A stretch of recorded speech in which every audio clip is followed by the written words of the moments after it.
Around here, they call it the Enchanted Forest. But if you go out there again, you won't find a cabin or a man. Nothing. The police know all about it. They'll come and you'll just feel foolish.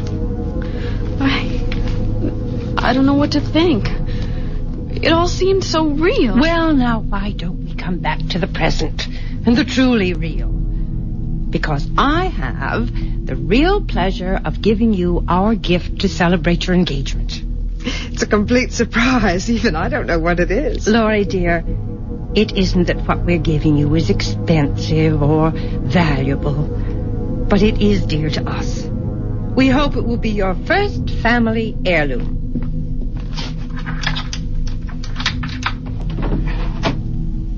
Here it is. No pretty wrapping, but it seems too lovely a box to cover with silly paper. Mother, I've never seen that box before. Well, now, isn't it nice that I can still have some surprises for you? That's a great-looking box, Mrs. Ralston. Those are roses painted on ivory, aren't they? Oh, it's so beautiful. I feel as if I'm depriving you of something very special if I accepted it. Oh, no. Please, take it. It's little enough, and you know what I think that box would be perfect for? It already has its purpose, dear. What I was going to say was that it would be the perfect place to keep a lock of your first baby's hair. Wouldn't it? And I'm afraid it's going to stay empty for some time. Oh, George, we don't know that. Not yet. We will have to find you another container for that when the time comes. This box already has its occupant. You mean there's something inside? Well, look and see. Well, go ahead, Laurie. My heart's beating so loudly. She's been like that all day, so excited. Darling, do you want me to open it? No, I'm all right.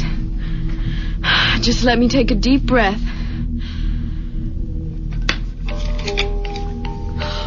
Oh, no. Hey, that's the same. Laurie? What's wrong? Mother? Oh, it's this music! Give me the box, Laurie. And inside! Oh, the ring! I got her. Put her on the couch. Yes. Laurie? Mother, do something. Don't just stand there. Eleanor, control yourself and get some water. Oh, Laurie, my poor Laurie. Wake up. Laurie, come out of it, honey. Darling? She's trying to open her eyes. Slowly, Laurie. It's me, George. Oh, who? What happened? You just passed out for a moment. Here, give her this water. Here, honey. Sip this slowly. Oh, I don't need it. But did I really see it? See what? The ring. Yes, I've got it. What ring? This ring. The same one. With the rose-colored stone. Mother, how dare you? That's mine. You know what that ring means to me. Oh, please take that thing away. I don't want to look at it. Don't worry, you won't have to. Here, Mrs. Ralston, take it back. And I hope it isn't a sample of your sense of humor. Just one moment, Mr. Williamson. I don't particularly appreciate your tone or your attitude. What do you mean by my sense of humor? If you and your daughter know all about that axe-murdering scene that we saw earlier, then you must have known about the ring. What about it? It's mine. That ring.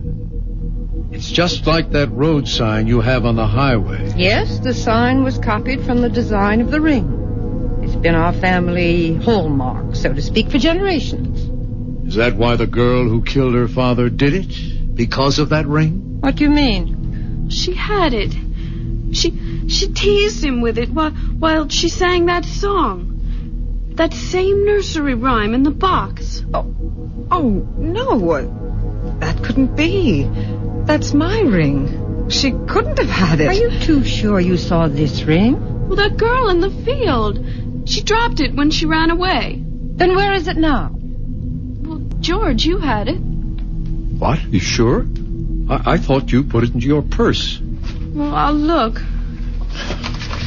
Well, it isn't in any of my pockets. No, and it's not here in my purse. How could it be? There is only one ring, this ring. It's been in the Ralston family for generations. It was brought here by a Ralston early in the 18th century. And it has always belonged to the oldest child in each family. In which case it would be your daughter's, since you are a Ralston by marriage. Yes, that would be so if it were true. You're not going to tell them? Well, why not? It's time that silly cloud you've been hiding behind was blown away. Don't, Mother. Please, I beg you, don't. Nonsense. I am a Ralston. That ring belongs to me. Helena's father died in the Southeast Asian War. Shot down even before he knew I was going to have a child. Mother, I hate you for this. I hate you. Helena, don't say that to your own mother. Why not? She's hated me ever since she learned that her father and I had never married. Imagine that in this day. A girl making such a fuss about legitimacy. Stop it, Mother, please. We don't have to hear any more, Mrs. Oh, Ralston. yes, you do. George, can't we get out of here quickly? You can go whenever you like, Miss Thornton. But out of your friendship for Helena, you must take that ring with you. No, I couldn't. I won't let her. Give it to me. Helena, what are you doing? The ring, she tore it out of my hand. I've got it and no one will ever get it from me. Let her go. She'll be back. And with the ring, she knows it's wrong for her to have taken it. Eventually, the ring must come to you, Laurie. We don't want it. But it will come to you. It can do you no harm. It's a silly superstition, but only Ralstons are supposed to be vulnerable to the ring. And, Laurie, if you are Helena's friend, as you say you are, you will take it. But she wants it. She insists that it stay hers. Only as an excuse. But what sort of an excuse could the ring give her? The excuse not to marry. And why not? She considers herself fated, ill-starred, if you will. You see, at one time, the superstition arose that if the firstborn was female, the ring would prevent her from marrying. It's high time that ring is out of Ralston hands. Why don't you just throw it away? What with Helena carrying on as if possessed? Well, we just do not want it. I'm sorry, but we must get back to the city. Yes, it's a long drive, and we'd like to make it before dark. I regret this has turned out to be so unpleasant, but then perhaps it couldn't have been avoided. Perhaps. But it's over now. George, let's go.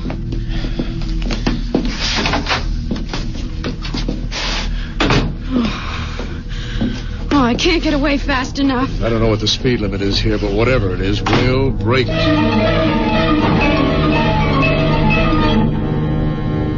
Helena, I order you to come out of your room at once. At once. Mother, don't hurt her. She is my only friend. The only friend I have in the whole world.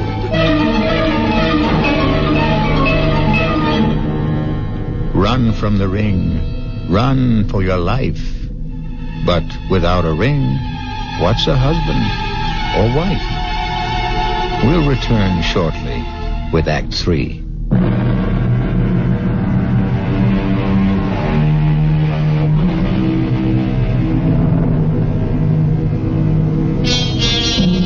Let us try and penetrate the shrouding darkness of the final act of A Ring of Roses. Laurie and George have been plunged into a strange, unreal experience. As the twilight lowers over the countryside, they are fleeing from the Ralstons, the malevolent nursery rhyme, the flashing axe, the avenging curse, the fatal ring.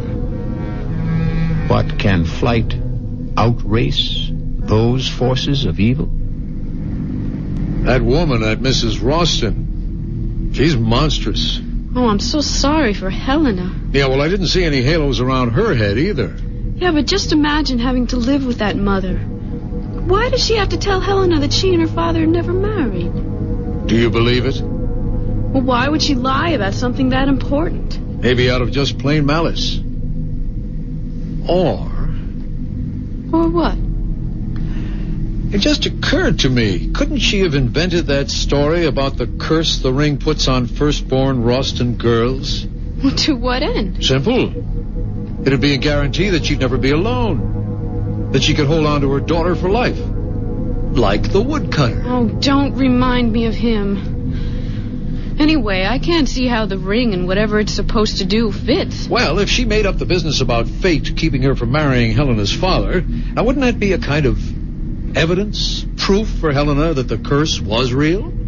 Well, then why would she give us the ring? Well, I'm only guessing, but couldn't it have been Mrs. Ralston's way of telling her daughter that she wouldn't marry even if the ring was off the premises, so to speak? But George, whatever we think of Mrs. Ralston, she's still a mother. And what mother would sentence her daughter to a lifetime of misery? Well? Look, I'm sorry I got you into this mess. I didn't dream it would be that horrible. Well, you had no way of knowing. Well, looking back, I should have. Helena, always so strange, so withdrawn, so mysterious about herself, her home, and her mother. It should have been a warning. Honey, let's find a happier subject. Such as? Well, let's see. Okay, it's not original, but it'll do. For instance, if and when we have our first baby, would you want a boy or a girl? Oh, don't be corny. Why not? Corn is fine as long as it's... George! George, isn't there someone in the road? Where? Well, look, straight ahead. Oh, yeah, that's a woman. Well, we're not stopping for man or beast or any mixture of the two. There, that should get her off the road. Because if it doesn't, then she may be another bit of PSP and we can drive right through her. Darling, slow down. She's waving at us. George, slow down! No way. If that's a living body and it wants to stay that way, she'll get off the road. Oh, please. She isn't moving from the middle of the road. Damn her teeth, whoever she is. George, you're going to hit her. Laurie, all right?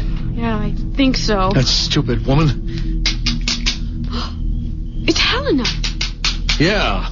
Well, just wave goodbye and we'll get going. Laurie, please, I must speak to you. Tell her you'll phone her on Halloween. Hey, wait, Laurie, don't lower the window. Well, she's in trouble. Better her than you. There can't be any danger in finding out what she wants. Haven't you been through enough? Helena, we're in a hurry. Telephone Laurie tomorrow. No, don't go, please. Let me explain. George, I don't have the heart to... Are you sure that's Helena? Well, of course. Her face, it looks so strange. Well, what's strange about her face? Look at her eyes. They're washed out. They're sunken as if she's taken some kind of drug. That's probably because she's been crying. I'm lowering the window. And you're also raising my temper. Well, what do you want me to do? Just wave goodbye and we'll get going. Oh, she's gone to the front of the car now, George.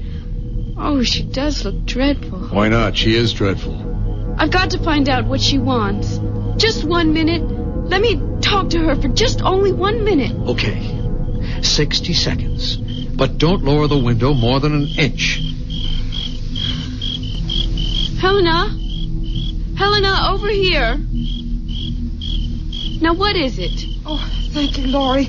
If you only knew how miserable I am about what happened today. It was all my fault. You don't have to apologize. It wasn't anybody's fault. Mother had only the best intentions in giving you the ring. Sure she did. Nothing like unloading something on a couple of strangers that isn't yours to give away.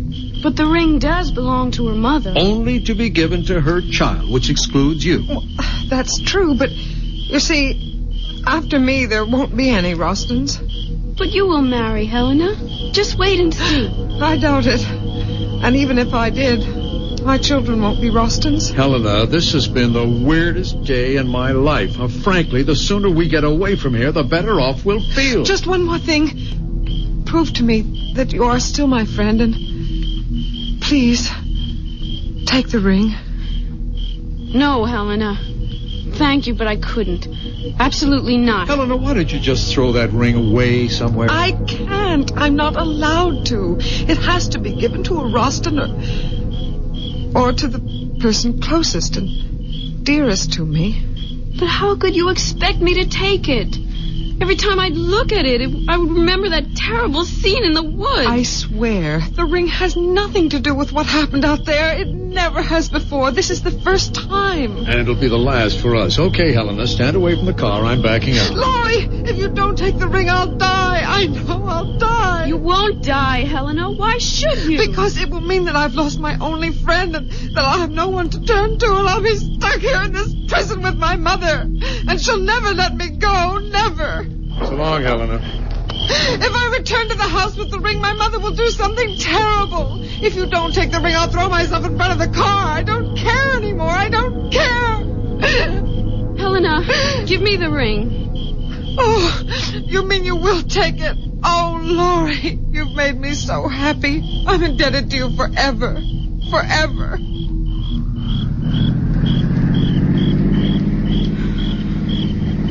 You're angry with me, George, aren't you? No. I'll probably never see her again. And if it meant that much to her... What probably meant even more to her was that she could twist and bend you in any way she wanted. Well, in a way, it was her last hope of getting out of that house. That's why I finally took the ring. Actually, what harm could it do? I don't know, Laurie, except that anything connected with the Rostons seems dangerous. That's because the Rostons are difficult to understand or explain. Well, that may be. But while we might never get to the bottom of that axe job in the woods, there must be a key somewhere to the Rostons. After all, they're not ghosts or optical illusions. They're people, living, breathing humans. Still, for all we know about them, they're just as haunted as that phantom woodcutter and his crazy daughter. Let's stop talking about them. I will, if you do me an important favor. If I can. You can. Throw that ring away. You mean now? Right this second. Open the window and throw it out. But why? Honey, I consider it a special favor to me if you got rid of that ring. Well, I have no intention of keeping it. But I don't want to just throw it away. What do you want to do with it? Give it away. To whom? I haven't thought yet. Try thinking about it right now. You sound as if you're ordering me to do it. Actually, I'm begging you, Laurie, begging you to get rid of the damn ring. I said I would. But when? When I find someone to give it to. Someone who would appreciate it. It just doesn't make sense to just throw away something that's probably valuable for just anyone to find or to have it crushed under a car. Say, I know what I could do with it. Drop it, Laurie. It's only going to get us into an argument. No, I'm serious, honestly. I just thought of where this ring could do the most good. Fine, you do what you want with it, but let's not talk about it. Oh, you'll agree? I bet you will. Oh, honey, do you realize that since we've known each other, we've never had so many disagreements? But I'm not disagreeing with you. Good, then let's change the subject. Or better still, let's let everything take a rest. If that's what you want, fine.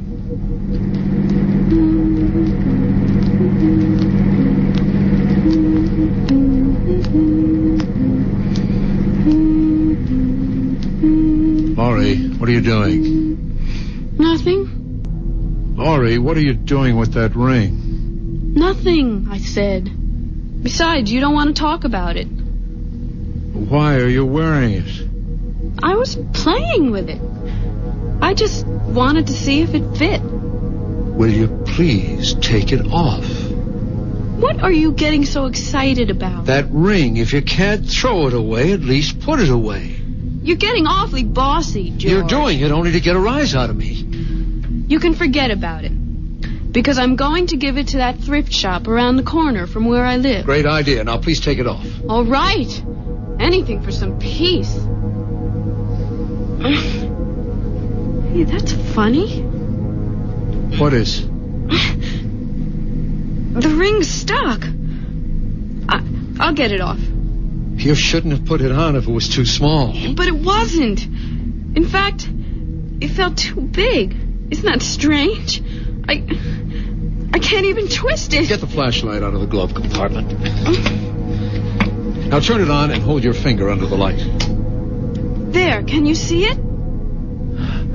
Your finger doesn't look swollen. No, it isn't swollen. But the ring won't budge. George, do you hear something? Hear what? That voice. The singing. Don't you hear it? No, I don't. Wait. Yes, I do. It's that song. Where's it coming from? I don't know. It seems to be surrounding us. I'll turn the bright lights on. You keep trying to get that ring off. I am trying, but it's as if it's cemented to my finger.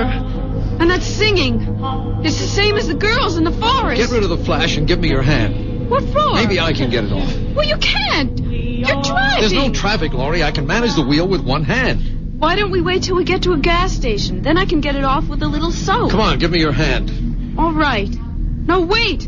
I can't. Why not?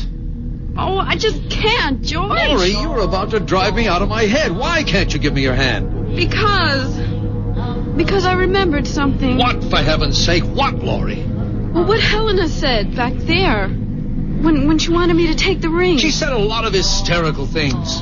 That if she couldn't give the ring to a Roston, it would have to be to a person nearest and dearest to her. Oh, Helena's all whacked up. Now give me your hand, Laurie. But what if it's true? Oh, that voice, that terrible voice. Why doesn't it stop? Laurie, please give me your hand. No. Because if you can get it off, then you'll be stuck with it. Who cares? I don't want anything to happen to you. Not for anything. George, look straight ahead. Oh, it's them, the two of them, the old man and the girl. He's got an axe. I'm stopping the car. No, don't. Go around them. Through them. Run them down. Kill them. Do anything, The brakes George. aren't working. George, we're practically on top of Laurie, them. for the last time, give me your hand. The ring can't harm her.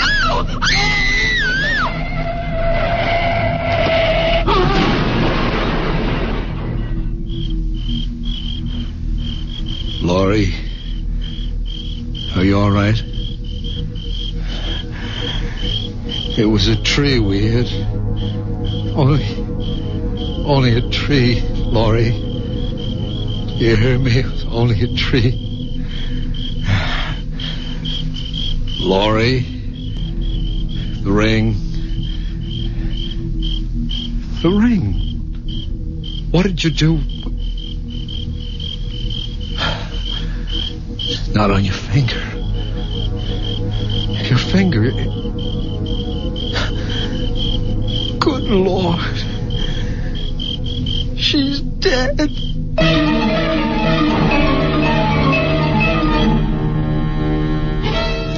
So you gave Laurie the ring, Helena. Yes, Mother. As you told me to. Now give me the box, and we'll see if the ring has worked wonders once more. Here is the box. The one with the roses. Open it. Yes, Mother. But the music. Why isn't the music playing? It's a good sign that it's not playing. It's the sign that the ring has done its work. Your friend Laurie will not marry ever. Not ever. But the ring, Mother. Where is the ring? You'll find it in the woods. In the clearing. In the same place where I killed your great-grandfather 143 years ago. Go and bring back the ring that will keep us alive forever. Forever.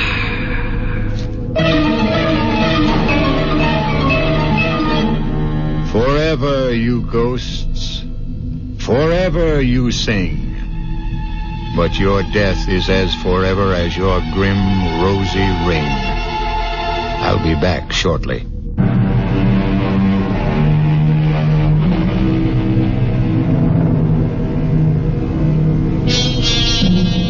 Let us end our tale of Ring a Ring of Roses. For as we also know, roses are red, roses are blue. But the rose of death is meant for Who? Our cast included Glynis O'Connor, George Petrie, Sidney Walker, Elspeth Eric, Holland Taylor, and Carol Hilliard. The entire production was under the direction of Hyman Brown. This is E.G. Marshall inviting you to return to our Mystery Theater for another adventure in the macabre. Until next time, pleasant dreams.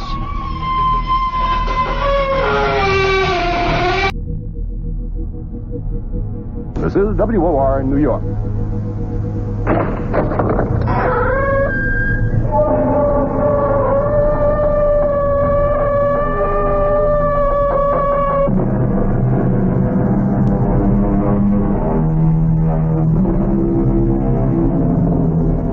Come in.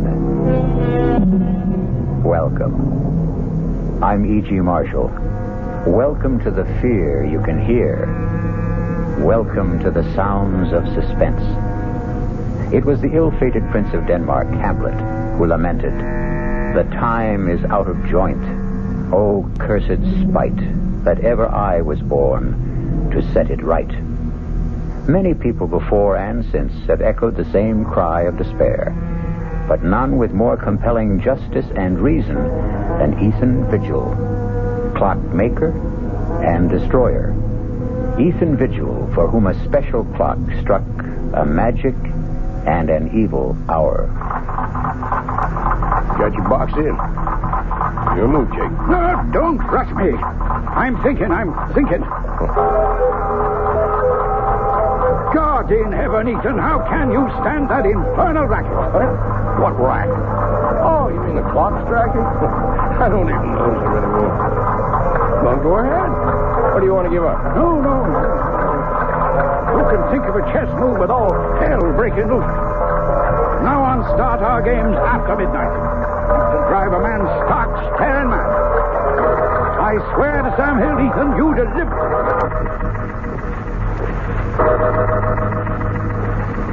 The only two living things left in the room at that terrifying moment as time stood still were myself and that damnable machine.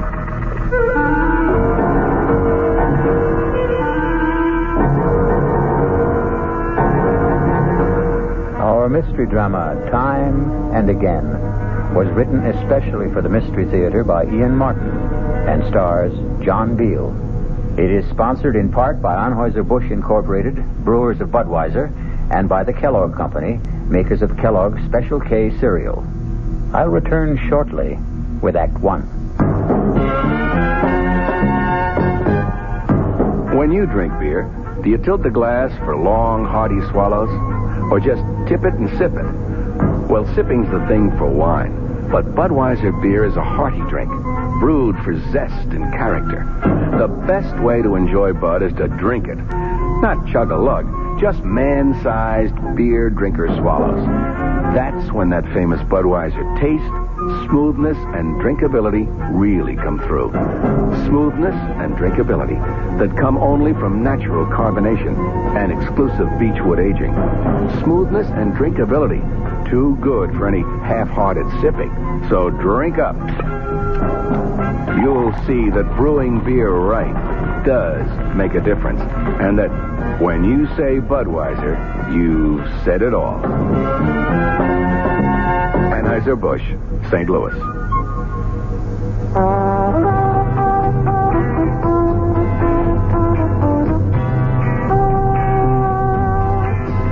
No matter what you're saving for, that's what Suburban Savings for Suburban. Suburban Savings offers you a regular savings account with flexibility. You can add any amount to your account whenever you wish. Withdraw whenever you want. Suburban Savings pays a 5.25% annual interest rate on regular savings paid quarterly, which earns an annual effective yield of 5.47%. Interest is compounded continuously from day of deposit to day of withdrawal, as long as $50 is maintained in the account to the end of the quarter. Come into Suburban Savings and open an account with flexibility. Our regular savings account in New Jersey at Bayonne, Edgewater, Elmwood Park, Emerson, Hackettstown, Morris Plains, Nutley, Paramus, and Sparta.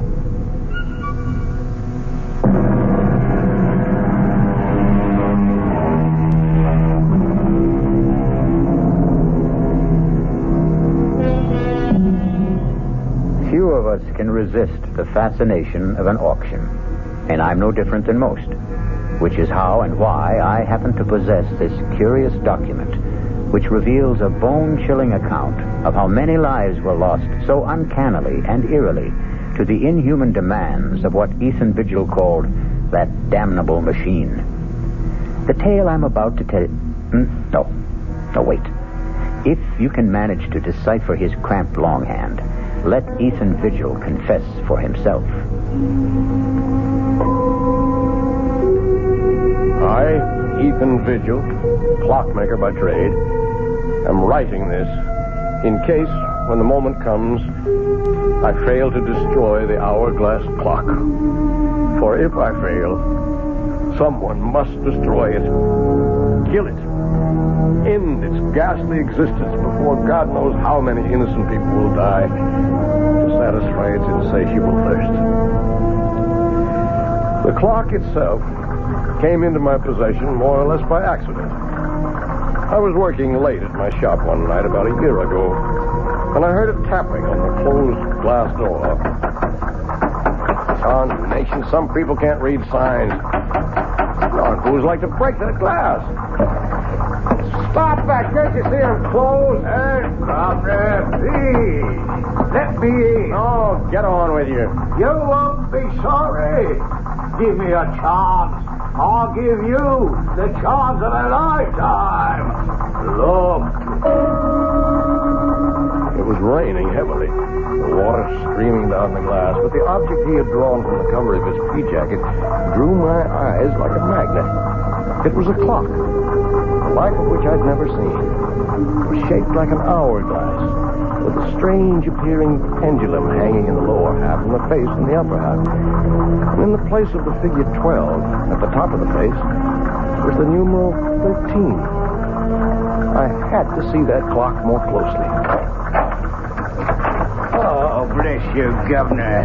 You're a lifesaver, you are. What do you want? Oh, I want you to have a look at this here clock. The clock is the only reason I let you in. I'd like to have a look at it myself. Let's take it over to the bench. You want this clock repaired? I want to sell it to you, is what I want. I hope I don't regret this, but come on to my place in the back. There's a fire in there to dry you up a bit. Better back up to that fire. Where'd you get this clock? Why, it came into my possession when its owner died. Does it run? Well, no. That there clock, it doesn't run. I'd be the first to admit it. I'll give you $20. Oh, now, look here. $20. Take it or leave it. Well, I may be down and out, but I know a good thing when I see it, and I don't intend to be taken advantage of by somebody else. Seems to be any question of who's being taken advantage of. Harriet. Ethan, who is this person? He's a customer, more or less. This is my sister-in-law. It's near on to midnight, and my poor sick sister is pining upstairs for her husband to bring her a little faith and consolation. Oh, now, Mom, I certainly am sorry to intrude on family problems. Then don't. Ethan, get rid of this man.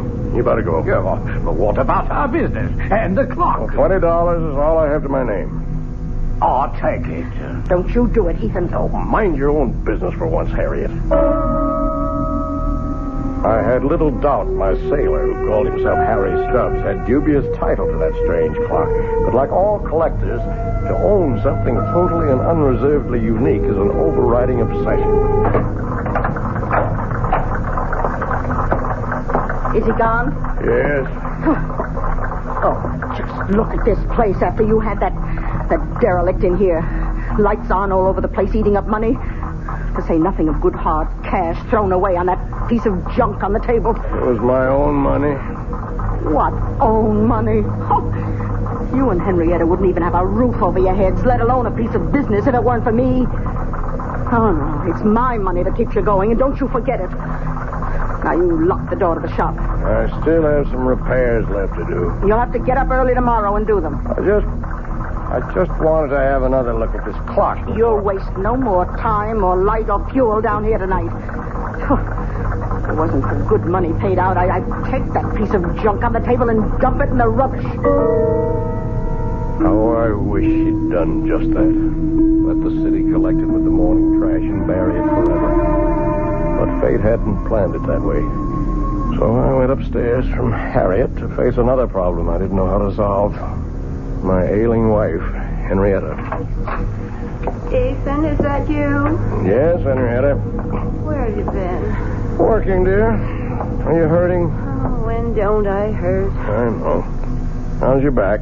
It isn't my back. It's my stomach, Ethan.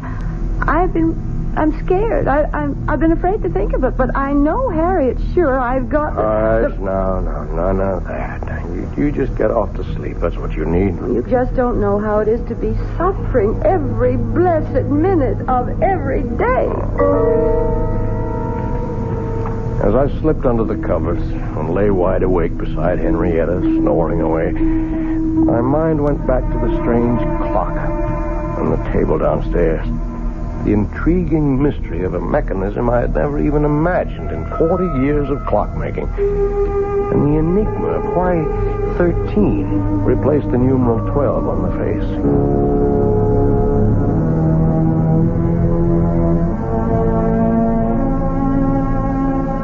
All the next morning, between my infrequent customers, I puzzled and poked and tried to reveal the workings of this bizarre clock. But by 1 o'clock in the afternoon, when I was completely stymied, my wife surprised me by coming out to the bench in her bathrobe.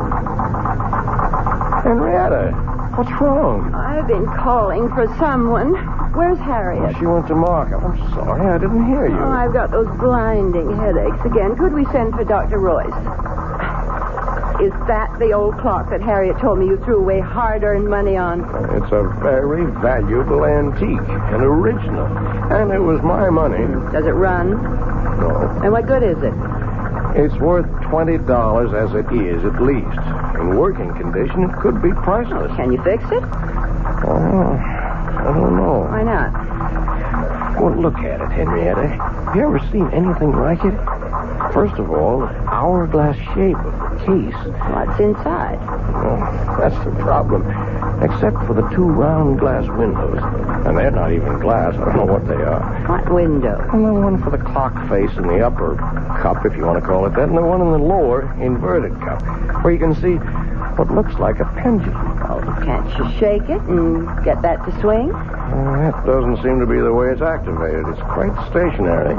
Funny lopsided shape. Maybe it melted or something. Can't you get into the works? Well, only through this lid on the top. Now, look. There's all you can see of the works. Very old. Wooden gears, wooden pinions, wooden axles. No way to lift it out. I can't even get my hand in there to try. Let me. It's so silly. There must be some way to... Ow! What is it? Look what your silly old clock has done. What's the matter? My finger is bleeding. It felt like something bit me. Oh, come on, let me see. It's just a scratch. Scarcely drew blood. Just the same, I'm not taking any chances with that dirty old clock. I could end up with blood poisoning. I'm going to run this underwater. Now, you get me a bandage and some disinfectant. All right, with you. I was suddenly aware that the clock was running. And its beat was the sound of the human heart. But Ethan didn't follow his wife right away, because suddenly he had become conscious that the dead clock had come to life, that it had started to record time again, and that the sound of its beat was very different from all other clocks. It was a sound akin, if not completely similar, to the beat of the human heart. I shall return shortly with Act 2. And now another tale of the ball and chain. At Kellogg's Special K presents The good, the bad, and the heavy. Why is that cowboy wearing a ball and chain? Because carrying around extra pounds can be just like carrying around a ball and chain. How symbolic. What will it be, senor? Give me the Special K breakfast. Here you go. For a Special K, skim milk on juice and coffee. Say, don't I know you from someplace? You probably don't recognize me with my ball and chain. I used to be 10 pounds lighter, but I'm getting back that way by exercising and eating smart at every meal. Start with this here Special K breakfast. What's so special? It's less than 240 calories, 99% fat-free, and delicious. It's going to help me get rid of the sheer ball and chain. I bet your horse will be glad to hear that. Another ball and chain bites the dust. Your happy ending could begin with the Kellogg's Special K breakfast. That's Kellogg's Special K. That's right. Good night. This is WOR New York, your Mystery Theater station.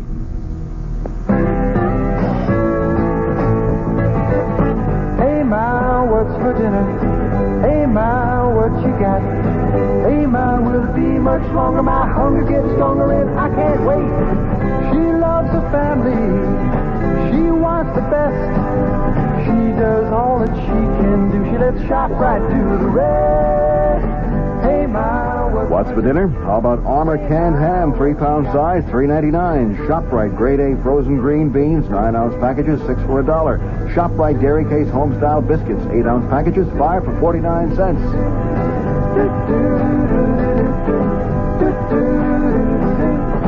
She loves the family. She wants the best. She does all that she can do. She lets ShopRite do the rest. Hey, Ma, what's for dinner? ShopRite has the answer.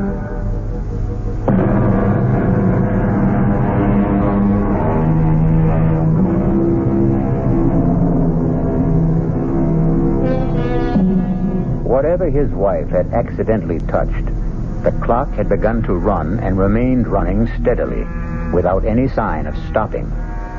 Ethan checked that Henrietta's wound was little more than a surface scratch and returned to observe, but let him tell his own story for himself as he wrote it in his confession.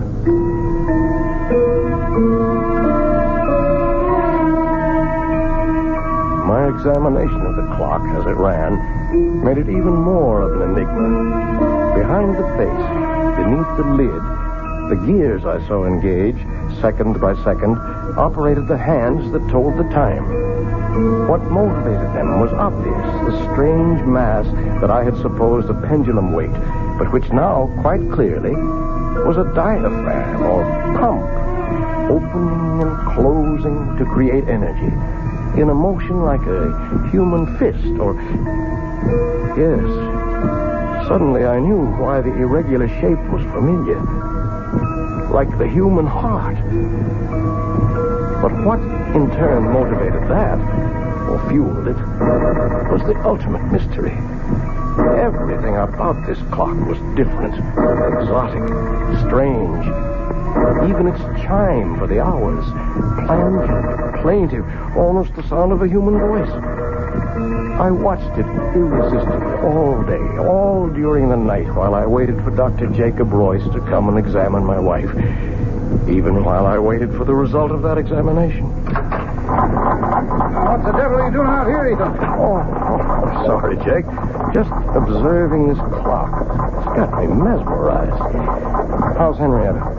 Oh, what am I going to tell you, Ethan? Same thing as usual. Yep. Not a trace of any physiological problem. Never is. Oh, there's a name for it if it's of any help. Chronic inadequate. Someone who just can't handle the simple process of life and has to make excuses for it. I'd better go up to her. Oh, there's no need. I gave her a sedative. Won't hurt her, but it might do you some good. Come on now. Let's play chess. If I set us up out here, all right? With all those clocks rattling away. I want to keep my eye on this baby here. If you can't sit up with one sick friend, you gotta sit up with another. And for the next 10 or 15 minutes, I did forget the clock that was to haunt the rest of my days. Inexorably, as we concentrated on the chessboard, all of the clocks ticked on towards 12 o'clock. And the moment when the explanation of that substitute number 13 was about to be made by the clock itself. Don't think much of your king's pawn variation, Jake. Got you boxed in. Your move. Don't rush me. Don't rush me. I'm thinking. Good Lord, Ethan. How can you stand that infernal racket? Huh? What racket? Oh, you mean the clock striking? I don't even notice them anymore. Huh? Go ahead. What do you want to give up? No. But who can think of a chess move with all hell breaking loose? From now on, we start our games after midnight. Enough to drive a man stark, staring mad. I swear to Sam Hill, Ethan, you deliver. After the 12th stroke of the hourglass clock's chime, there was no sound but the beat of the clock and my own heart. Everything else had stopped dead. My friend's mouth was frozen in the act of speaking. His hand poised over a chessman as though cast in bronze. Outside, like the old child's game, people had turned to statues. A car backing into a parking space was stopped in its tracks. The very raindrops hung motionless in the air like a spangled curtain. For everyone else in the world, save only me and that damnable clock, time was standing still.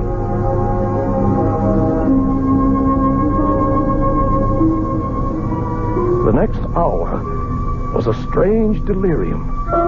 My brain raced with new ideas for achieving my lifelong dream, a perpetual motion timepiece. My legs were as supple and tireless as an 18-year-old's as I climbed the stairs to look at my wife, frozen in the act of turning in her sleep. My sister-in-law caught in the middle of a snore. Towards the end of the hour, I returned to the shop. A quick stab of terror prodding at me. Was this to be forever? Poor Jake still sat in the middle of the move he had started almost an hour ago. The hands of all the clocks pointed to exactly 12, except the hourglass. There, the small hand stood directly at 13, while the minute hand swept closer and closer to join it. With a sense of mounting excitement, I waited for their junction. Like the other clocks, my strange new one had only struck 12 before. Now I felt I knew the reason for 13. The extra magic hour of precious time that twice a day it offered to its owner. With bated breath, I waited for the proof. The missing chime. And then it came. Directly set us up here tonight to get me off my game. I concede. Don't you want some more time to think it over? It wouldn't matter if you gave me an hour to consider it. Tonight I'm too bushed to think. It's 1 minute after 12. We've only been at the game 10 minutes or so, and I feel as if I've been here for 70. Is it really only 10 minutes? You're the clockmaker, Ethan. Look all around you at your little markers. Yes, you're right. So it's true. You feeling all right? Never better. Why? You look a little strange for a minute. Matter of fact, Ethan, I've been meaning to mention it. I'd like to have you drop around to the office someday soon. What for? Well, you're not as young as you were, you know. And you've been pushing yourself pretty hard lately. Want to make a date now? No, I'll call you. Don't forget. Now, there's something I wish all my patients were as healthy as. 20 years since I started that old avocado tree in the window. And like Topsy, it just grows. Don't you believe it? Oh, that took a lot of tender, loving care. Watered just right, pinching it back, bringing it along to grow up right. Just like the child. I love that old tree. Well, listen, man's got to have something to love. Yeah, I reckon. You don't think there's anything really wrong with him, do you? No, I don't. Just another of her eternal spells. Well, good night, old friend. Rain, stop. Good night, Jake.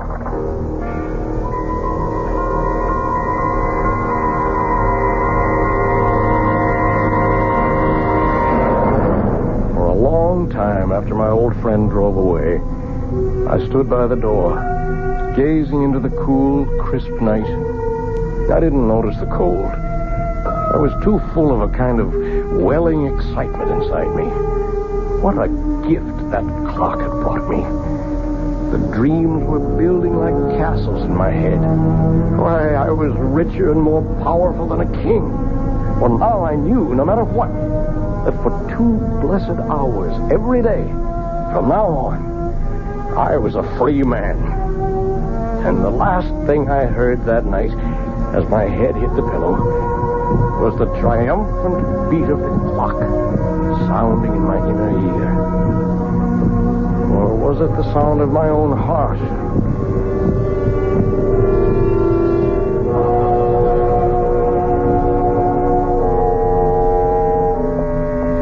How is she, Doctor? I don't know, Harriet.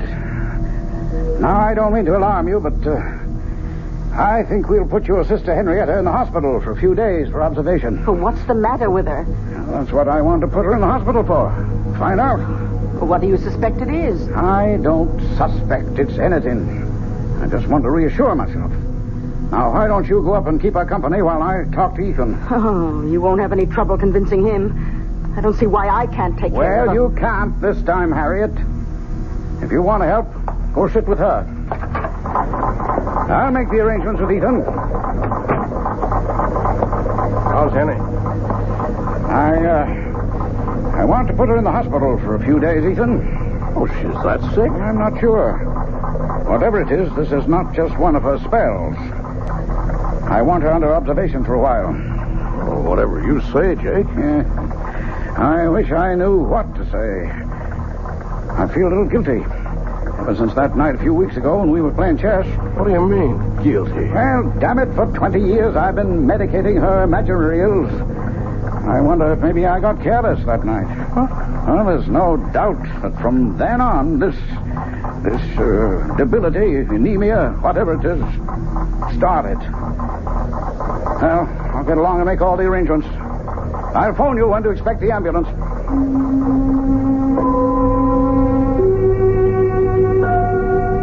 I had my own guilt nagging at me. In the months since I'd discovered the secret of the clock, I'd thought of pretty nearly nothing else. I waited as eager as a child for those 2 stolen hours every day. Not only for the relief from Harriet's nagging and poor Henrietta's everlasting complaints, but for the lift, the joy, the youth and vigor that they brought me. For I'd gone one better than Ponce de Leon.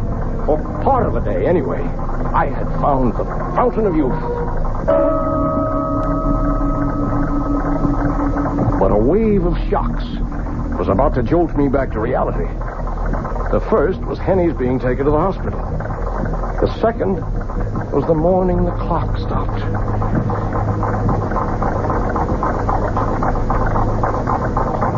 Oh, no. No! What is it? Oh, Ethan. You can't stop. What is it, Ethan? What's wrong? The clock, it stopped. Oh, is that all? I've got to get it started. Oh, you shake it like that, it'll end up in pieces. Good riddance. I told you it was a waste of money. Get out of here. How dare you talk to me like that? Oh, I certainly will.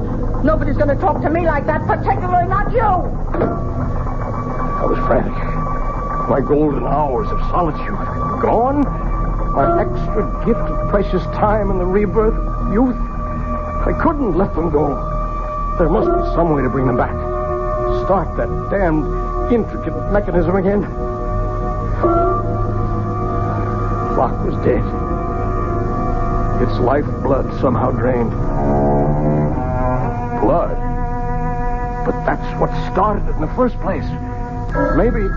Oh, damnation. I'll let it ring. I've got to find something to... Oh, all right. Hello? Ethan, it's Jake. Oh, Jake. Look, I don't want to talk now. Oh, then you've heard. Heard what? About Henrietta. Oh, she's not... I just got back to my office and got a message from the hospital. I'm afraid she's passed away. Oh, are you sure? Well, I'm on my way to the hospital now, just on the outside chance. Better meet me there. I'm on my way.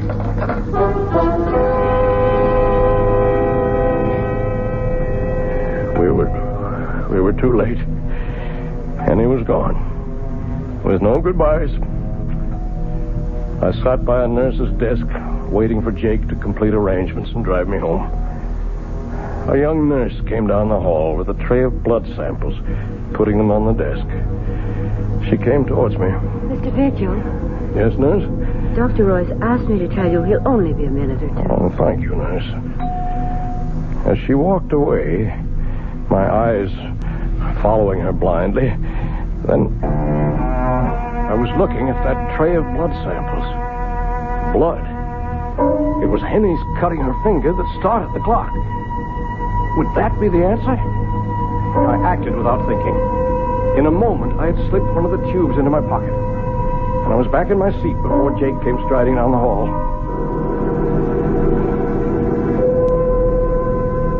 I was back in the shop at last, alone.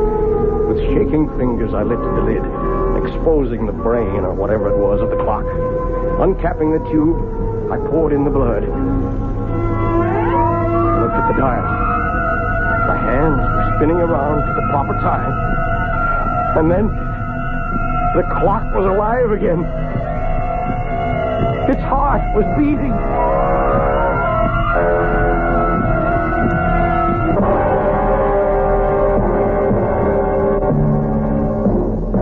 It would have been better, far better, had Ethan left it for dead. As we shall see when we return shortly with Act 3. We knew we had a good thing going, but we're absolutely delighted that you know it too. I'm Hy Brown, producer of Radio Mystery Theater, saying thank you. Thank you for those thousands of letters.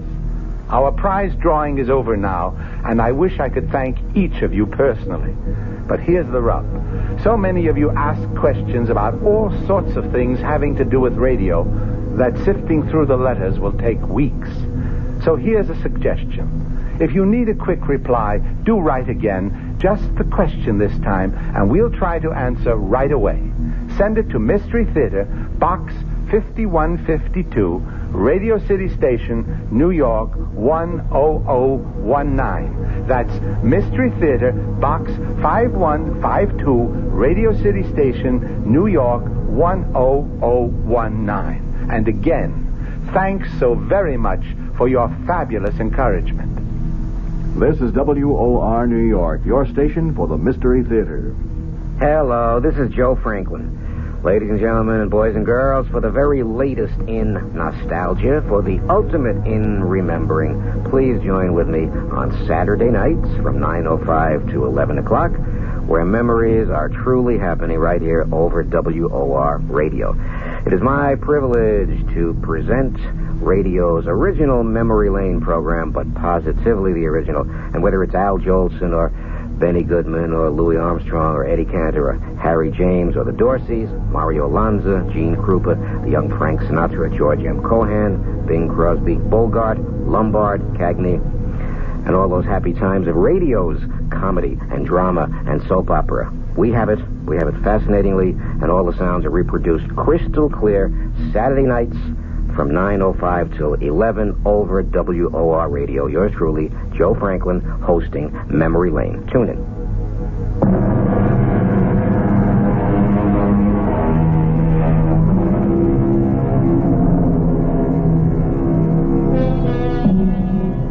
Which of us could resist the temptation of perpetual youth? Or short of that, any extension of life? 2 extra hours a day is 730 a year. Most exactly, an extra month. In a lifetime, 6 whole more years. But what Ethan Vigil forgot is that for every action, there is a reaction. For every gift, a recompense. The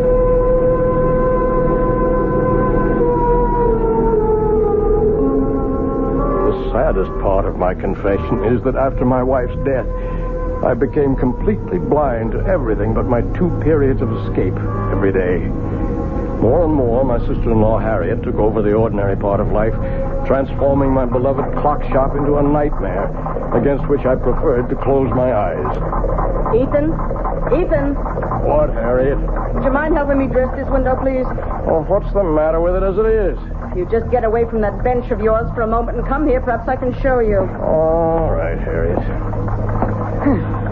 You know how I'm branching out now that I'm the active partner in the store. Oh, yours, Jim Cracks. Well, you might know you'd lag a mile behind the times. This is novelty jewelry, and to sell it, we must display it. Cheap claptrap. Now, first off, I want you to get this cheap, silly rubber plant out of the window. Rubber plant? That's my avocado tree that I grew with my own hands. Well, whatever it is, it takes up the whole window. I want it out of here. Oh, sir, not my tree. It needs the sunshine it gets. But what use is it? Does everything have to have a function? It's beautiful. It's balm to my soul. That's enough reason for its existence. Besides, it don't cost nothing, so you leave it alone. Oh, very well. But I must have somewhere to display my costume jewelry. Oh, let's move that ugly old hourglass clock somewhere else. Why does it have to be right beside your bench where every customer comes... Harriet, I'm warning you. You leave that clock where it is. Don't you ever dare lay a hand on it, you hear me? Oh, my, aren't we touchy? Well, just let me remind you of something, Ethan. With Henrietta gone, her share goes to me. So I am 2/3 of this store. I can have it any way I want to. Over my dead body. You can do what you want with all your cheap, tinsely stuff, but you keep your hands off that clock. Oh, heaven's sake, all right. Don't you have an appointment with Dr. Royce? Oh, gotcha. I'll get right over to his office.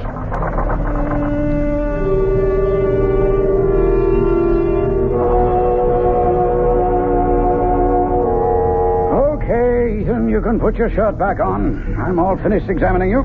Oh, what's the verdict? I couldn't be more pleased. Oh, you approve of the shape I'm in, huh? Well, before Henrietta died, I don't mind telling you, I was plumb worried about you. Oh. Your heart was acting up. I didn't like your blood pressure. And there was a lump in your belly I could palpate big as a grapefruit. And now? Now I don't even need the x-rays I took. Know it before I see him. It's practically noon. Now go on, you don't need a doctor. Get out of here. Let me get around to the sick people outside who do.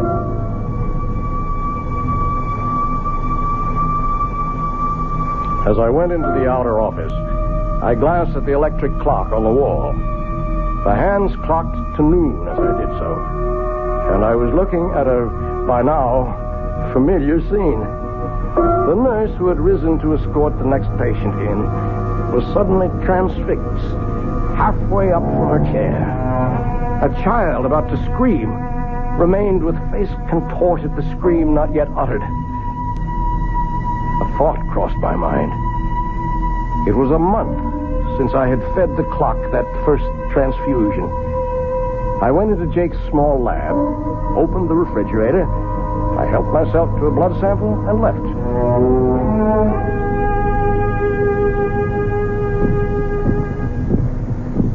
Back at the store, the only sound was the beat of my clock. It seemed a little labored to me, but for the moment I was too furious to see what Harriet had been at since I left.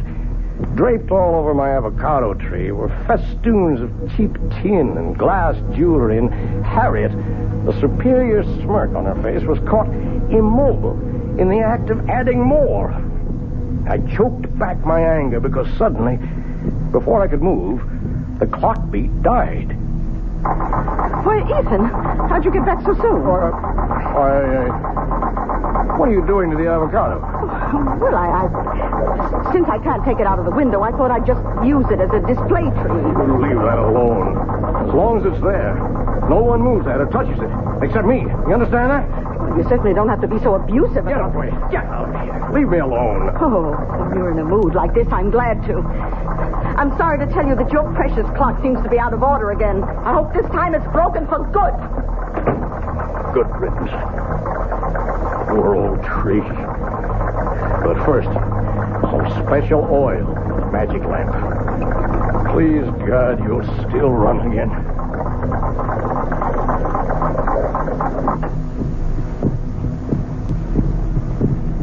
And time stood still again.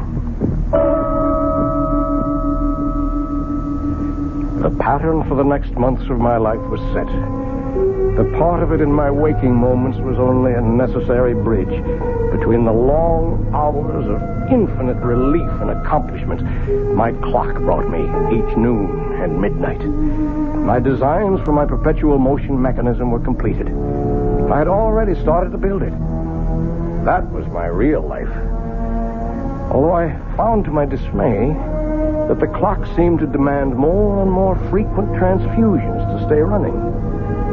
But these were easy to steal from Jake's office in the hours when time stood still. Then once again, events caught up with me. Oh, Jake, just a moment. What are you doing here this time of night? Well, the evening's young. I thought a chess game might get some things off my mind. What were you frowning at in the window when I passed? My plant there. Avocado? Oh, yeah. Looks a mite peaked. I can't understand it. It's been wilting and drooping day by day. No reason. Are you any good at diagnosing vegetable life, Jake? Nope. I'm beginning to think I'm not much better with humans. I wish I knew the secret of your spurt of youth. Think I'm getting old. You're not yourself, Jake. What's wrong? I don't know. In a way, it goes back to Henrietta's death, or seems to. What does? Well, I never said too much about the way she died at the time, Ethan. Congestive heart failure, you said? Oh, that's true enough. That's a condition that produces an end to living. But what caused it? Are you asking me? No, I'm asking myself. And I have no answer. Oh, tests were run and the pathological evidence was clear enough. But in spite of massive transfusions, we couldn't stop Henrietta's blood from simply disintegrating. Quite literally turn into water. And that's unusual. Abnormal. Never seen a case like it before. In the last 3 months, I've lost 3 of my patients to the same sort of, what shall I say, same sort of malady. I might have seen it developing, except for a strange thing. What? Well, all of them had been to my office and had routine blood samples drawn for physical checkup. And the samples didn't warn you? There weren't any samples to examine. Unaccountably, they disappeared from my office. And one other strange coincidence. The night your wife died, a blood sample for a patient in the hospital disappeared. And that patient died later? Yep, about 4 weeks later. But I don't know why I'm worrying you with all this. It's none of your business. But it is. Huh? Oh, you mean as far as Henrietta is concerned? No, I mean much more than that. Ethan, what is it? I didn't mean to upset you like this. I'm not upset. I just want you to understand. Understand what? That I'm sorry. Oh, I'm so sorry. Well, you're a good friend, Ethan. And I guess I don't feel like any chess tonight now. I'll run along. Jake. Yeah? I never asked before, but do you remember exactly what time Henny died? Oh, about 25 to 12, I think. I didn't have to think. I knew it all now. That was the precise moment that evil clock first stopped. So it was a monster, insatiable, that once having tasted blood, continued to suck on its victim till it had drained all life away. And I was no better, no less evil. I had been feeding this mechanical vampire at the cost of other human lives. In a daze, unable to explain to him, I saw my old friend Jake out and turned to face what I had to face.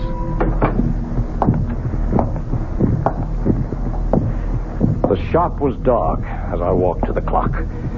My ears were so attuned to it by now that I'd been aware that it had started to labor and needed a fresh transfusion.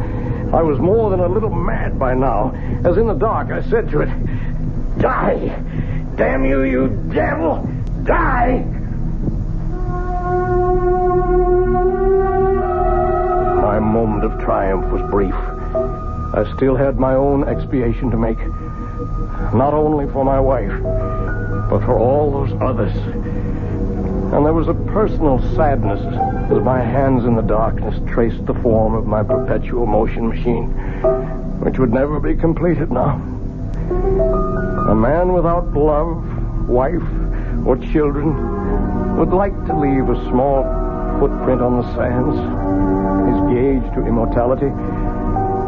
All I would leave now was a sick avocado tree I had nourished for 20 years for nothing. And then suddenly, I heard stealthy footsteps and pulled back into the shadows.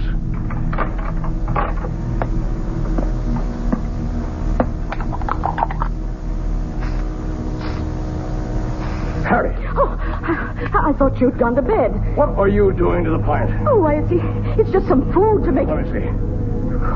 It's a weed killer. You've been poisoning my tree. Why, you... Don't you touch me. Get away from me. Get away. Look what you've done. I've cut my hand. It's your fault. But finally you've smashed up this ugly old plot for good. It's dead. Just as dead as your precious avocado tree is going to be. And don't think you can save it. I knew you'd never agree to take it out of the window. So I've been poisoning it for weeks. It's as good as dead right now. And so were you, Harriet. So were you. Her blood had started the damn thing again. But this was to be the last time. What is there left to say? I have to watch another human being die. Slowly, inexorably, unable to arrest the inevitable. And even though it is someone I despise, my guilt is in no way lessened. The only pleasure I can take is that as Harriet sinks, so does that remorseless, evil, damnable machine. And once its heart is stilled, I shall destroy it forever. The one element I have not tried against it is the enemy of the devil. I shall take it, chained to my body, when we go to our grave in the river, to share it for eternity. As I finish this confession, to mail to my good friend, Dr. Jacob Royce, I can hear the evil thing labor, about to die. It's time for me to write the end.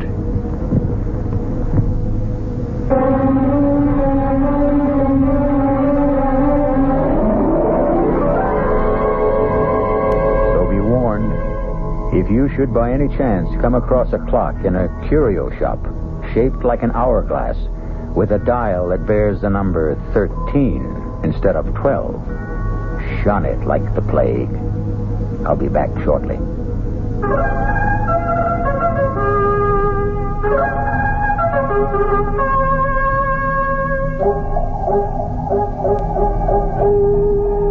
Hello, mystery fans. This is the Creeping Claw. Yes, this is the Claw, and I'm coming your way. I'm coming your way, and I'm gonna get you.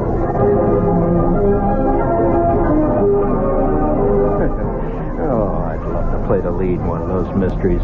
This is Gene Shepherd, gang, and I'm here to tell you that there's been a great time change here on WOR, and from here on in, I'm going to be heard every night. There's been all kinds of phone calls about it, so here's the answer. Every night at 9:15, Monday through Friday, Gene Shepherd, better known as the Creeping Claw.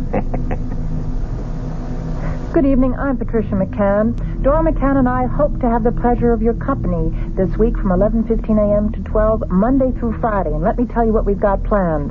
Food prices have gone up again, so tomorrow we'll talk good, cheap food and how to make it taste. Then Tuesday, the day we've set aside for our ongoing nutrition series, our guest will be Diane Buckman, and she'll tell you how to use herbs to make everything from your own cosmetics and perfume to a natural tranquilizer. Then on Wednesday, we're going to get tough. Our guest will be Ralph Sharrow, a lawyer, a consumer, and a complainer, and he wants to tell us all how to get satisfaction from Ma Bell, Con Ed, and a local TV repairman. Thursday, Dora McCann interviews a lady who does a lot of ad-libbing in the kitchen, who doesn't think you should be uptight about a lot of the old rules and regulations. Her name is Glenn Andrews. She's author of Impromptu Cooking. And then last but not least, on Friday, you'll hear Muhammad Salam, who'll talk about his Middle Eastern restaurant, the Tripoli restaurant here in New York, one of the best. Have we got a date? Monday through Friday, the McCann program right here on WOR.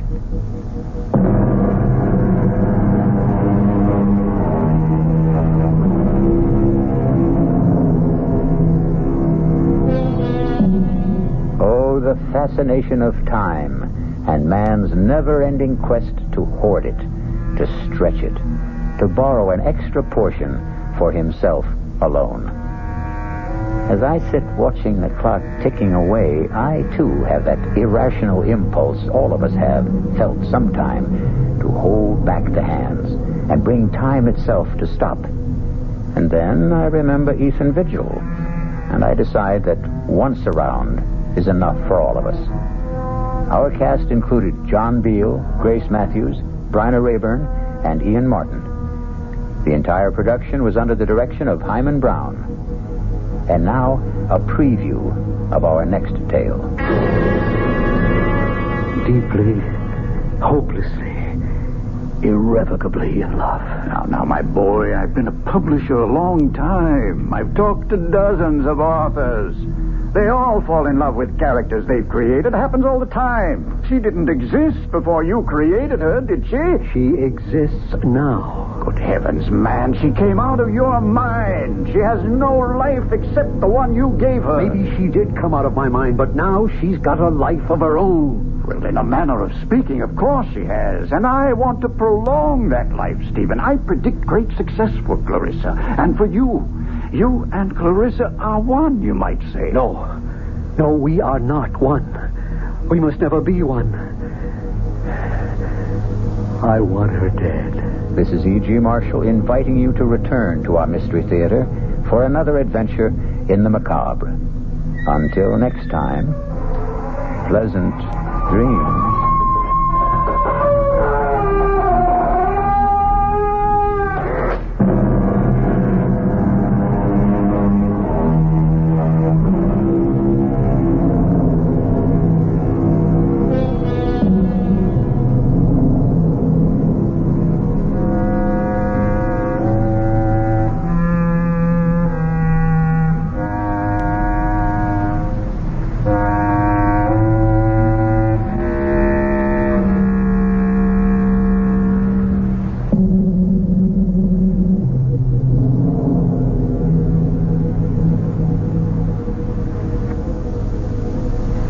WOR Mystery Theater was brought to you by ShopRite Supermarkets, where you get a lot more for a little less, and by Suburban Savings, with offices throughout North Jersey. The preceding Mystery Theater program was furnished by the CBS Radio Network. John Wingate here. You have a problem? Money, stocks, medical, or whatever. Then join me, weeknights at 10 p.m. for the Wingate News Digest. News is simpler than you think.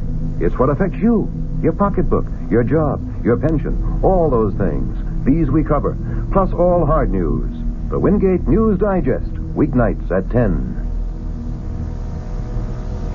Be sure you join us again tomorrow for the Mystery Theater, right after the Fulton Lewis News Commentary, Monday through Friday, here on WOR. The news is next with Bert Wilson, a full 15-minute wrap-up.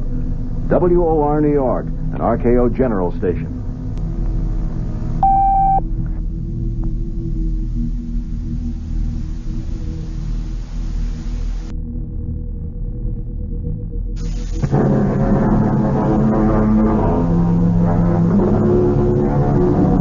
Come in.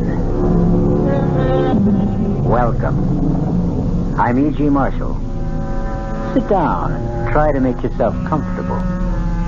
Yes, it is quite warm in here, but don't worry about it, because in just a moment, we'll bring you a tale that will chill your blood. A tale of black magic that may have begun centuries ago, but which takes place today. A tale in which one of the dark powers of the pit is released on the campus of a Midwestern university. Did you hear that? It's just the wind. No, it's not. It's something else. I don't hear anything. I do. A kind of humming, singing sound. Look over there, near Booster Hall. It's only a shadow. It's moving. It's coming this way. Well, let's stop it, Debbie. You're getting yourself out. It's coming this way. There. It's got eyes. It's that thing I saw in the mirror. Get out of here. Run. Debbie, wait. Oh, don't go that way. This way. Up and toward me.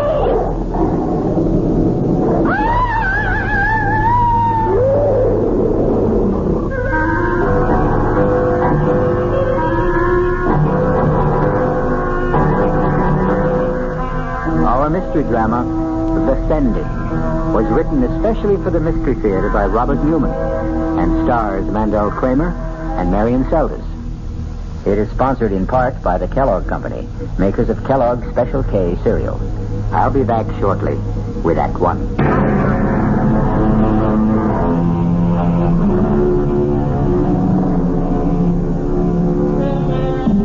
Is there such a thing as black magic? The ancients thought there was.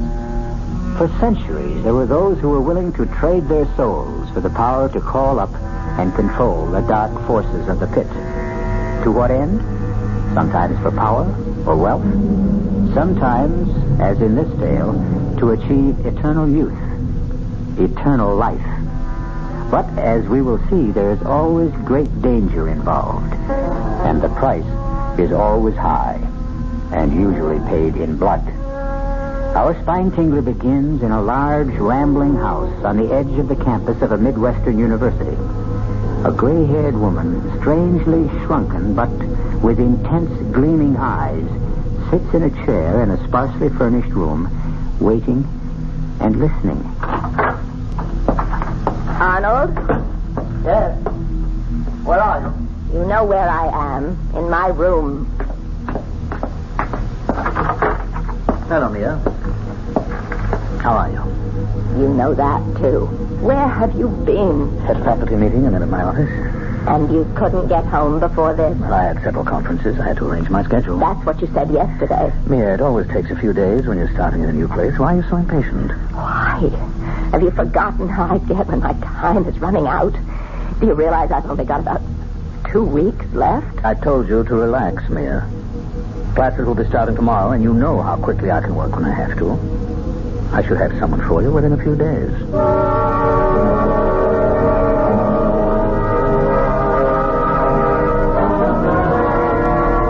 So, to sum up our first session, what we're dealing with, then, is a tradition that goes back to the dawn of time. Man's belief that he can control not the forces of nature, but the forces that shape nature, and can give him power over other men, and even over life and death. That will be all for today.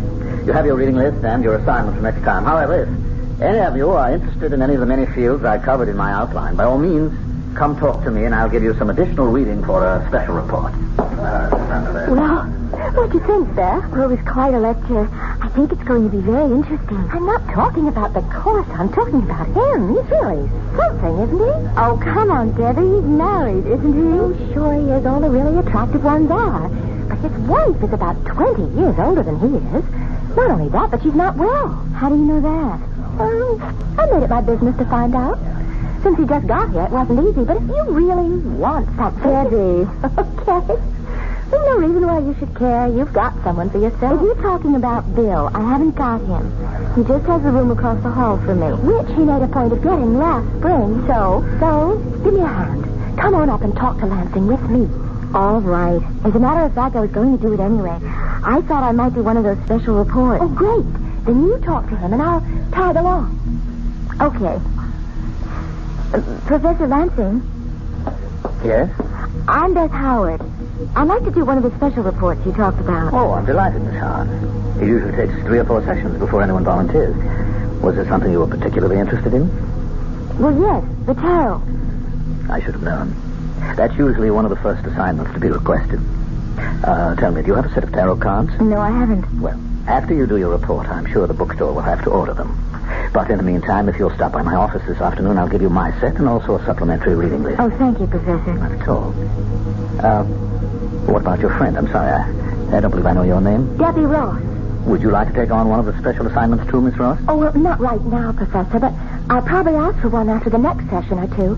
But in the meantime, I wanted to tell you that I think the course is absolutely fascinating.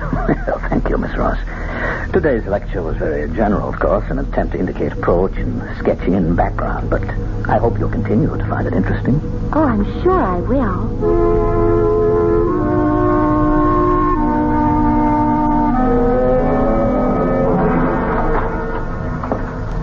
All right, Mia. I told you could relax, and you can. You've got one? I have several. 2 in particular. I'm sure you'll be delighted with either one of them. You're sure? Mia, haven't I done it often enough so that I can tell? Yes, we both have, but Arnold, it'll have to be soon, or I'll be so weak I won't be able to help. Don't worry, Mia. It will be soon. Not more than another few days.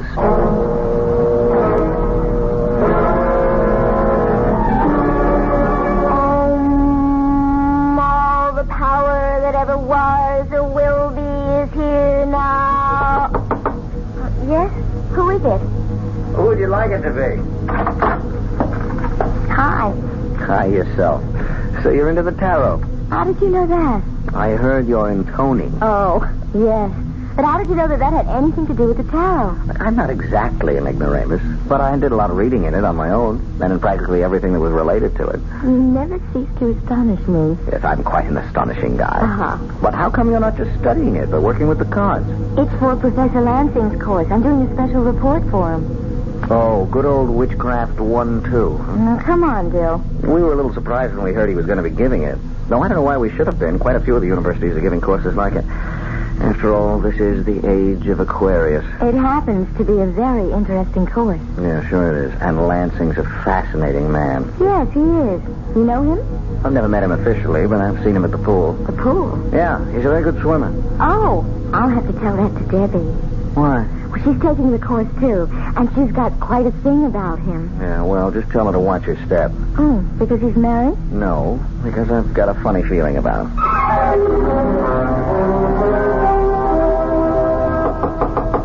Yes, come in.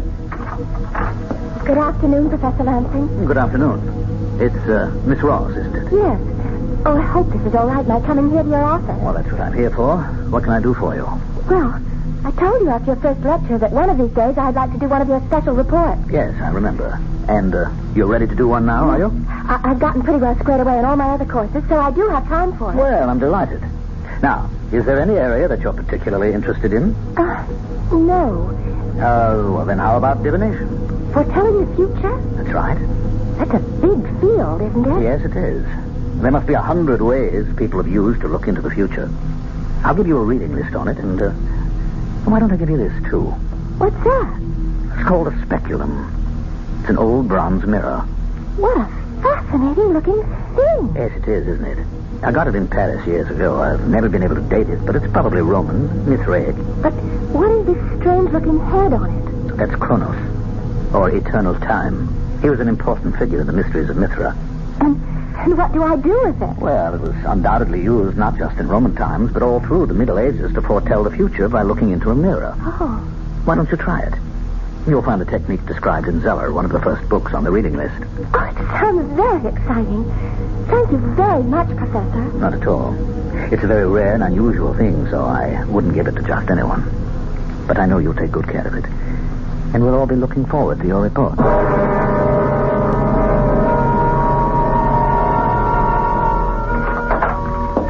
Mia, I've got the girl. One of the 2 I told you about. Her name is Debbie Ross.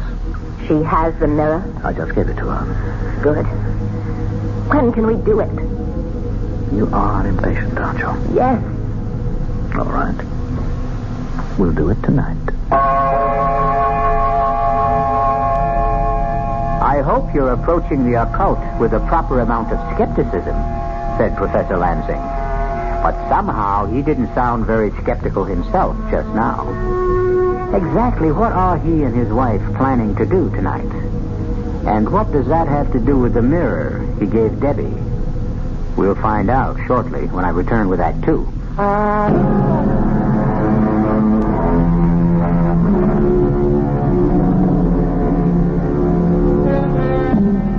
Unto all things there is a season. And of course the proper time for one of the darkest aspects of the occult black magic is night. Well, it's night now, about 10 o'clock. And Beth Howard has just arrived at Debbie's rooming house, which is only a block or so from the campus. I was afraid you weren't coming. Well, you said it was important, that you had something to show me. Look. Oh, wow. What is it? A speculum. What's that? An old bronze mirror, probably Roman. Where did you get it? From Professor Lansing. Oh. I went to see him this afternoon. Beth, I think he likes me. He said he wouldn't give it to just anyone. I'm sure he wouldn't. It's a very unusual thing. What are you supposed to do with it? Well, it's all here in this book. The room should be dark, lit only by one candle. And you sit with your back to the candle, and you stare into the mirror, keeping your mind a blank. Have you done it yet? No. Well, I started to, and I felt a little funny about it. Funny how? Just funny. It's a wonderful-looking thing, but it's pretty weird. You know, all those figures around the edge of it. Is that why you called me? Yes. I thought maybe you wouldn't mind staying here with me while I tried it. Oh, of course I don't mind. Are you going to do it now? Oh, yes. Light the candle. Get the light switch. All right. It's strange, but I know how you feel. I felt very much the same way when I was working with the tarot cards. We don't really believe in any of the things we're doing, but for centuries, people did believe in them. Quiet. I'm going to look and concentrate. All right. Well, do you see anything? I don't know. I think maybe... What do you see? Wait, I'm not sure. It's probably just a shadow, but I do think I see something in there. What does it look like? Hard to tell. It's dark, very dark and shapeless. It's moving. It's turning. Beth, it's got eyes. Flaming eyes. Oh, come on now. No, it has. It's looking at me. Put on the light, Beth. I'm not going to look anymore. Okay. Oh. You really did think you saw something? Yes. Well, as you said, it was probably just a shadow. The candle flickering. You really are shook up, aren't you? Yes, I am. You want to come over to my place and stay overnight with me? Well, could I? Of course. Bill's out, too, giving a seminar, but he should be back soon. And if my light's on, he'll come in for a while. Oh, good. Just let me get my coat and wrap this up again. You're taking me there? Oh, I better. It may be a scary thing, but it's very valuable, and I said I'd take care of it.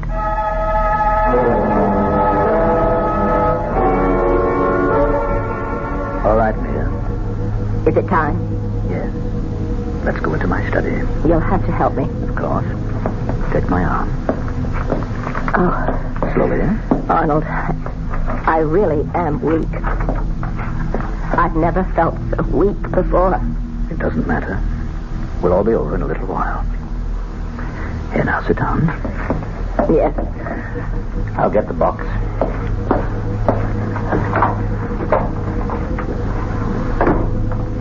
Here, now, hold it while I light the incense. I have it. Where do you think she is? What is the difference? She has the mirror. No matter where she is, it will find her. Are you ready? Yes. Give me the rod. Here. All right, now you'll be quick with the arcane when I need it. Yes. Peor, wherever you are, hear me. Do you hear me, Peor? With this rod, and in the names of Gagerim, Amat, Algar, and Algasta, I summon thee. It's coming, Arnold. There it is. Over there. I see it. Take the rod. Give me the arm. Why must it be wrapped this way? You know why. It mustn't be touched until it's needed. Quickly, hurry. Yes. Stay where you are.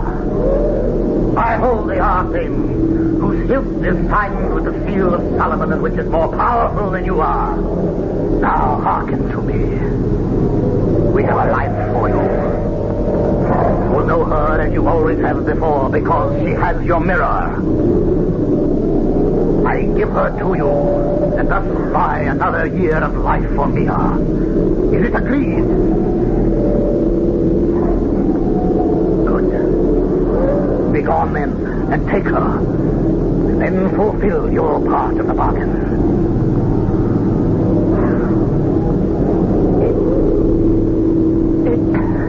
It's gone. Yes. Are you all right? Yes. Yes. Somehow I always forget how much it takes out of me. Yeah, here's the Arthing. Wrap it up again carefully. I'll get us both some brandy.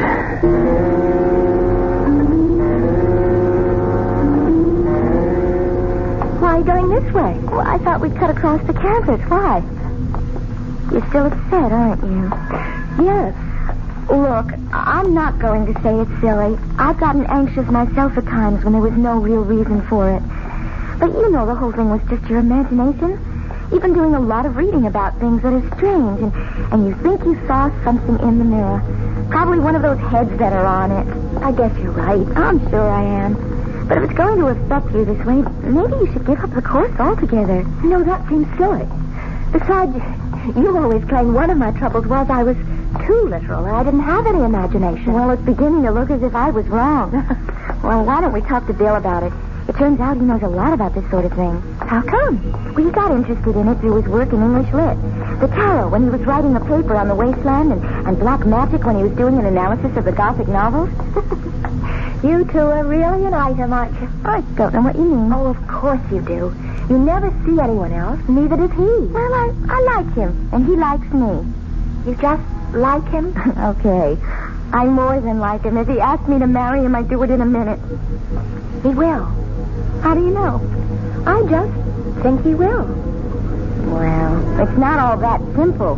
He's just an instructor now, and it'll be a while before he gets his... What is it? Don't you hear that? Oh, it's just the wind. No, it isn't. It's something else. I don't hear anything. Well, I do. A kind of humming, singing sound. Look, over there, near Brewster Hall. It's only a shadow. It's coming this way. Now, hurry, stop it, Debbie. You're getting yourself all worked up about nothing. It's coming this fast. It's got eyes. It's that thing I saw in the mirror. Come on. Run, Debbie, wait. If you're going to run, don't go that way. I'll come this way. Over toward me.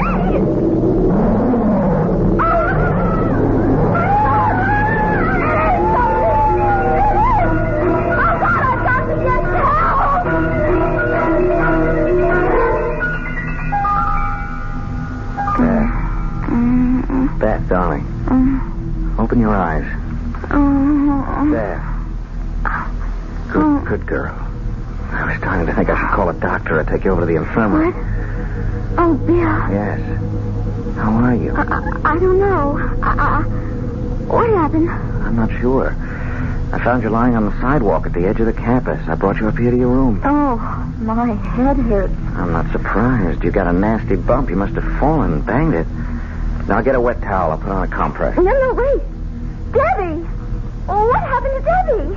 Debbie? Yes, she was with me. We were going across the campus when suddenly we saw it. The thing from the mirror, and we started to run. And... Wait a minute. What thing?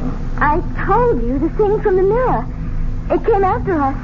After her, and I heard her scream. Oh, Bill, you've got to go look for her. Yeah, sure.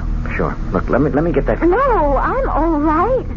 You've got to go find her. All right, now quiet down, Beth. Now, when I found you, you were all alone. Because I ran one way toward the house here, and she ran the other, and it was after... You don't believe me. Well, it's a little hard when I don't know what you're talking about. I mean, what was this thing that came after you, and what was the mirror? The mirror that Professor Lansing gave her. She was going to do a report for him on divination, like Like the one I'm doing on the tarot and... All right, now, will you hold it a minute? When I left you to go to my seminar, you were still here. Uh-huh. You said you were going to stay here and do some reading. Right, and then Debbie called and asked me to come to her place, and she said she had something to show me. The mirror. Yes, an old bronze one, or speculum. Speculum, she called it. She was supposed to look into it, describe what she saw. Yeah, speculomancy. That's right, but she felt funny about it, nervous. So she wanted me there while she did it. Yeah, and did she do it? Yes. We put out the light and lit a candle, and she saw... Well, no, she thought she saw something in it, a dark shape with flaming eyes, and that made her more jumpy than ever, so I told her to come back here and stay overnight with me. Mm-hmm. So you started to walk across the campus together. That's right, and there was no one around, and then we heard something, a strange sound. The wind. Oh, that's what I thought, too, at first. But it wasn't. It was a kind of a musical note, and then we saw it, this dark shape. Did she see it, or did you? We both did. She saw it first, and... Phil, you think I just imagined it? Oh, don't you? I don't know. Well, let's go back over it again. She was tense, nervous, thought she saw something in the mirror, and that made her more nervous. So she decided to come over here with you. Then she saw something, a shadow of some sort, which she identified with the thing she thought she'd seen in the mirror. But I saw it too, Bill. After she described it to you. But I'm sure I did see it. It was huge, dark, and... All right, if I did imagine it, where's Debbie? She's probably back in the room, embarrassed to death at the fuss she made. I suppose that's possible. When I think about it, it does sound a little silly. I mean, two grown women getting hysterical. But, Bill, would you call her and make sure? Her number's in the book next to the phone. Sure. Let's see. Here we are. You know, I think maybe she ought to come over here anyway so that we can talk about this, because if the two of you are going to get all worked up about that ridiculous course of land... It's not ridiculous. It's very interesting just because we got a little silly about it. Well? No, there's no answer. Bill, I don't like this. I think we should go and look for her. Go look where? If she's not in the room and she didn't come up here, she could be anywhere. I mean, with another friend. I don't care. I still want to look for her. I'll show you where it happened, where we started running and... Well, what good will that do, unless she fell and hurt herself also? Look, I'll tell you what. I'll call the campus police and see if they came across her or heard or saw anything. All right. Hello, security. This is William Taylor of the English department. This is a rather odd call, but I wonder if any of your men ran into an undergraduate by the name of Debbie Ross within the last hour or so. Yeah, well, another student, Beth Howard, was with her. They were walking across campus and they were frightened by something. No, it wasn't a man. It was, what? Oh, no. Where was this? I see. All right. I'll come right over. Bill, what is it? One of the guards found her about 10 minutes ago. What do you mean, found her? Found her body in the bushes near Brewster Hall. She's dead.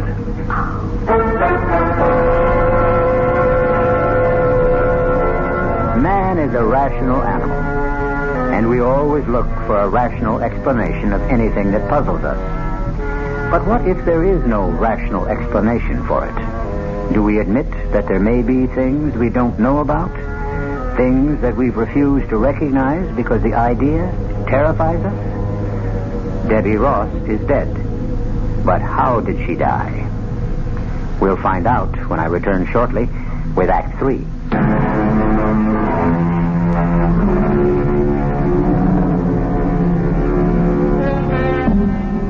It's several days later.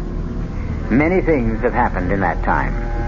There have been questions, investigations, explanations, and recriminations. There has also been a funeral. As far as Beth is concerned, that is the only thing that really mattered. That and what has happened between her and Bill. Yes? Who is it? Bill. Oh. Just a second. Hi. So you're still locking your door? Yes. Which is very silly of me. All right, I didn't say that. It's certainly understandable. Uh-huh. But still pretty childish. You've been treating me as if I were a hysterical female. That's not true. I've been perfectly willing to talk to you about it, but you know what the facts are. Of course. There were no marks on Debbie's body, at least none that could have killed her. She died of a heart attack. That's right. But they checked back on the physical she took when she was admitted here, and there was nothing wrong with her heart. Look, Bill, we've been through this before. Debbie thought she saw something in the mirror. Thought she saw it again out on that campus, and that made me think I saw it too. Look, darling. Don't call me darling. Why not? Because I don't want you to. When I first signed up for the course, you teased me about it, even though you've done a lot of reading in that same field yourself. I didn't tease. Yes, you did, Bill. And you made a few remarks about Lansing, saying you had a funny feeling about him. But now... I don't have a funny feeling about him. As a matter of fact, I feel funnier about him now than ever. Why? Well, because I did a little checking up on him this afternoon. You know, we taught the same course at State last year? Yes, I know. Well, what of it? Well, there was an incident there that was very similar to what happened to Debbie. I mean, a student, a member of the swimming team, and therefore presumably very healthy, died suddenly one night of a heart attack. One of his students? No. That's the only difference. He wasn't one of Lansing's students. Well, then why do you call it similar? And why are you making a point of it? If there was no connection between them, Bill... I don't know if there was or not, but I thought perhaps I ought to look into it a little further. How? And I'm going to go see Lansing. I'm going to talk to him. No, Bill. Why not? Because I feel odd about him, too. I have ever since Debbie died, and I'm afraid.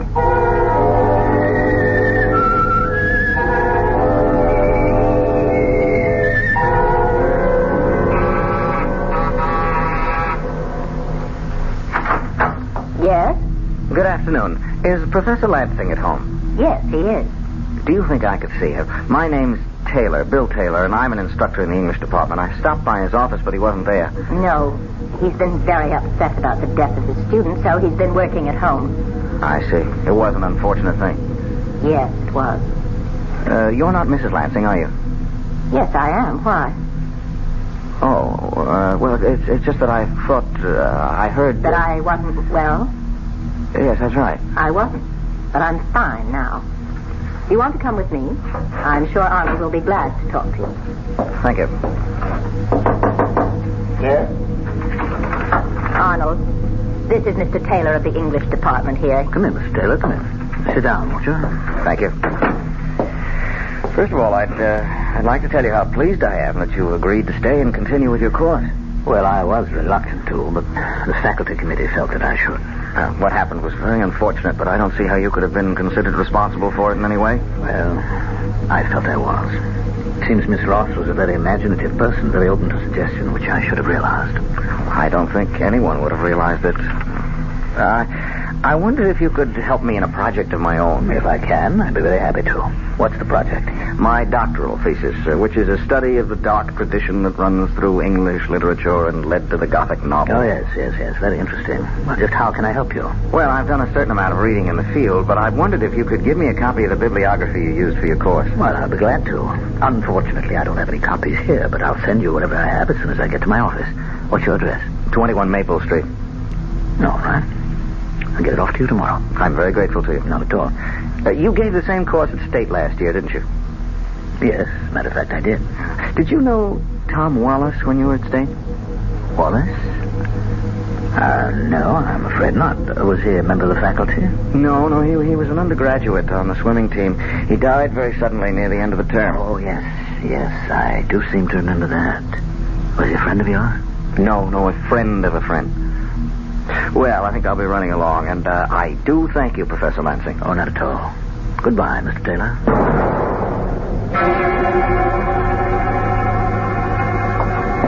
Did he go? Yes. What did you think of him? He seemed like quite a pleasant young man and very attractive. Well, I'm glad you think so, because he's going to be our next. Oh? Well, you don't have to worry about that for a while. You've got another 4 months. Yes, I know, but I'm a little concerned about him. As you said, he seems quite pleasant and very plausible, but he asked me some rather strange questions. What kind of questions? About where I'd been before I taught at State. Also about your young friend, Tom Wallace. You think he suspects? I don't see how he can. But we can't afford to take any chances. No, I suppose not. I wasn't going to mention it, but He acted rather strangely with me, too. He seemed surprised that I was up and around. Oh? That settles it then. When are you going to do it? As soon as possible.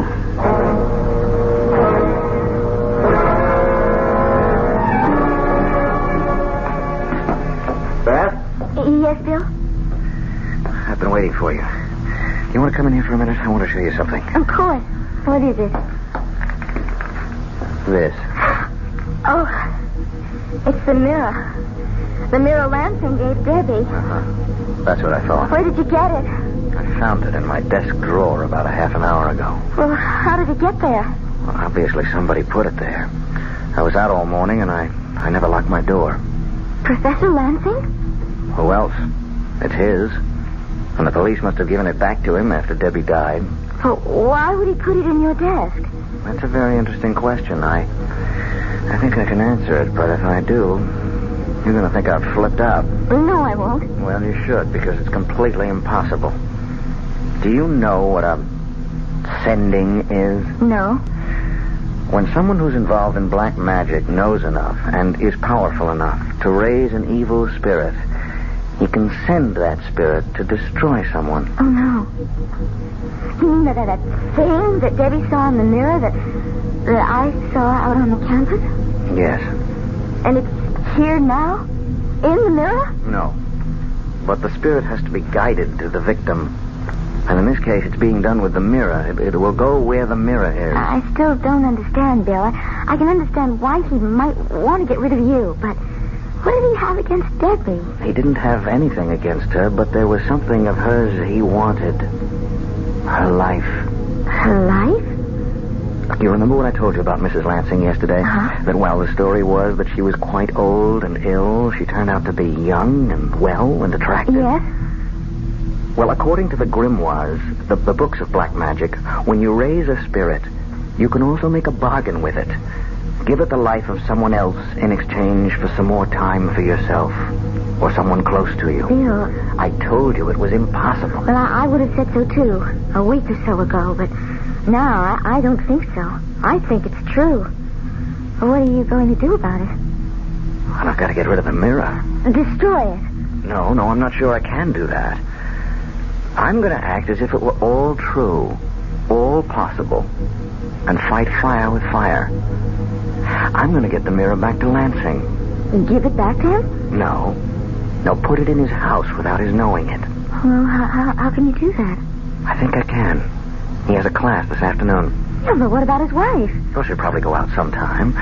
If she doesn't, I'll phone her. I'll give her a message that'll get her out of the house. Bill, I'm coming with you.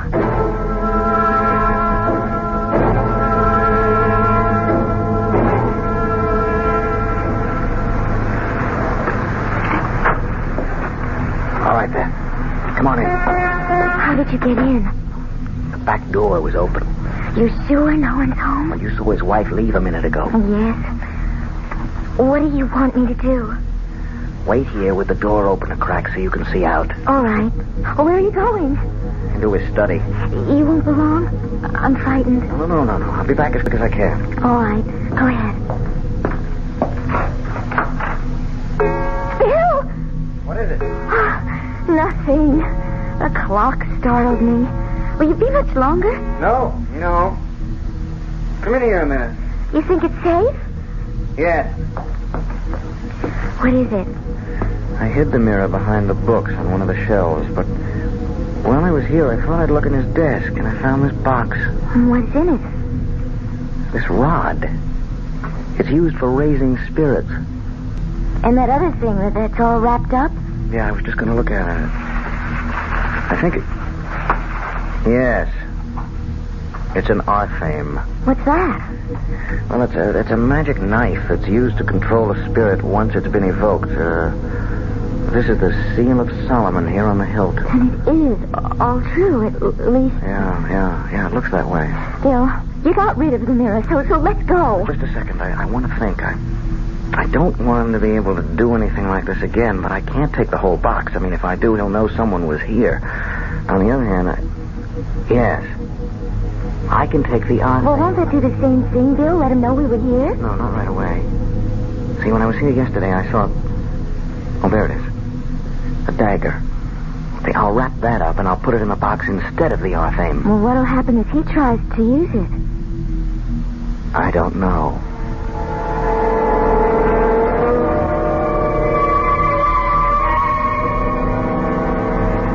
All right, Mia. Is it time? We said midnight. You are sure he's there? In his room, now? He has an early class tomorrow, so I would assume so. Now hold the box while I light the incense.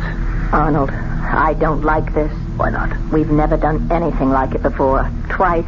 Not just in the same place, but within a few weeks. We had no choice, Mia. He's suspicious. And if he goes on prying, asking questions... Yeah. All right. Give me the rod. Here. Pior, wherever you are, hear me. Do you hear me, Pior? With this rod and in the names of Dageram, Amatet, Algar, and Alcasna, I summon thee. There it is, Arnold. Over there, near the bookcase. I see it. Give me the Arthame. Here. Stay where you are. I hold the Arthame. I have another life for you. A man this time.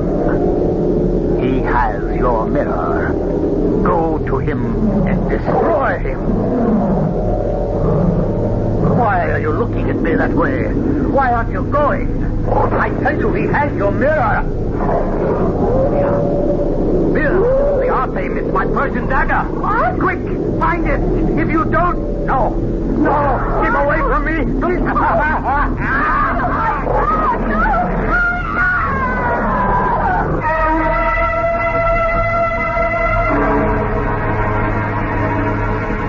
What time is it now? 12:15. Do you think he's tried to do anything? I don't know. And I don't know how we'll be able to find out unless... Oh, what's that? It's a police car. It's going that way, toward the Lansing house. But why? Let me see if I can find out. Hello, security? This is William Taylor on Maple Street. One of your squad cars just went by going over towards Willow Road. Do you know why? I mean, is there anything wrong? Oh, I see. Thank you. What did they say? They're not sure what's wrong. Someone on Willow Road called and said they heard terrible screams coming from number 45. As if someone were being murdered. Oh, but that's... Yes. Their house. Oh, Bill, what are you going to do? Are you going to say anything? Well, what would be the point? Do you think anyone would believe it?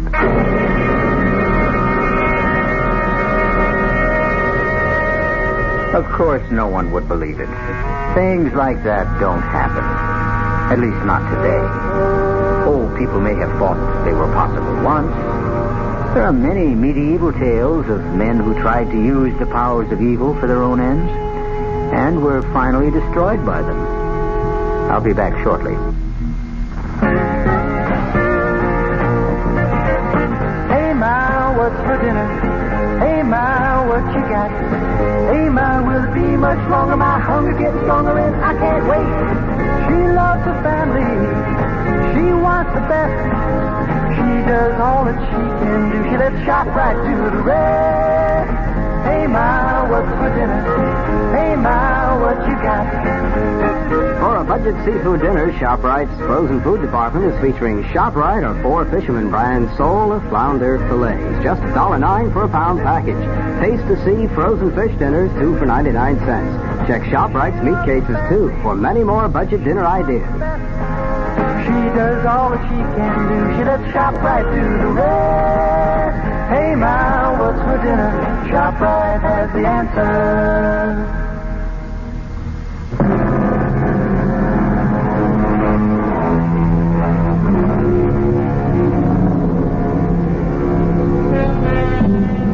As I told you, the tale you just heard was a work of fiction. Completely imaginary. But I am reminded of what Shakespeare said. Why do I yield to that suggestion whose horrid image doth unfix my hair and make my seated heart knock at my ribs against the use of nature. Present fears are less than horrible imaginings. Our cast included Mandel Kramer, Marion Seldes, Tony Roberts, and Phoebe Doran. The entire production was under the direction of Hyman Brown. Radio Mystery Theater was sponsored in part by Anheuser-Busch Incorporated, brewers of Budweiser. This is E.G. Marshall inviting you to return to our Mystery Theater for another adventure in the macabre. Until next time, pleasant dreams. The preceding Mystery Theater program was furnished by the CBS Radio Network. We invite you to stay tuned now for 15 minutes of the latest news from the WOR Newsroom with John Scott. This is WOR New York and RKO General Station.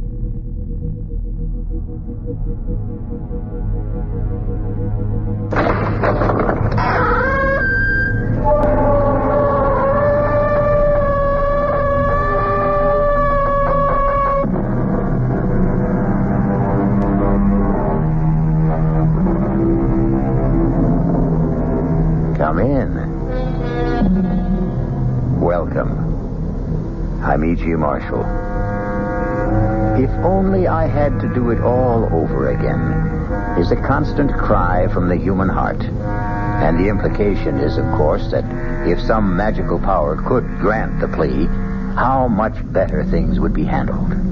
Or at the very least, how differently. But is that a valid concept? Does it follow inevitably that people could or would handle things better a second time around?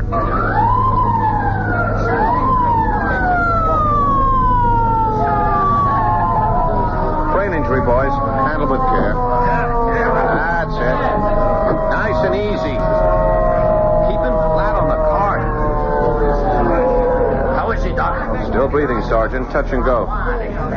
You want to stay with it as we take him in? You don't seem to know what it is. What's he saying? Search me.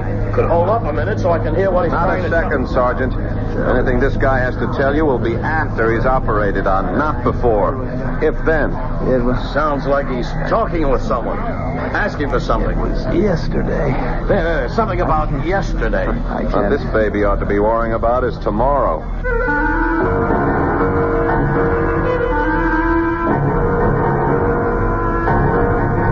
Our mystery drama, The Man Who Asked for Yesterday, was written especially for the Mystery Theater by Ian Martin and stars Mandel Kramer. It is sponsored in part by Anheuser-Busch Incorporated, brewers of Budweiser. I'll be back shortly with Act One. I'm Hy Brown, producer of Radio Mystery Theater, a bit numb with surprise and appreciation. We never anticipated the enthusiasm of your response when we invited your comments about the show. You've said so many, many nice things, and you've telephoned, written, and asked questions. It's those questions, though, that pose a problem. The volume of mail has been so tremendous, over 75,000 letters, and still coming in, that it's going to take time to sort through all of it and find the letters that call for specific answers to questions. But the prize drawing is over, so if you'll send in that question again, we'll try for a prompt reply. Write Mystery Theater, Box 5152, Radio City Station, New York 10019. Mystery Theater, Box 5152, Radio City Station, New York 10019. And again, thank you. This is WOR New York, your Mystery Theater station.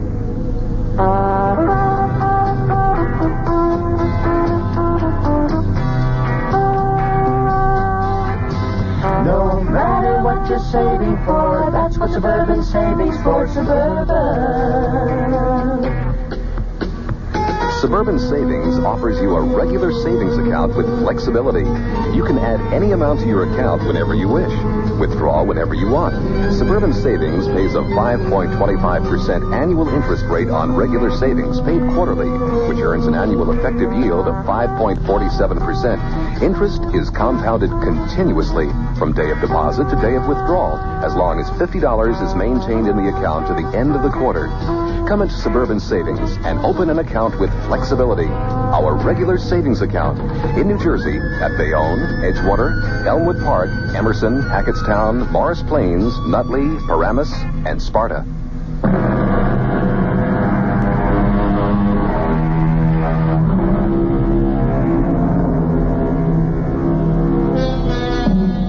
An almost always misquoted quote by an obscure poet is the theme of tonight's Spine Tingler. Backward, turn backward, O time, in thy flight.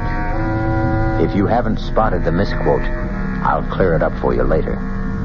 Concentrate first on the fascinating problem of a man with fatal brain injury who still finds time to talk to himself. Are you taking him straight to surgery? No, not yet. Pre-op first. And an operating team has to be assembled. Can I hang around? On the chance while he's talking to himself I can get a lead? Be my guest. But with that bullet in his brain, I doubt if even subconsciously he can track anymore. But he's still trying to say something. To who? Us? Himself. Big Daddy in the sky. I don't know. He may be louder. Oh, if you could... But he sure ain't clearer. I'd give a lot to know if he's really making any sense or what he's trying to say. I never had a chance. I should have had a chance. Somebody should have given me a chance. What kind of chance, Mort? Huh? What kind of chance should you have? Well, the cards were all stacked against me. I mean, how was I to know? The cards were stacked. So? Don't you see, if I'd even suspected for a moment, if I thought that my own wife... Oh, what's the use? Don't give up yet, Mort. Look, mister, I don't know who you are, and it's like I'm wasting my breath. But I can tell you something. If I could have yesterday to live over... Suppose you could. What would you change? You'd have to know what happened to me first. Suppose you could convince me that yesterday should be lived over.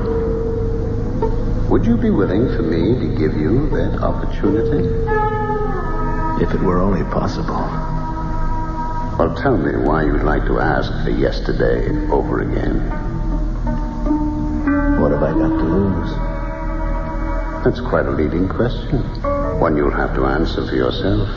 Do you want to tell me about yesterday? It started like any other day. The tight pull behind my eyes, the furry tongue, the shivery feeling of insecurity. Not just because my legs and my hands were shaky, but because my mind was sticky and not quite tracked, and because I had that sick feeling that I'd failed Cherry again, that I was less than a wife should expect. Oh, crying out loud, Mort. Your alarm to wake you up. Turn it off. Oh, sure, honey, sure. Did you have a bad night, baby? What'd you expect? With you turning and twisting and moaning. I didn't sleep. I'm sorry, honey. It's just that I'm going crazy. I don't know what I'm going to do. I thought you said your horse had to come in today. It has. 15 straight days. The favorite has run out of the money. The law of averages has got to catch up. So, today you'll win. And everything's fine again. There's only one hitch. What? To put down a bet, you got to have the scratch. I haven't got any. So, you'll borrow some. Where? Well, Uncle Joe wouldn't give you some. Oh, come on, Sherry. You know my partner wouldn't lend his mother a dime without good security, and I'm not even real family. Well, he always says you're like a son to him. Yeah, it's because he let me buy a piece of the business so he could have a diamond cutter's salary and work me 10 hours a day for free. I don't know why you let him get away with it. Look, it's the carrot on the stick, sweetheart. He dangles it in front of my nose every day. Like a son you are to me, Mort. Someday this is going to be all yours. I wish he'd die already. Don't get your hopes up. He's as tough as an old shoe. I got to get going. No, wait a minute, Mort. What? About the bet. If you don't want to ask Uncle Joe, why don't you borrow from a bank? Sherry, you know I've got no credit. Well, you've got the piece of the business. I've used that as collateral. Your insurance. That's tied up, too. Then you're really flat, huh? Up to my ears in hock. I'm worth nothing. The only thing I've got left that's worth a cent is my body, and I wish to God I had the guts to fall out a window so at least you'd be able to... Hush. Hush, honey. Don't you dare talk like... We'll work it out. You'll see. I don't deserve you, honey. Now, let's not go into that. Look, why don't you take your shower and shave, and you and me will get our heads together over breakfast and see what we can figure out. That's a good idea, honey. I won't be long. Take your time. You know you're the best wife a man ever had? Just you keep thinking that way. Sherry? Whatever it is, it'll wait till breakfast. Now get in the shower. I thought he'd never move. Gee, come on.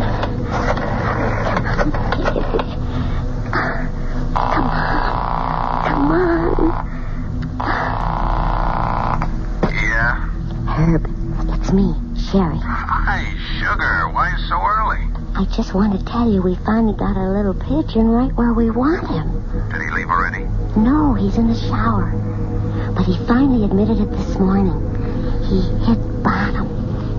So do we go ahead? You know the deal, sugar. You can count on me. Then we move. More coffee, Mort? No. I wish we had more time to think. If only you'd been here last night, at least I could have slept on it. Oh, I'm sorry I was so late. But you know Marge. I don't know why you spend so much time with her. Oh, she's a good friend. And with you working the hours you do, I know. I guess I shouldn't complain. Well, never mind. Anyways, it's like I told you. Marge is a wonder with the Ouija board.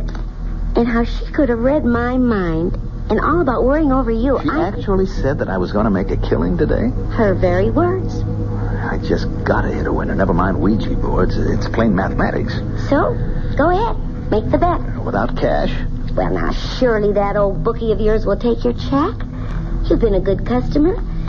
And then you can pay him when you win. Mm-hmm. And suppose I lose? Mort, will you think positive for once?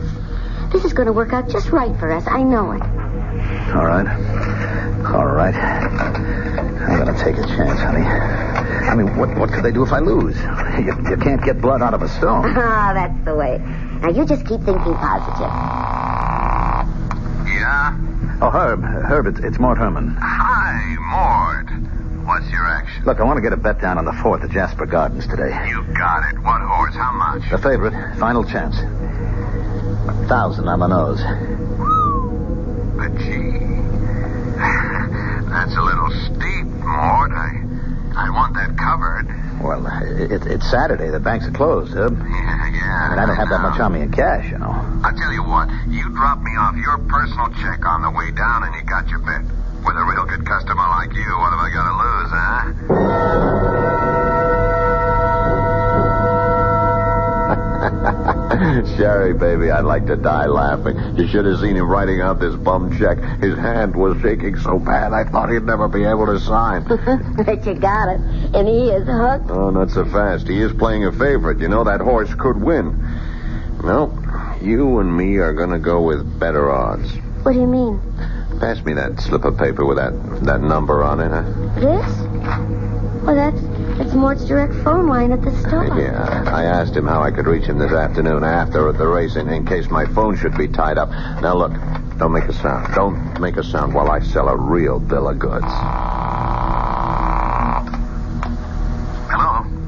Hi, is that you, Mort? Yeah? Hi, this is Herb. Now, listen, I got your bet down, and then I started to get cold feet about that check. Well, look, if you want to cancel out... Now, I said, listen, now, don't interrupt me. And that bet's up the line by now. I can't cancel out. But I can do you a favor. Now, we're playing with rough boys, Mort. And like I said, you've been a good customer. I don't want to see you hurt. Hurt bad. But the favorite can't lose. The favorite ain't gonna win. The fix is in. The winner is Tidy Lady. She'll go up at 100 to 1. Now, I'm gonna stick my neck out for you. Give me another check at anything up to 2,500, and I'll see you get down on Tidy Lady. 100 to 1. A sure thing? A lead pipe cinch. You can't lose. I'll be right over. And that sews that up, Sherry, baby. Herb, there isn't any chance that Tidy Lady could win. She'll be lucky to get out of the gate.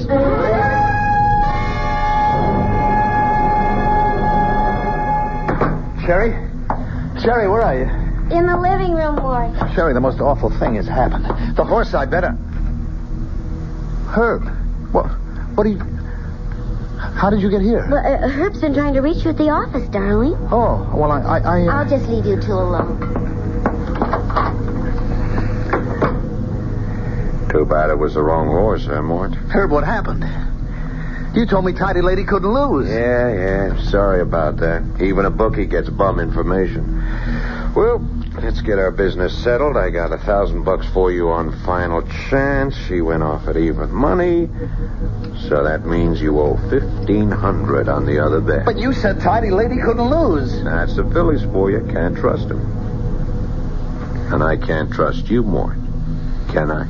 Now, look, Herb. You know and I know these checks ain't worth the paper they're written on. If I drop them, they bounce out of sight. Now, what are you going to do to make them good? Now, Herb, give me a chance, will you? Give me a break. Oh, yeah, sure, I might, Mort, but the men upstairs, not a chance. I'm only an errand boy. These are hard cases, Mort. You better pay off. How can I? Well, there is one way. Let me show you the only out you got.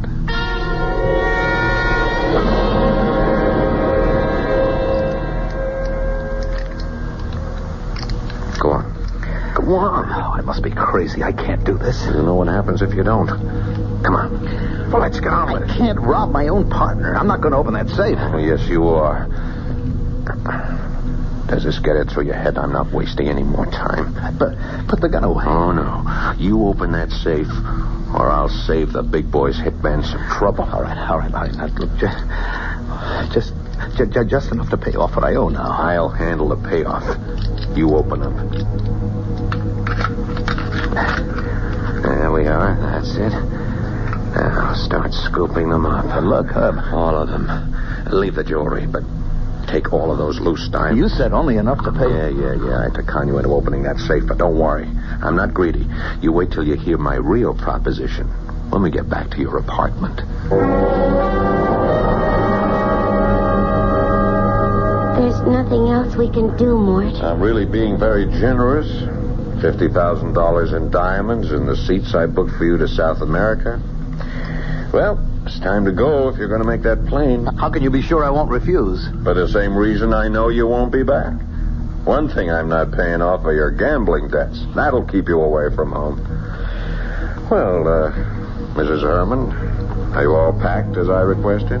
Yes. And I'll drive you to the airport, just to make sure you get off all right.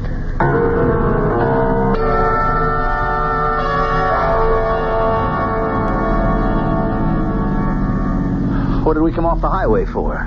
We're almost out of gas. Well, the airport's just across the bridge. You could have made it. Turn left here. Right here, under the bridge. There's no gas station down here. This road goes right to the river. That's a dead end. You are so right, Mort. Particularly for you. What do you mean? End of the line. But I'm going to South America. You said there were 2 tickets. Yeah. For Sherry and me. What? Didn't you ever think it was funny? My dear friend Marge never came to visit us. You mean it was always Herb and you? Sure. It takes someone as stupid as you not to guess. Where's your car, Herb? It's on the other side of the wharf, honey. But don't go yet. I'll need you to help me get this car rolling into the river. Oh, I don't want to be here. No. You're not going to kill me, Herb. You're not going to kill me. As soon as that plane is making enough racket to kill the sound of... Herb, no. Now. Herb.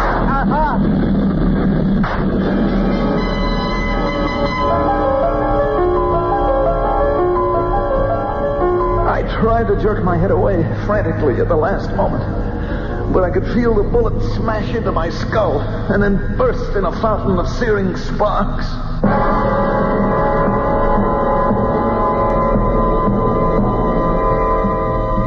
But did Mort Herman really die? If so, how could he be able to ask his mysterious partner in conversation to borrow back yesterday? Well, we'll find that out when we return shortly with Act 2. Ever see a beer drinker pour his beer real easy down the side of the glass? Maybe you do it yourself. If so, the Budweiser brewmaster thinks you're missing something, especially if you're a Budweiser drinker. You see, Bud is brewed, so it will kick up a healthy head of foam. Exclusive beechwood aging and natural carbonation make it a lively brew. Well, anyway, pouring Bud plunk down the middle of the glass helps bring out the best in that clean white Budweiser foam and real beer aroma. It also helps you get the full benefit of a taste, smoothness, and drinkability you'll find in no other beer at any price. Remember, brewing beer right does make a difference. Next time, pour that Budweiser right down the middle and see for yourself. Anheuser-Busch, St. Louis. WOR, your Mystery Theater station in New York. Hey, Ma, what's for dinner? Hey, Ma, what you got? Hey, Ma, will it be much longer? My hunger gets stronger and I can't wait. She loves her family. She wants the best. She does all that she can do. She lets ShopRite do the rest. Hey, Ma, what's for dinner? Hey, Ma, what you got? What's for dinner? How about Armor Can Pan? 3-pound size, $3.99. ShopRite, grade A frozen green beans, 9-ounce packages, 6 for $1. ShopRite Dairy Case Homestyle biscuits, 8-ounce packages, 5 for 49 cents. She loves her family. She wants the best. She does all that she can do. She lets ShopRite do the rest. Hey, Ma, what's for dinner? ShopRite has the answer.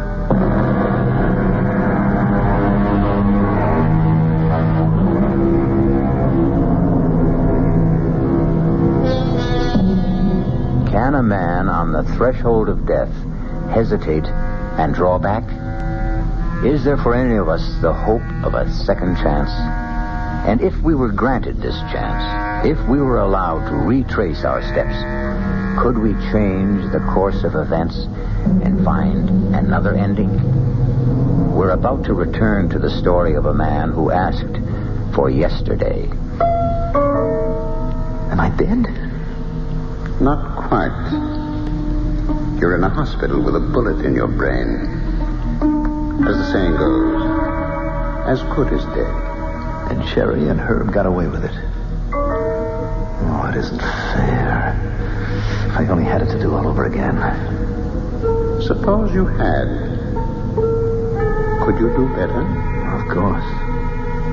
Of course, if I knew what I know now. Naturally. That would have to be a precondition if you're asking for yesterday to live over again. You mean there's a chance that I can? If you deserve it. Oh, please. Please, give me the chance. Can you? Oh, yes. Well, why not? I'm a bit of a gambler myself. Let's see how you can remake yesterday.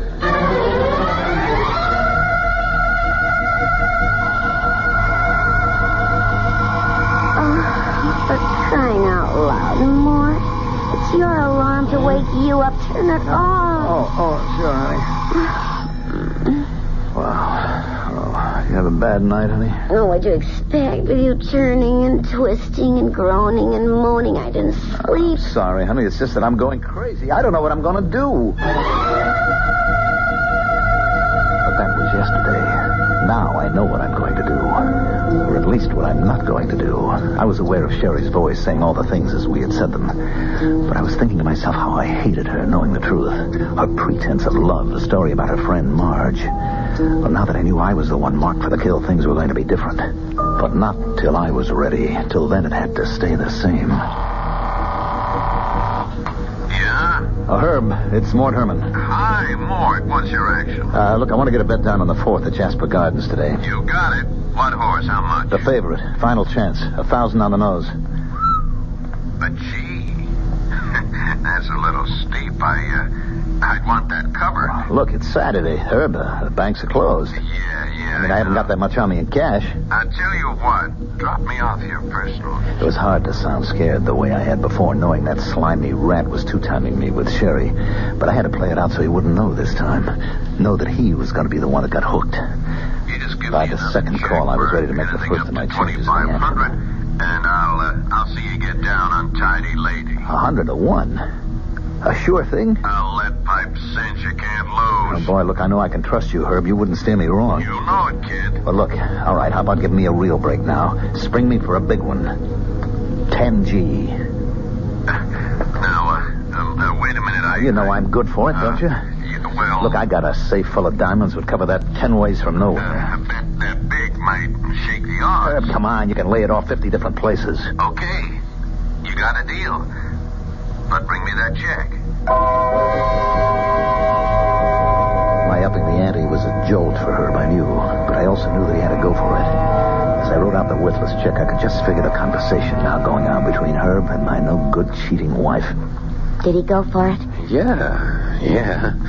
Herb, is something wrong? No, I just got a little mad is all. What? I thought I had my pigeon pegged.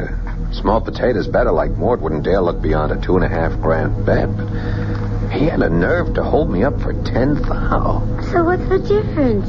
Doesn't that give you even more of a lever to talk him into opening up the safe? Yeah, but it'll run me quite a few grand more to pay off the boys upstairs. It's a drop in the bucket, Herb. There's easy $1 million in that safe. So what do you care? Yeah, I just got a little nervous, hon. That fool should balk at going through with a big caper. I wouldn't like to be holding those bum checks I couldn't cover. I don't want to end up in the river with concrete boots.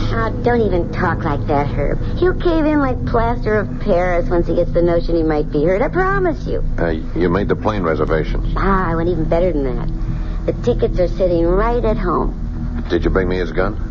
I didn't want to carry it around. It's in the drawer at home. You're not going to chicken out on going all the way. Don't you worry. Because after the heist, he's got to go. He'll be the one the police figure for it. They'll be looking for him, and we don't want him found. Herb, there's no outside chance this Tidy Lady could win. She'll be lucky to get out of the gates. What they didn't know was that from here on in, the odds were changed. I was calling the shots. Don't worry, Uncle Joe. I'll mind the store. Yeah. I'll set the burglar alarm when I leave. Don't worry. Everything's under control. Yes, sir, Uncle. Your little boy Morty has everything under complete control. If I didn't know about that unnumbered bank account you've got in Switzerland or all the blue chip stocks, I'd hate to do this to you, Uncle Joe. 22 right. 8 to the left. 31 right. 14 back. A real nephew, maybe you could have trusted, but a made-up one, you got only yourself to blame. I cleaned the safe out of everything in diamonds, just like Herbie would have made me do. They went into my pockets. It's surprising how little space nearly $1 million in diamonds takes up. Then I went to deliver my check to Herb. I'm stretching quite a point for you, Mort. Oh, I know that, Herb, but I'll be good for the check. Don't give it a thought. You and me, we're going to be rich men after that 4:30 finish. And no kickbacks. We're riding on all the suckers' money. You want a drink to it? No. I'll pass, Herb. I'm kind of pooped. I've been under a lot of strain lately. So I think I'll just go on home and take a little nap until post time. You're not going back to the store, huh? No. I think I'll just watch on TV while our jockey boots our fortune home. Well, maybe I come up and join you. We could celebrate together. Why not? Not in a million years, Herbie. Not ever. You're not seeing me again. When I heard you laying off those bets that you had to guarantee personally, my score with you was all settled. Who's that? Me. Mort. What are you doing home so early? Why, aren't you glad to see me? Well, of course, sweetie, but... What are you doing with the gun? Just checking to see if it's loaded. Why? Well, you know I always do that when I'm carrying diamonds. Diamonds? You're carrying some now? Yep. Oh, what for? I'm going on a trip. When? Right now. Oh, but I thought... You thought what? Well, I thought... Well, didn't you have a bet on a horse or something? That's right, I do. 2 of them, to be exact. On the same race. Well, I don't understand. Yeah. Pistol's all set now. I think you do, Sherry. What? Understand. Oh, Mort, honey, you're so strange. What are you trying to say to me? I'm not trying, honey. I'm going to lay it right on the line for you. How long have you and Herb been closing me out? What? Knock it off, Sherry. I can do without the injured innocence. I know the whole scheme, so you better come clean. Well, I don't know what you're talking about. You got tired of me, Sherry. Maybe you only married me in the beginning because diamonds were very big in your eyes. But I blew it all because I ran to the ponies. And they cleaned out what little I had. And then you met my bookie. You want to know something? I never really took a close look at him until today. He's quite a hunk of man. If you'd have told me, maybe I couldn't have blamed you for going for him instead of... No, look, Mort, before you do something crazy, just... No, not crazy, baby. No more. Don't point that at me. Don't you think I have the right? Why? Because you know my horse is going to lose. And then I'm set up to open the safe, Sheriff. Then when it's opened, your lover is going to clean it all out, pointing this gun at me. And then you're going to drive me out to the airport and shoot me and put me in my car and sink it in the river while you and Herb take off for South America together. Isn't that the plan? How could you know? I mean, what are you talking about? You, me, and Herb. And the future. I ought to put a bullet in your head right now. No, Mort, no, listen to me. I'm Sherry. You're Sherry. Your wife. Someone who'd do anything for you. To me? No, Mort, please. No, give me a chance. Whatever's in your mind, we can work this out. Can't we somehow? Oh, my God, Mort, can't we somehow? Please.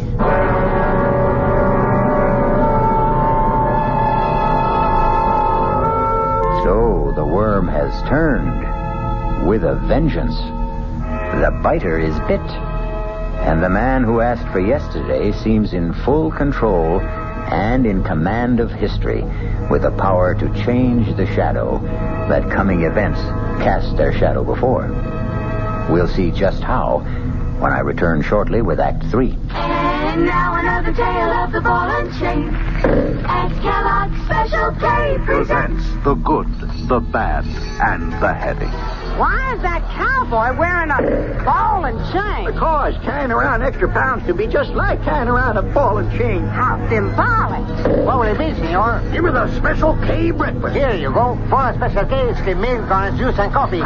Say, don't I know you from someplace? You probably don't recognize me with my ball and chain. I used to be 10 pounds lighter, but I'm getting back that way by exercising and eating smart at every meal. Start with this here Special K breakfast. What's so special? It's less than 240 calories, 99% fat-free, and delicious. It's going to help me get rid of this here ball and chain. I bet your horse will be glad to get out. another ball and chain bites the dust. Your happy ending could begin with the Kellogg's Special K breakfast. That's Kellogg's Special K. That's right. Good night. Of course, you remember the ad that said, "Follow that man, Agent X39. A man with a long midnight blue cape and a beautiful burgundy silk lining. Send your name and address to Box 42, Aquanamonac, Wisconsin, Big Shot Division. Follow that man. Carry a Malacca cane with an ivory head. Small wonder I'm what I am. Nothing. Operative X39. Gene Shepard, tonight at 9:15 over WOR New York, your Mystery Theater station.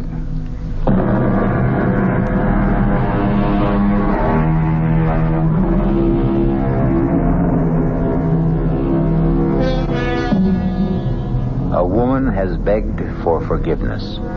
A woman we already know deserves none. And what about her husband? A man with a miraculous second chance. Has he the humanity to be forgiving? Can he change the already preordained course of fate? In the first playing out of this particular chain of events, who was the ultimate victim? And who escaped? The answers are waiting. Please, Mort. Give me a chance. I think we can work it out, Sherry, with your cooperation. Well, just tell me how. It'll be just the way you and her planned it. Except that I'll be using the other ticket that you've already reserved for South America. But what do we use for money? Just what you and Herb would have used. I already have the diamonds. We can leave immediately. Yeah, but the horse race. That doesn't matter anymore. Doesn't matter. When you've already bet Don't look 10,000. so guilty, Sherry. I'm aware that you know about that. Mort, you're scaring I'm me. also aware that the bet means nothing to me. That the horse isn't going to win. How can you know all these things? Let's just write it off to the strange fact that I have suddenly acquired second sight. Now you're scaring me even more. Maybe that's the object. Come on, let's pack and go. But, Mort, if you're going to lose the bet, how is it going to be paid? Oh, that's the beauty part. That's going to be your ex-boyfriend's problem, Herbie. But he hasn't The money? got... Well, like he threatened me, then he can pay for it in blood. Now, do you want to hang around and do the same? You couldn't leave me. I know too much. That's how it goes, sweetie. That's why my offer to come along isn't exactly take it or leave it.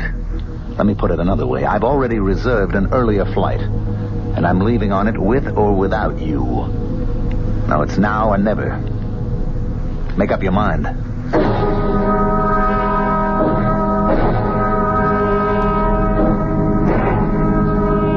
Mort? What? It still isn't too late. Too late for what? To go back. Start all over. How? Well, the race hasn't been run. I could talk to Herb. Maybe get him to call off the bet. Forget it, Sherry. The bets are down, all of them. It's too late to call anything back. What are you slowing down for? We need some gas. We must have enough to get us to the airport. Or right at the bridge. Oh, I wish you could know how familiar this conversation sounds. Why are you turning off? We have an appointment right below the bridge here. You're scaring me again.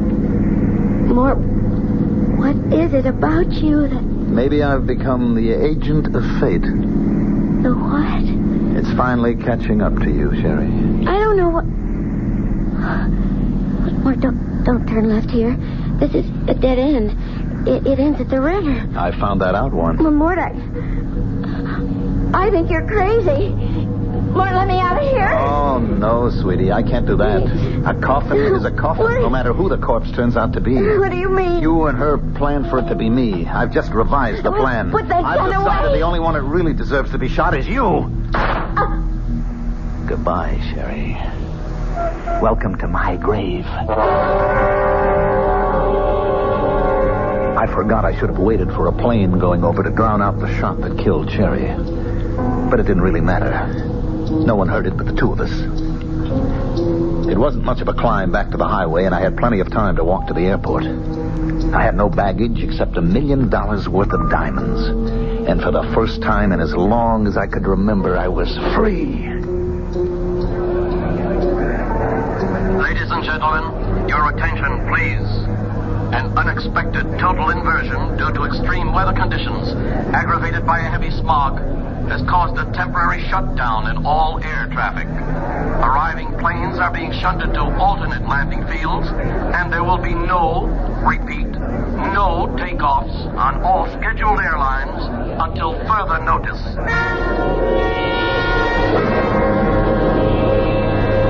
The stunning announcement caused me my first twinge of terror. I had to get away. With a deep breath, I took hold of myself. I mustn't give way to panic. I was safe till at least Monday as far as the diamonds were concerned. Their loss wouldn't be discovered until then. But I had to get out of town before the race was run and lost. I knew Herbie would be looking for me. I could head for the nearest airport that was cleared and take a plane from there. The answer was just across the terminal building. Your attention, please. Oh, miss? Excuse me, miss? I'll be with you in just a minute. I've been waiting for almost half an hour. Be back in a moment. Some panic, huh? You think there was a war on or something, huh? They've canceled all the flights. Yeah, I just heard. I come in here to use a plumbing. Now I see where maybe I'm going to make a heavy buck today. Why, what do you mean? What do you say, mister? I run a hack. Oh, excuse me just a minute. Miss? It's a car you want to rent, sir. I'm sorry, but there isn't a thing. You want to go back to the city, friend? Like I was saying, I got a hack outside. Oh, brother, you're a lifesaver. Yeah, well, you hear the deal. 50 smackers. I'll tell you what. You take me to the nearest airport where planes are flying, and I'll pay all expenses and $100 bonus. No sale, friend. I'm a family man. I don't show up for dinner. The wife would clobber me. Besides, save your dough. For a 5-0, I take you to the railroad station. You get a train out. A train? Yeah, sure. Come on.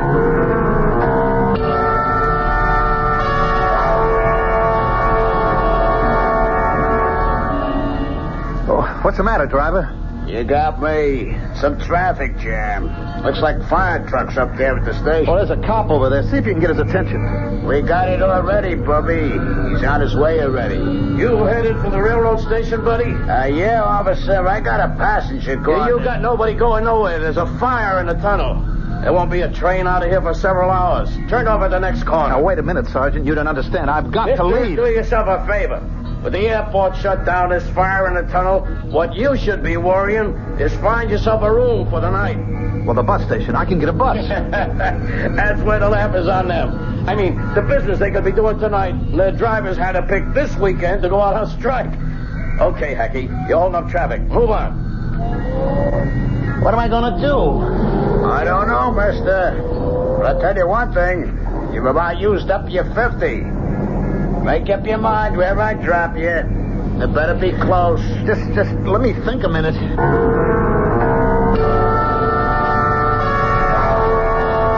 It was a nightmare. The bad dream to end all bad dreams. You know the kind. Where you have to escape, but you can only move in slow motion. Your feet are buried in mud like glue. You're caught. You're trapped. You're helpless. You know there's no way out. Okay, Mac. This is it. End of the line. I don't take you no further. Hey, watch it, Bubby.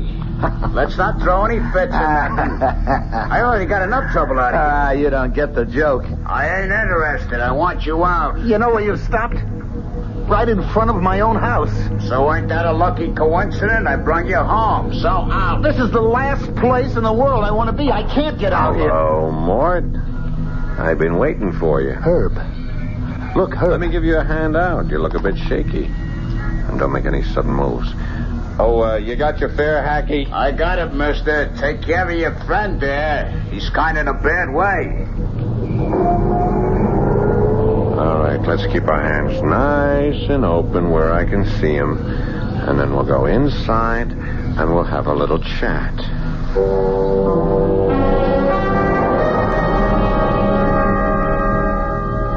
So when you heard the race results, you came back to pay off your debt to me, and you left Sherry waiting for you at the airport, right? That's right, Herb. And you want to pay me off in dimes? Well, like I told you this morning, I don't have the cash on hand. Yeah, I'll get that. Yeah. Oh, yeah, this is Mr. Herman. Oh, they are? Oh, that's fine. Yeah. Yeah, I'll be there to pick him up. Right away. Yeah, thank you for calling. What was that? The airport. Ceiling is lifted. They're flying again. They wanted to confirm your reservations. You're on the next flight out. Well, how am I going to get there? I got my car outside. Our business is all finished. I'll drive you out to the airport. Come on, Mort. We don't want to keep Mrs. Herman waiting.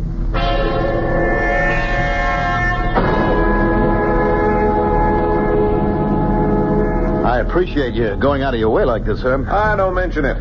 As a matter of fact, it just fits in with my plans.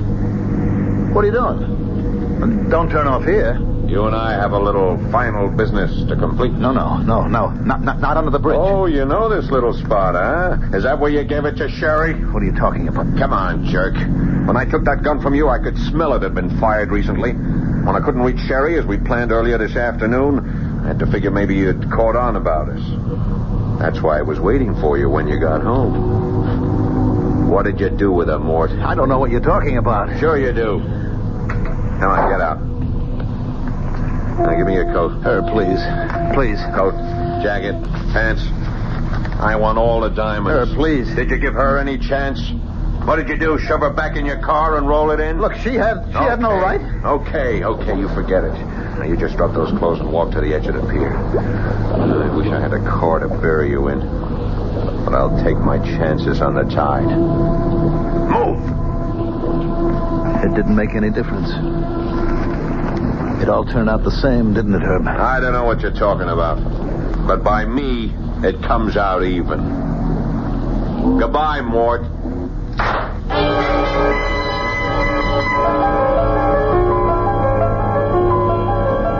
Where am I?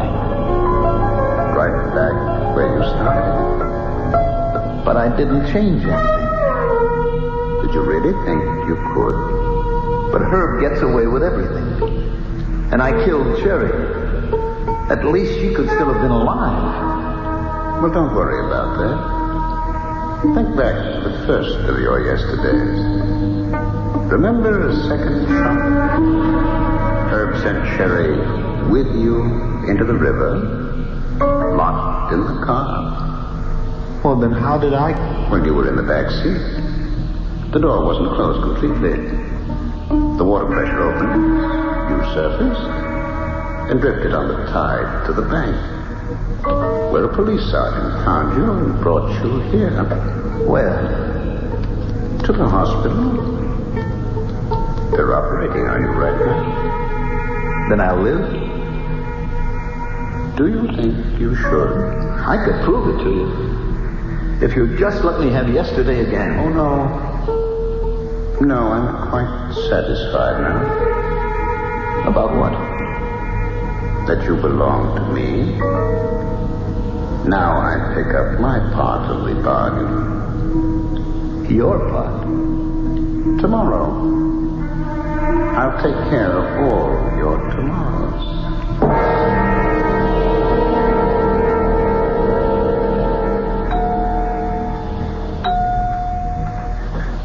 Your man just died on the operating table, Sergeant. You can go on home. Catch and shut-eye. You kidding? I just got a new headache. Know that cutoff by the bridge to the airport? Yeah, the one that goes down to the docks? Yeah. Guy coming up from there got creamed by a trailer truck. Killed him. Busted his car to nothing. And get this. Scattered diamonds all over the road. I mean, by the hundreds. Stolen? That's my job to find out. Well, sorry about your patient. Funny thing, I saw that little guy earlier today by the railroad station. Frantic to get out of town. With all the communication jam-ups we had today. Wonder what he was trying to run from. I guess we'll never know.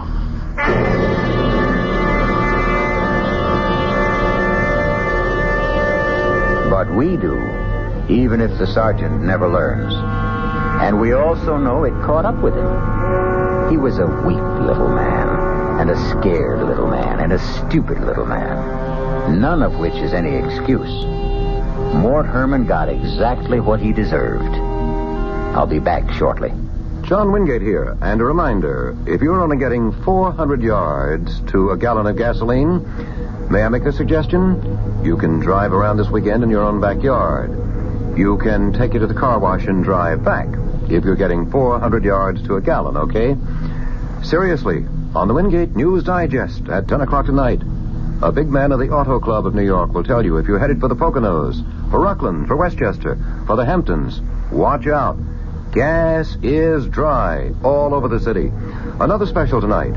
A major home heating oil distributor says you're in luck. The price is going down. And he doubts the entire shortage. Doubts it, and he'll tell you why. Then later, someone you don't know, a 16-year-old. What he thinks of, quote, the energy crisis, of Mr. Nixon's speech, of everything. What ambitions, if any, for a 16-year-old kid in New York. Wingate News Digest, tonight, 10 o'clock, WOR.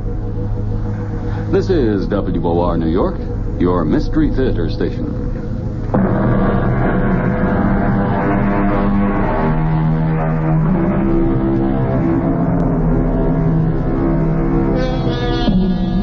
In the beginning, if you remember, I mentioned an often misquoted line. Backward, turn backward, O time, in thy flight. It was written by a lady named Elizabeth Akers Allen, and the misquote is one word. Not thy, it's your flight. But the preposition is of minor interest.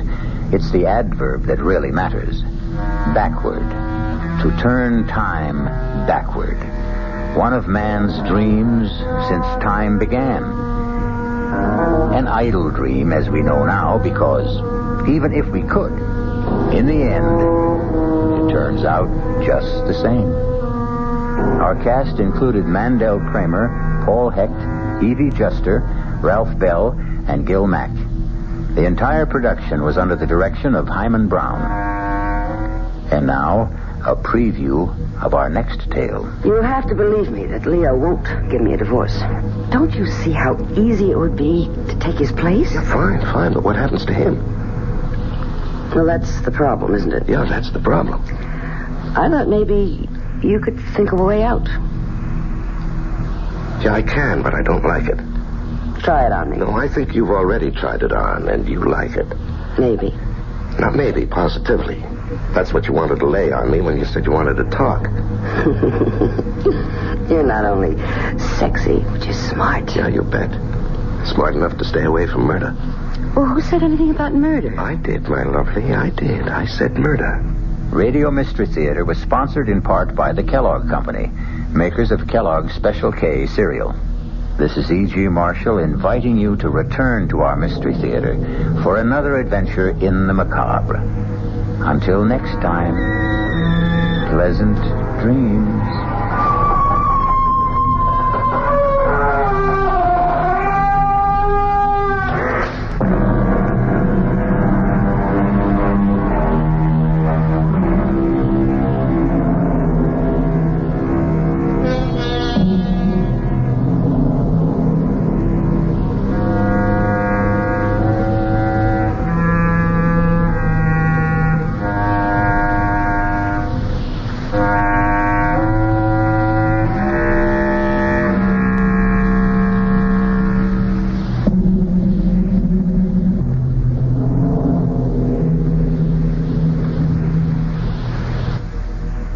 The WOR Mystery Theater was brought to you by ShopRite Supermarkets, where you get a lot more for a little less, and by Suburban Savings, with offices throughout North Jersey. The preceding Mystery Theater program was furnished by the CBS Radio Network. Here now, a short scene from tomorrow night's thrilling tale on the WOR Radio Mystery Theater. You look exactly like my husband. A dead ringer. Here, take a look at this picture. Hey, that's scary. I didn't know two guys could look this much alike. How would you like to be my husband? No way. I like being who I am, Al Grissom. But don't you see how easy it would be to take his place? Yeah, you bet.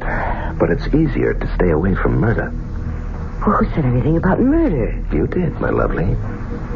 And my answer is no way.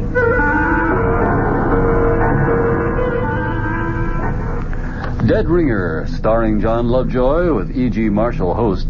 A man and woman plots a murder with a man who looks just like her husband. Their victim, her husband. Gloria Winters is amazed to discover that a man she found hurt on a highway is a dead ringer for her husband, whom she wants to divorce.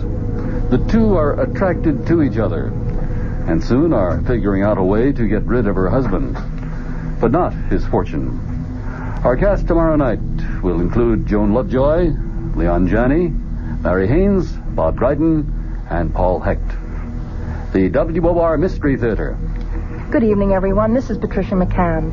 Samira and Muhammad Salan will talk about the food of Lebanon tomorrow morning at 11:15 a.m. Along with other members of their family, they run a Middle Eastern restaurant right here.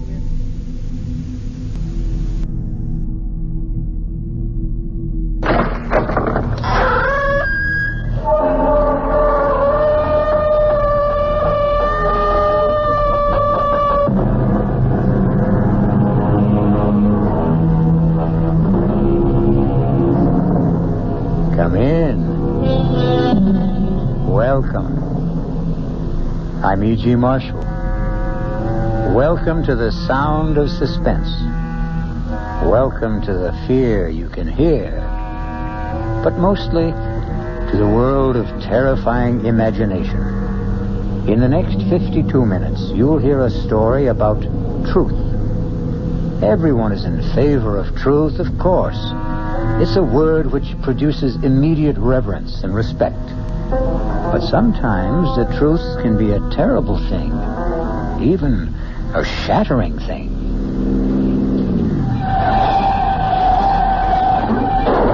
Oh, my God! Mark, you hit a woman! I told you not to drive so fast! I didn't see her. I didn't see her crossing the road. Is she alive? Oh, Mark, look at the way she's lying there. Lorna, she must be dead. Lorna, you mustn't tell anyone. Please, you mustn't tell anyone.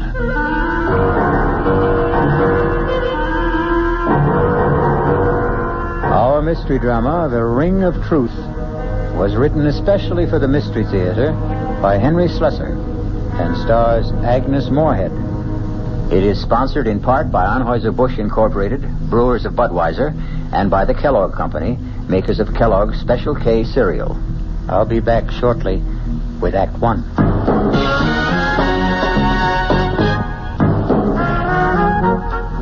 Some beer drinkers have funny ideas about beer. They think beer improves with age, like wine. Well, find a brewmaster, though. You'll find a beer drinker who knows better. The Budweiser brewmaster says it all depends on how beer is aged. Just letting beer sit in lagering tanks makes it older, not necessarily better. That even goes for keeping a case around the house for a couple of months. But there is one kind of aging that's good for beer. The Budweiser kind. Beechwood aging. In this kind of aging, something happens. It lets all the flavor of the choicest hops and best barley malt that go into Budweiser get through to you. Sure, it takes more time and trouble to brew Budweiser that way, but brewing beer right does make a difference. Anheuser-Busch, St. Louis. Hey, Ma, what's for dinner? ShopRite has a beautiful buy to help you serve dinner. Fine imported porcelain china. The beautifully crafted Lovelace pattern by Crown Victoria. An elegant white-on-white platinum-banded pattern to complement any table. Now available only at ShopRite. The basic place-setting pieces, dinner plate, cup and saucer, dessert plate, and bread and butter plate, are just 39 cents. 39 cents each with every $3 purchase. A different place-setting piece is featured each week at this special price. You'll want to collect all the magnificent completer pieces and matching ovenware available every week at low prices, too. Visit ShopRite and start your set of lovely porcelain china today. It's a beautiful buy. Hey, Ma, what's for dinner? ShopRite has the answer. Offer not available in Westchester, Ulster, Orange, Dutchess, and Columbia counties.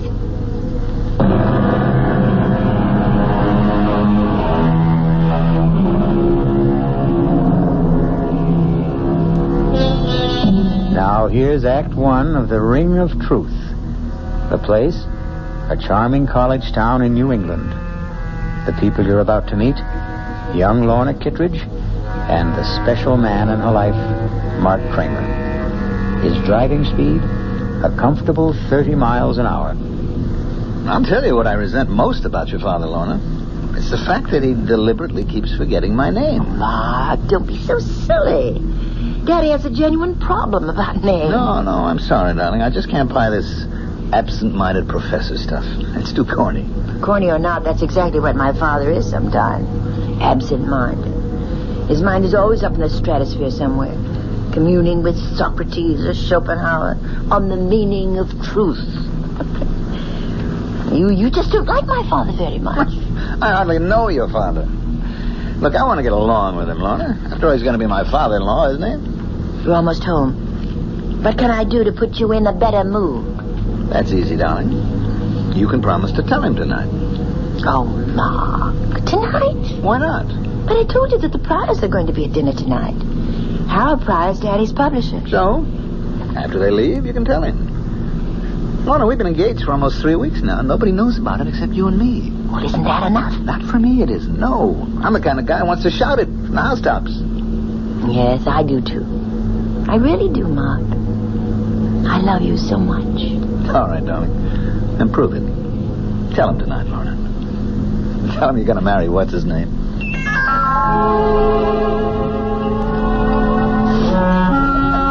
Hurry You think I'm right? You're quite right, Harold. What the book needs is a much sexier title. Well, of course, there isn't a word about sex in it, but what's the difference as long as it sells, huh? What's the latest book about? Why, truth, of course. Daddy's favorite subject. Should be everyone's favorite subject, in my opinion. You know, if you really want a suggestion for a new title, Professor, I think I have one. Do you, Max? Daddy, the name is Mark. Oh, yes, of course. I'm sorry, Mark. Well, go on. Let's hear your suggestion. Why not call it The Ring of Truth? Well, I think that's a very good name, but, of course, that's up to Professor Kittredge. It's not a bad title, Mark, but, well, it does imply a lack of sincerity, doesn't it? The Ring of Truth is only the surface appearance of it.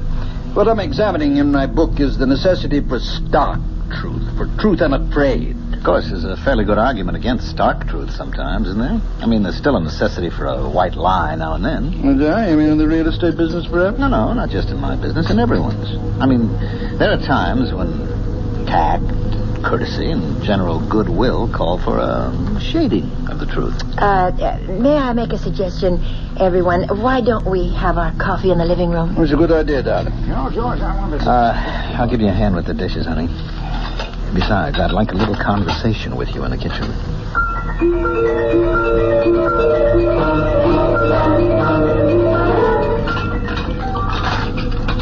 All right, Mark. I know what you're going to say.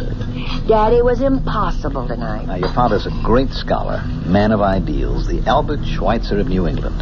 I'm only a poor schnook of a real estate man, but I'm perfectly willing to put up with him for your sake. Put up with him? Won't be easy. A crass, materialistic guy like me marrying into all that saintliness. What can I do? I'm crazy about his daughter. You idiot. Well, Mark, my hands are wet. Will you tell him tonight? Yes, the minute everyone leaves. He's not going to be happy about it, you know that. He won't be happy about losing you. Well, he knew it had to happen someday. All right, then tell him that day has come. Tell him the truth. I always tell Daddy the truth. Daddy, can I come in? Yes, darling, of course.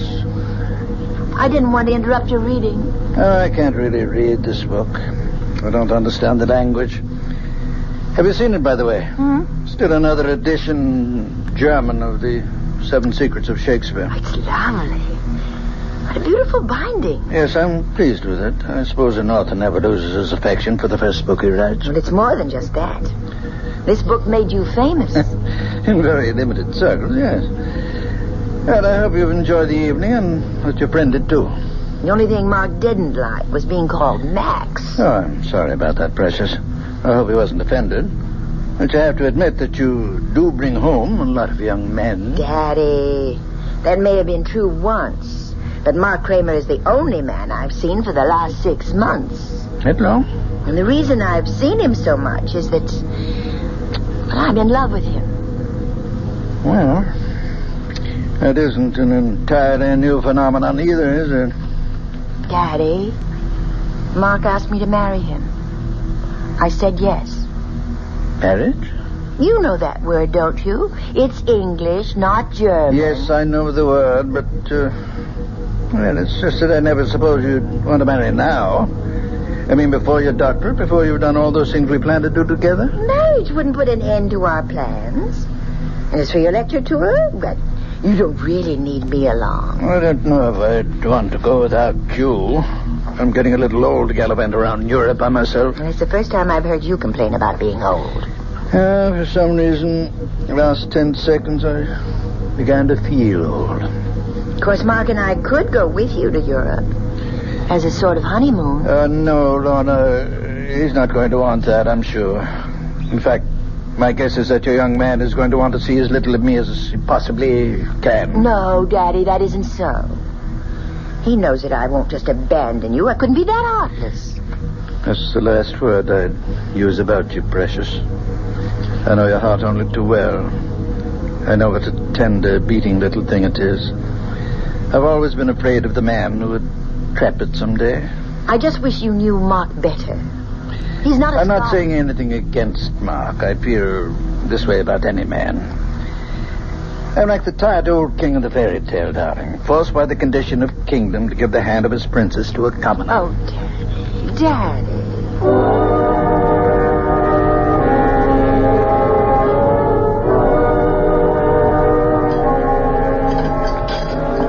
Mark, you're just being pig-headed. It won't even be 6 months. And by that time, I'll have my doctorate, and Daddy's lecture tour will be over. Oh, that's great. Just great. Waiter, where's the drink I ordered? Mark, I've never seen you have more than 2 martinis in my life. You're wrong, my love. I had one before you got here. The one coming up will be number 4. Mark, please, don't be so upset. I'm not breaking our engagement. I'm simply asking for a postponement. How long did it take to talk you into it, Lorna? Well, it was something I decided to do, Mark. All by myself. Because you realized how important it was? To get your Ph.D.? To make sure Daddy was taken care of on his lecture tour? But it is important to me. You know, you're a lucky girl to have a father like that. Now, you take my old man. Good old Charlie Kramer. Real estate. I don't think he ever heard of an ethic or an ideal in his life. Probably told a dozen lies a day, old Charlie. I guess that's why he turned out so badly. You're drinking too much. You always do when you're angry. Just another flaw in my character. Hardly noticeable in the general ruin of my personality. Please, Mark, I don't want you to be drunk to drive me home. Oh, don't worry. I won't even have that 4th drink. See what a nice guy I am? I want to make sure you get home to Daddy safe and sound.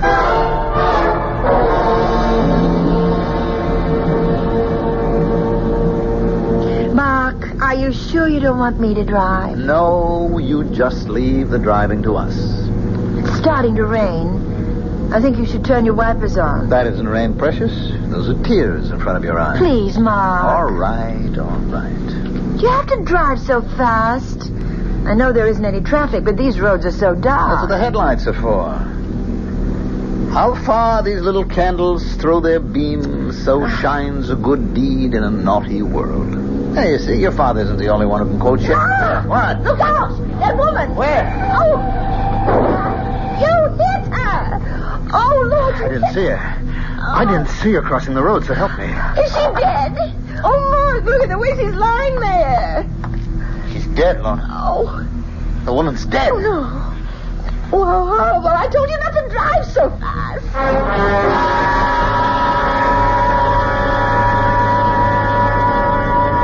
Oh, Daddy, it was so awful.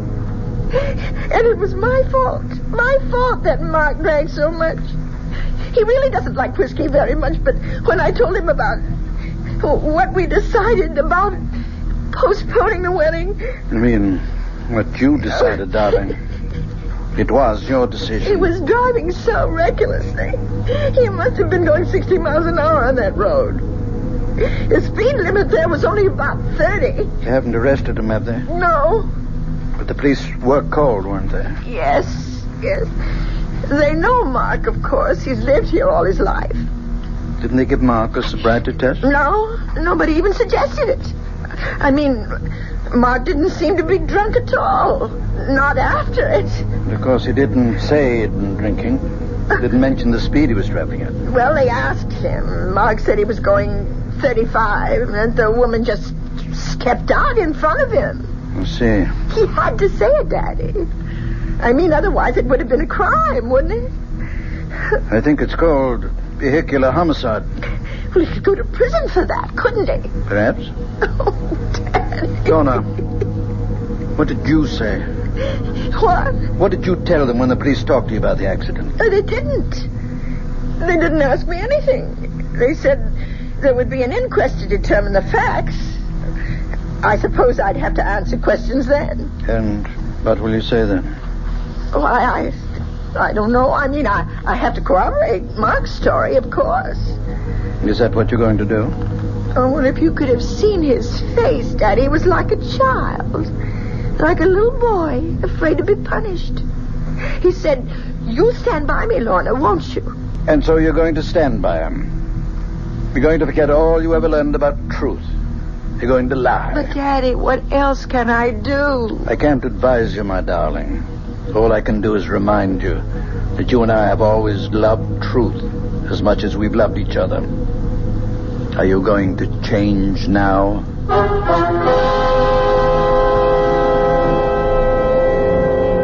And so Lorna finds herself in the corner of a triangle. The man she loves on one side, the father she loves on the other. But the invisible corner of the triangle is that mysterious thing called truth. We'll find out what Lorna Kittredge does when I return shortly with Act 2. And now another tale of the ball and chain. At Kellogg's Special K Presents Overweight on an overnight trip. Is the seat taken? Please, sit down. You have exceptional legs. But why is one of them attached to a ball and chain? This ball and chain? It's a symbol. Funny, I would have sworn it was a ball and chain. I mean symbolic. Because carrying around a few extra pounds can be just like lugging around this ball and chain. I see. May I suggest something? Uh-huh. Try a bowl of Special K, skim milk, orange juice, and coffee. It's the Special K breakfast. Will it make me lose weight? No. Oh. You must also exercise and eat smart at every meal. I see. Do you know the Special K breakfast is less than 240 calories, 99% fat-free, and delicious? No, but if you hum a few bars... And that's another tale of the ball and chain. Your happy ending could begin with the Kellogg's Special K breakfast. That's Kellogg's Special K. Good night. This is WOR New York, your Mystery Theater station.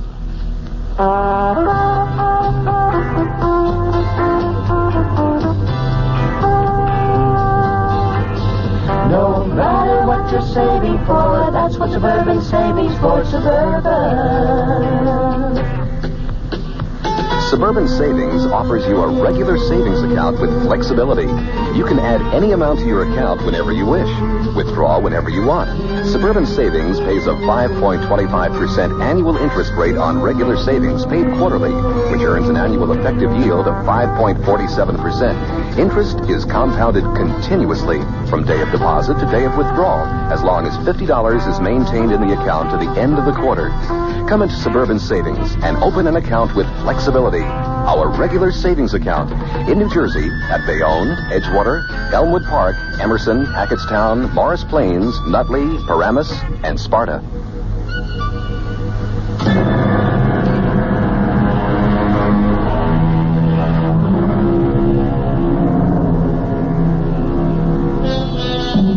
Ye shall know the truth, and the truth will set you free. Will that familiar saying work in the case of Mark Kramer? It may all depend on the outcome of the next conversation you hear in the home of Professor John Kitteridge and his daughter. Daughter, may I come in? Yes, Daddy. All dressed already? Yes. I know I don't have to leave for the county courthouse for another hour, but I was too nervous to just lie in bed. Why don't you come downstairs and have some breakfast with me? No, I couldn't. I feel too sick. Oh, poor kitty. I haven't called you that since you were a little child. Or don't you remember me calling you that? No, not really. You see, before you were born, I wanted to name you Catherine. But your mother objected because she was certain you'd be nicknamed Kitty. Then you'd be Kitty Kitteridge. And she hated the sound of it. You've told me the story before. I know you're not in the mood for old family anecdotes. All I can think about is that inquest this morning. I'm so frightened. My skin feels like ice. Darling, you won't have to be frightened if you do what I said. It's only lying that makes us afraid. Please don't talk about it. I have to lie for Mark. I love him. I'm going to marry him. Do you think the others will lie? The bartender at that restaurant? What was the name of that again? Bruno's? Yes. He'll defend Mark. I'm sure he will. They don't like trouble. They had some license problem last year. They won't want to admit that they served Mark so many drinks that he was hardly able to walk. To say nothing of drive. So you're the only one who has to lie. Daddy, the woman is dead. Nothing will bring her back. Lies, truth, nothing. Who does it help if Mark goes to prison? Yes. You're right, precious.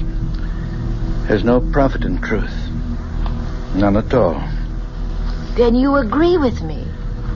No profit, Lorna. Only loss, maybe. But that's something you'll have to judge for yourself. You know my feeling about truth. You know what I've always taught you about it. Yes. Dare to be true.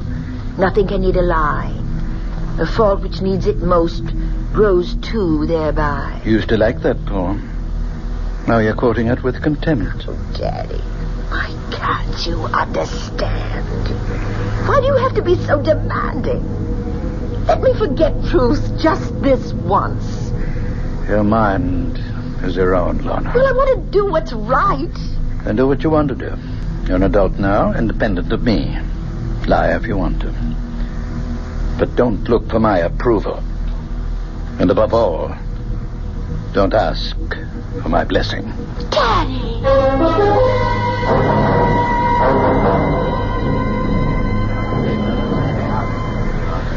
Let's have some quiet. The coroner's jury has to hear the testimony if they're going to judge it. Sergeant McKeon, was any investigation made of the skid marks at the scene of the accident with a view to determining the speed of the vehicle? No, sir, there wasn't. The condition of the road and the rain we had that night, well, it was impossible to tell the difference between the skid marks and the tire treads. That's why no measurement was made. It's been stated that the driver of the vehicle, Mark Kramer, had left the establishment called Bruno's shortly before the accident. Since Bruno's is in the business of serving hard liquor, among other things, did the police give Mr. Kramer a sobriety test? No, sir, we didn't. You see, sir, we didn't know at the time where Mr. Kramer had been. All we knew was that Mrs. Moger was dead and Mr. Kramer didn't appear like he'd been drinking. All right, Sergeant, you can step down. Thank you. The coroner's office calls Mr. Kramer to the stand, please. Mr. Kramer, this inquest isn't a trial. Our duty here is simply to determine the cause of death. But you must give your testimony under oath. Please raise your hand on the Bible. Yes, sir.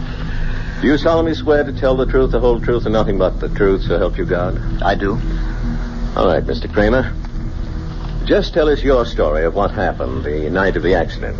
Well, Miss Kittredge and I left Bruno's about 9 that evening, about a half hour before the accident. I'd had one drink, vodka martini. You can ask Mr. Bruno about that because he served me. Go on. When I reached Route 24, I decided to take the Ridge Road shortcut to town. I was traveling between 30 and 35 miles an hour, I'd say, and I remember slowing down when the rain started. I had my wipers going when I came over the rise of the hill, so my windshield was clear. But I still didn't see Mrs. Moger when she stepped out into the road directly in front of the car. Were your lights on full beam? Yes, sir, they were. Why do you suppose Mrs. Moger didn't see them? I don't really know.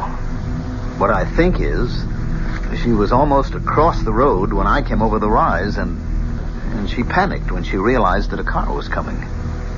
She started back in the wrong direction, and that was when she stepped in front of the car. Is that your entire testimony?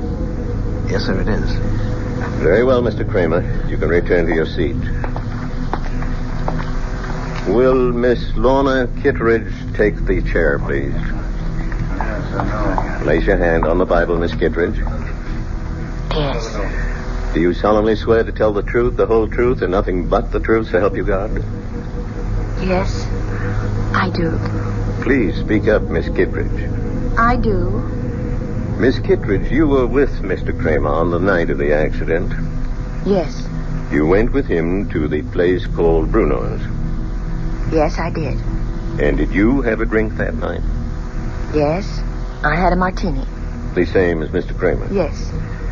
When Mr. Kramer's car approached Mrs. Moger's driveway, did you see the lady before the automobile struck her? I'm not sure. I think I saw her for just a split second. And then the car hit her. It was all terribly unreal. Were you aware of the speed you were traveling at? Miss Kittredge? I'm not sure of the exact speed. Mr. Kramer thinks it was between 30 and 35. Do you agree with that? No. What was that? It couldn't have been that. It was more like 55 or 60. Did you say 60, Miss Kittredge? About that, yes. Lorna, for God's sake. I hope you've considered this reply, Miss Kittredge. Yes, I've considered it. We were traveling at least that. I'd been looking at the speedometer only a few minutes before. I was complaining to Mark about his speed, but he wouldn't listen to me. He wasn't in any mood to listen. He was angry and he was drunk. Please, everybody, quiet now. Mr. Kramer, please take your seat. It's the truth. The truth, I can't help myself. He was drinking. He had too many martinis and he was drunk.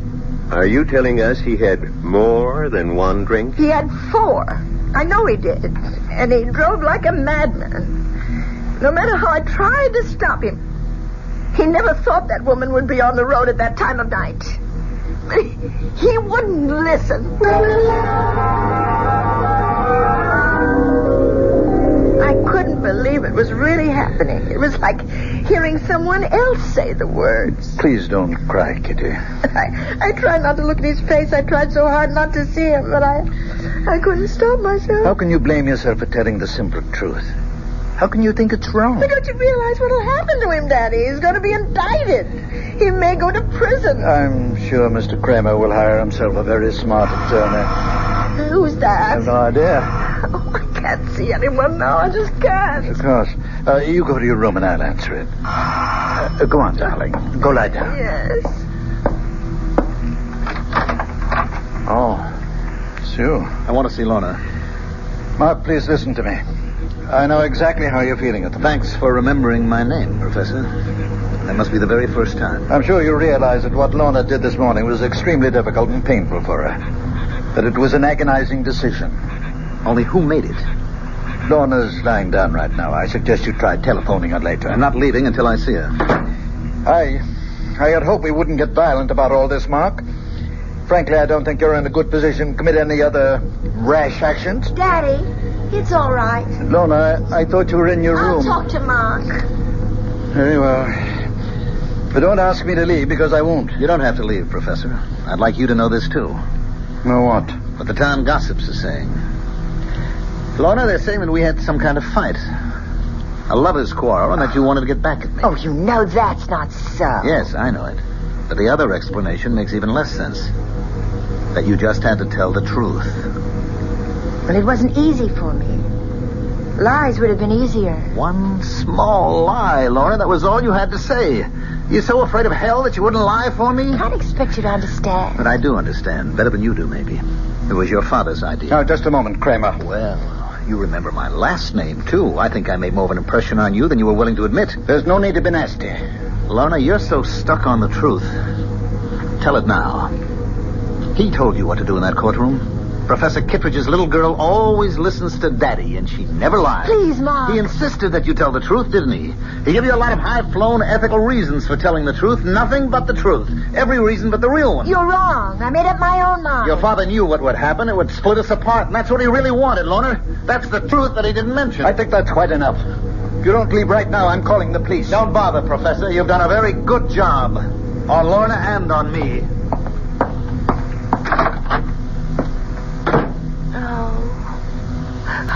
Oh, Daddy. Daddy. Kitty, don't. It's going to be all right. How can it be? He hates me now. Mark hates me. Things will change. You wait and see. He'll get himself a smart lawyer, and nothing will happen to him.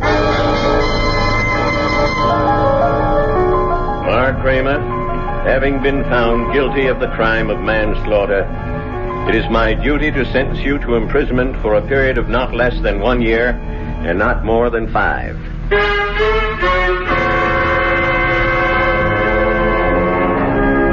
And so the truth has not set Mark Kramer free. It sent him to prison, where he'll have plenty of time to ponder the complexities of ethics, justice, and human nature.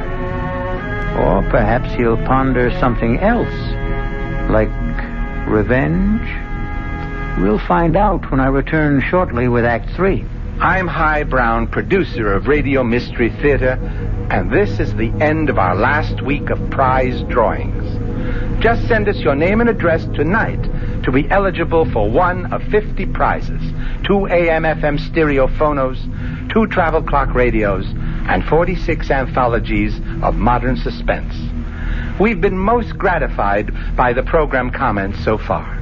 So, if you have a chance to write, we hope you will. And let us know a bit about you, who you are, what you do, how old you are. But your name and address are enough.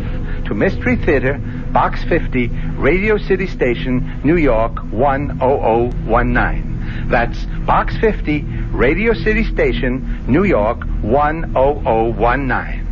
Entries must be postmarked no later than tonight, the 26th. Offer good everywhere unless locally prohibited. This is WOR New York, your station for the Mystery Theater. An invitation. This is Peter Roberts.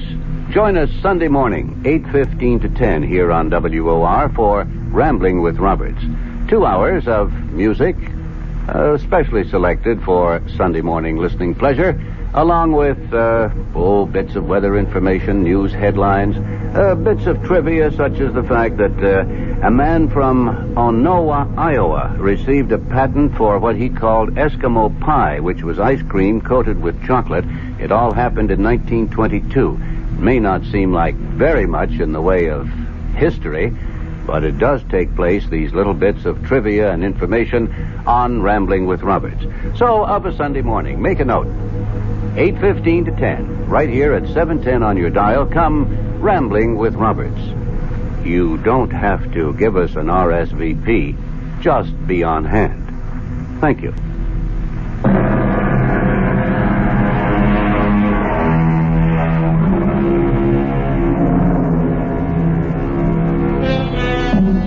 It's now 1 year later.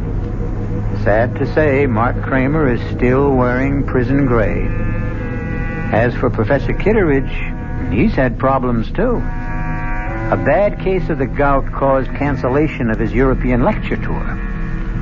Even more disappointing, his daughter Lorna lost interest in working on her thesis and abandoned the idea of obtaining her doctorate. In fact, Lorna Kitteridge seems to have lost interest in life itself. Lorna, you awake? Yes, Daddy. I'm up.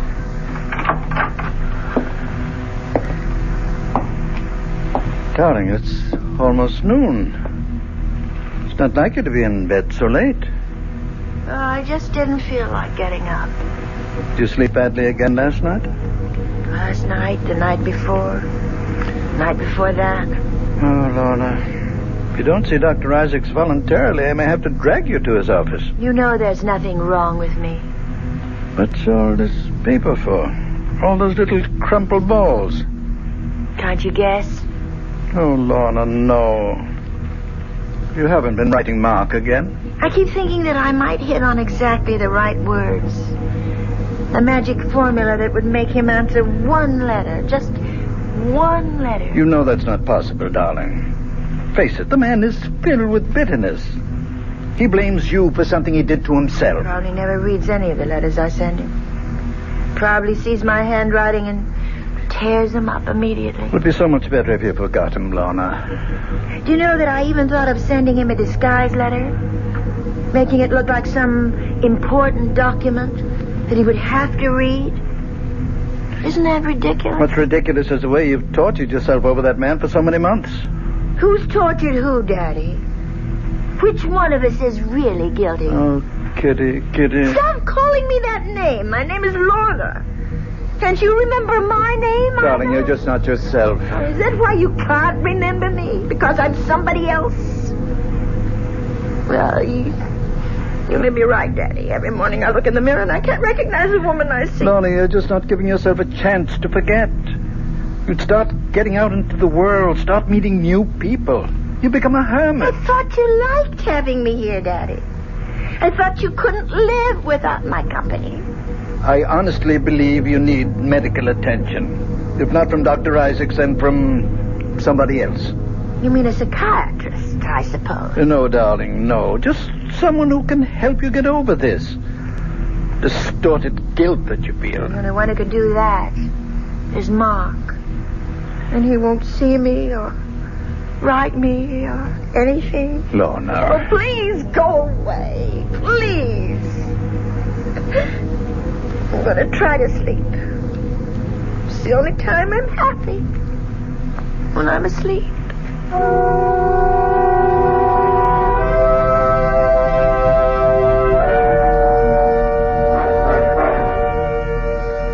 right. Step right over here, Kramer. Anything you say, guard. Remember, visiting time is limited to 15 minutes. Look, I don't want the 15 minutes. They're being forced on me. Sit down and behave yourself. Yes, sir. Anything you say, sir. Well, no, Mark. Make it fast, Professor. I've got important matters to take care of back in the shop. I'm making a very special license plate. Mark, I know you resent the fact that I've forced this encounter. Took some doing, believe me. Uh-huh. Why did you go to all the trouble? Because it's a matter of health. Lorna's health. She's finding a way for me, is that it? Well, tell her to stop, Professor. My nights are filled with sweet dreams, and she is in none of them. You tell her that for me. I want you to see her, Mark. Oh, I wouldn't force that issue, Professor. I don't have anything nice to say to your daughter. You misunderstood Lorna. Couldn't expect you to applaud what she did in court. But if you really thought about the ideals that motivated her... Whose ideals? Yours or hers? Do I have to separate them? Yes. But you can't, Professor. Because she's your monster. You've got her all twisted up between her ethics and her instincts.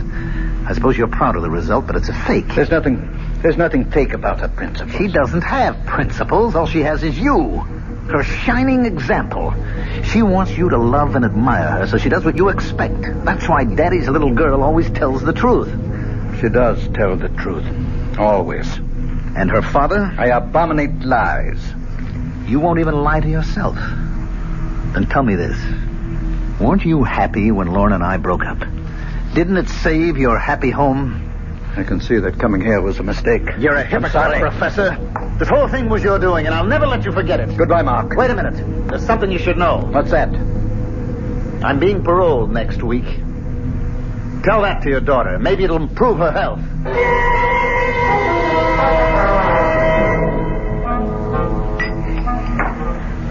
Of course I'm pleased, Harold.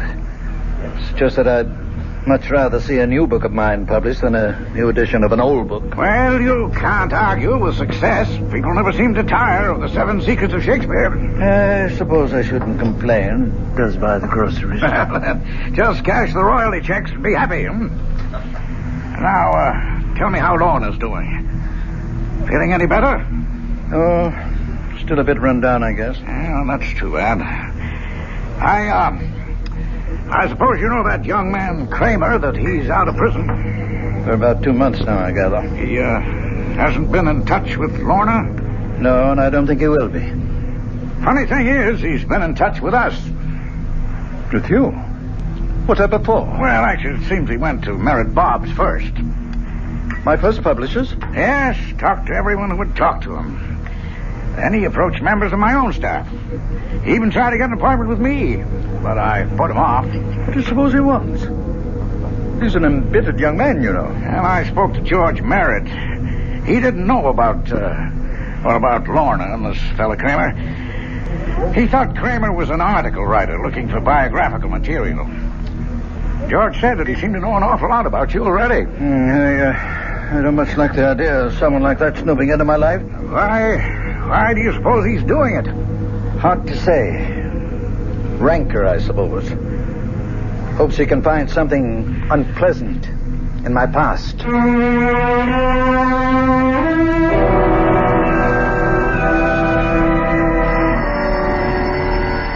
I'll get it, Lorna. Hello? Professor Kittredge? Yes? Mark Kramer, Professor. Oh. Yes, I was just speaking about you the other day with my publisher. I'd like to see you, Professor, this evening, if that's possible. See me? Or Lorna? No, just you. If Lorna wants to be there, that's her business. Something tells me she'd rather stay away. Can you give me some idea of why you want to see me? You might say it's a business matter. Who is it, Daddy? What time would be good for you, Professor? Make it, about 9. I'll make it exactly 9. Daddy, you look so strange. Who was that on the phone? It was Mark Kramer, Lorna. Mark? He's asked me to see him at 9 tonight. I have no idea what he wants to say, but whatever it is, I'm sure it won't be anything pleasant. I'd rather not be here. I didn't think you would. Mark blames me for what happened in court, not you. He refuses to admit that it was your own love of truth. My love of truth. Daddy, you never understood me yourself. How could you explain me to someone else? I didn't love truth. I loved Mark. You did what you had to do. What your conscience told you to do. My conscience? Is that what I was satisfying? That small little voice inside me? It can be a loud voice, darling. A very compelling But voice. I still hear it. It's still talking to me. And you know what it's saying? You fool. You fool, you fool. Lorna. I think I'll go out now, Daddy. Right now.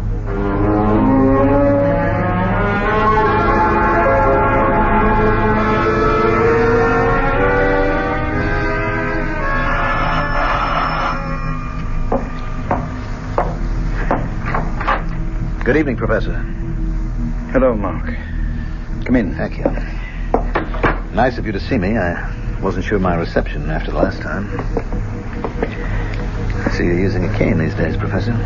Yes, a touch of gout. Mark, I hope you weren't expecting to see Lorna. She's not here. No, I didn't expect to see her. Would you care to come to the point of this visit? Yes, Professor. I'll come to the point. I've come to see you about truth. Oh, must we, Mark? Really? I mean, these philosophical discussions are meat and drink to old campus fogies like me, but I'm rather tired of the subject right now. Very tired of it. Frankly, I'm a little exhausted by it myself. I've just spent 2 months in search of it, and I didn't even know what I was looking for. You've been digging up things about me, haven't you? I hope you enjoyed yourself. No, I didn't. You see, I made the mistake of talking to your enemies. The publishers you dropped, the friends you no longer see, the scholars you had disputes with. What did you get out of that? Nothing. Your enemies didn't have the truth about you, Professor. Only your friends did. Like Avery Hayes. Avery Hayes? Oh, I'm glad to see you remember the name. Strange how few people do. Even though you dedicated your 4th, or was it your 5th book to him? George Merritt knew him, of course. Mr. Merritt called you Avery's benefactor. Said that Hayes was an alcoholic that you took care of for many years. He was my friend. Yes, he was a good friend, and you were good to him. That was one chapter of your past that you had every reason to be proud of, wasn't it? Avery's been dead for 10 years. What did you want from him? Nothing, Professor. I just thought a man like that deserved a little recognition, if only for his past association with you. So I talked to people who knew him, his old pals, his family. He still has a brother alive, you know, a crotchety old fellow in the terminal ward at the county hospital. His name's Ezra. Perfect name for the old boy. And you know what? He still has the junk Hayes left when he died. That pitiful collection of books and papers. You don't expect me to believe that? About Avery's papers? Avery never kept anything, not a thing. He was a foolish, drunken old... He was also brilliant, wasn't he? Went to the university on a scholarship. You only beat him out for top honors because of his drinking. You're talking about 40 years He was drunk, and he was dishonest, too, wasn't he, Professor? That was how he sustained that wild life of his, by selling his scholastic services to anybody who could pay for them. It's not different today. Yes. That's what Avery said in his letter. The one he wrote to a woman named Jean. I didn't know who Jean was or why Avery never mailed the letter, but there it was. Avery said he was cleaning up $100, $200 a month and would surely be able to pay back all he owed before the end of the semester. And then he mentioned the thesis. The big job he was doing, that he expected $300 for that job alone. You know which thesis I mean, Professor? Please go. Get out of here. I've had enough of this lying filth. The 7 Secrets of Shakespeare. Sounds like a mystery story, doesn't it? But it was quite a piece of work. And it became more than just a college thesis. It became a world-famous book. It made your reputation, Professor. You're a liar. A liar. You know nothing about it. You paid Avery for his work and put your name on it. You might have done as well yourself, but you were young and lazy and you had the money to pay for it. Then you discovered how good it really was, and it was too late for both of you to change the course of history. Get out of this house now. Get out. I'm going, Professor. I just wanted you to hear this little story about truth. And also to tell you that I have Avery Hayes' letter. What? did you say? I have his letter, Professor. It tells the whole story. Good night. Mark! You told me to go, and I'm going. You filthy animal! Get rich! Kill you monster! I'll kill you! Kill you, you animal! Daddy! Kill you! Daddy! Like a wild beast! Oh, my God! What have you done? Lorna! Daddy! Lorna! Oh, thank heaven you're here. Oh, Thank heaven. look at his head. Oh, dear Lord. You saw what happened. What the crazy fool did, he attacked me. You killed him with your cane. He attacked me, Lorna. You know how much he hated me? I had to defend myself. No, I saw what happened. I saw you strike him from behind. No, Kitty, no. He tried to kill me. That's why I hit him. Daddy, I saw everything. You killed Mark. You did it deliberately. That's the truth. You always taught me to tell the truth. It's the only important thing. The truth.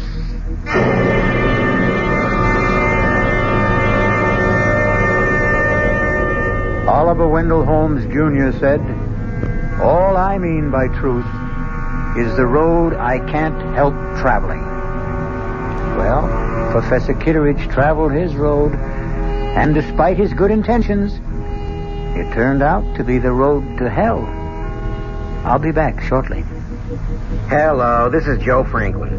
Ladies and gentlemen and boys and girls, for the very latest in nostalgia, for the ultimate in remembering, please join with me on Saturday nights from 9:05 to 11 o'clock, where memories are truly happening right here over WOR Radio.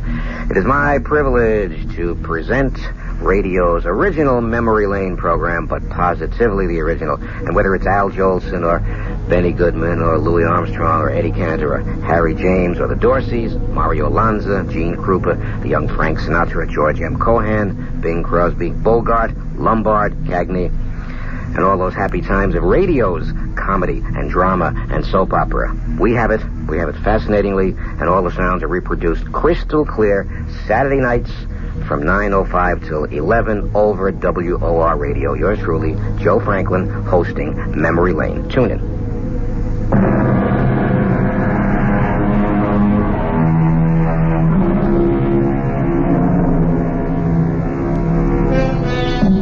If there is a moral to the story you've just heard, it's not that truth is so bad.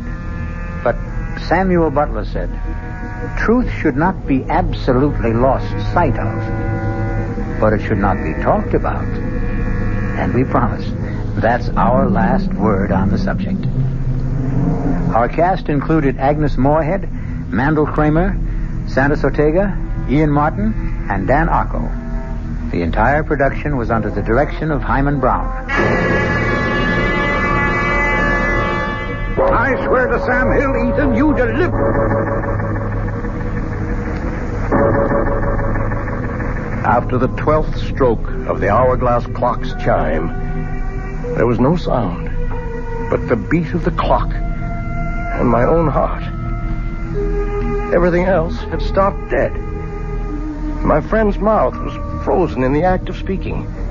His hand poised over a chessman as though cast in bronze.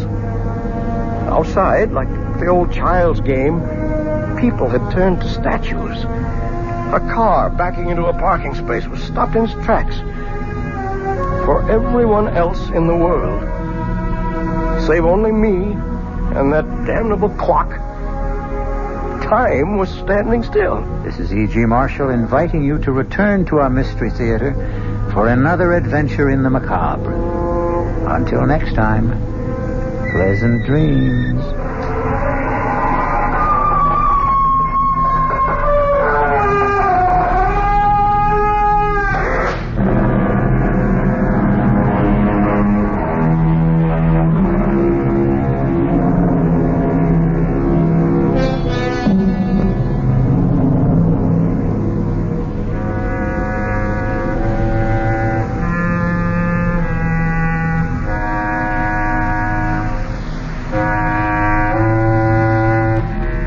WOR Mystery Theater was brought to you by ShopRite Supermarkets, where you get a lot more for a little less.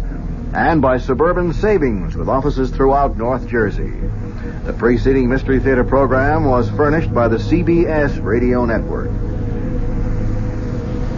The late news is next at 9, followed by Joe Franklin and Memory Lane here on WOR New York, an RKO General station.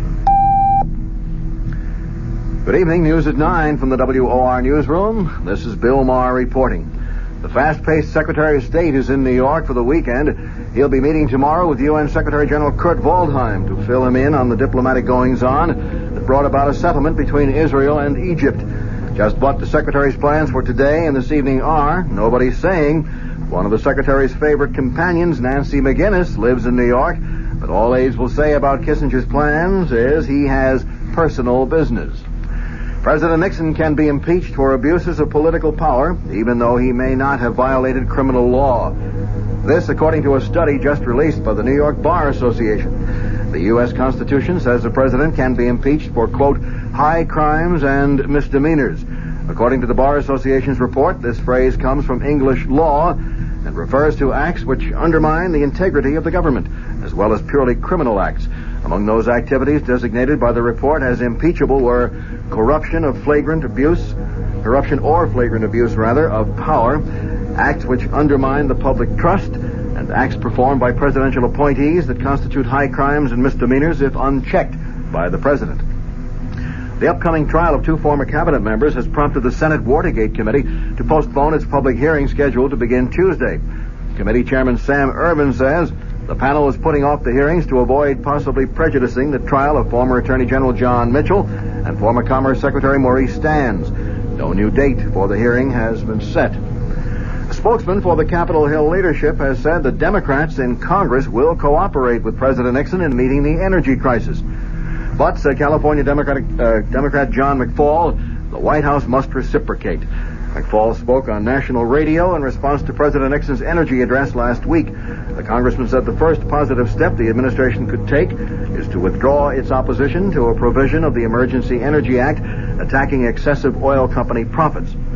The captain of that Bulgarian fishing vessel seized off the New Jersey shore today for allegedly fishing within the 12-mile U.S. coastal limit has denied his trawler trespassed. The captain, Peter Todorov-Donchev, said in New York, where he was brought by the Coast Guard, that his vessel was 13 and a half miles out to sea when his ship was overtaken by the Coast Guard cutter Unimak. Turkish officials still are seeking an explanation for a jetliner crash which claimed the lives of at least 62 persons this morning. The plane went down shortly after takeoff from Izmir, causing what authorities call the worst air disaster in Turkey's history. The U.S. Embassy in Ankara says two of those killed were identified as New Jersey residents, Dr. and Mrs. Horace Gerard of 41 Knox Road in Tenafly. Well, 51% of the population is female, and Governor Brendan Byrne isn't taking chances with their votes. The New Jersey governor has spoken before the state's first meeting of female public servants, and he promised to give serious consideration to the problems facing women. Byrne asked the group assembled in Princeton for help in recruiting qualified women for jobs in state government.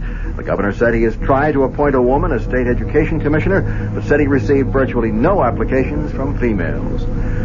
The weather for New York City and vicinity, mild with occasional rain tonight and again tomorrow.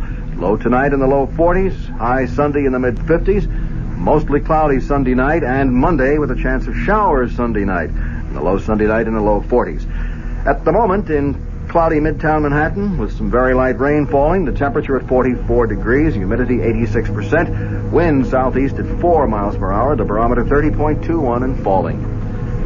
That's the news at 9. Bill Maher in the WOR newsroom.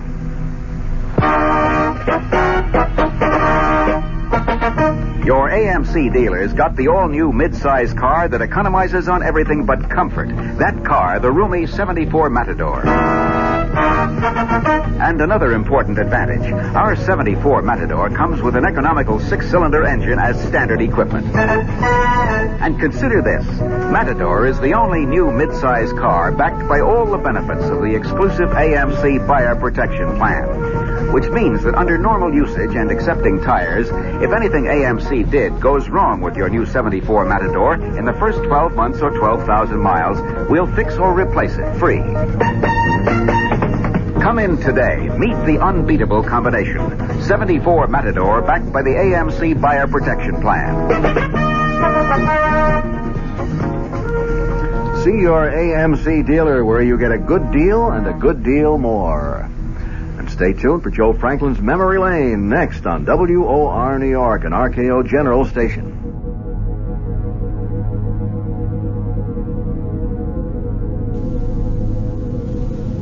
Mutual Studios in Washington, D.C. I'm Fulton Lewis, and that's the top of the news as it looks from here.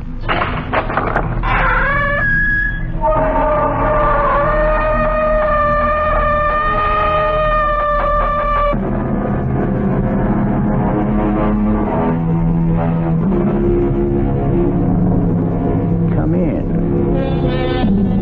Welcome. I'm E.G. Marshall. Welcome to the sound of suspense, to the fear you can hear. Consider this.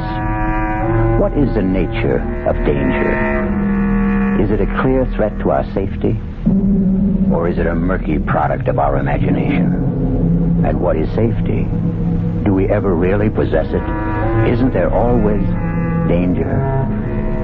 Our tale is about a little old lady who ran from danger and was pursued by a cat.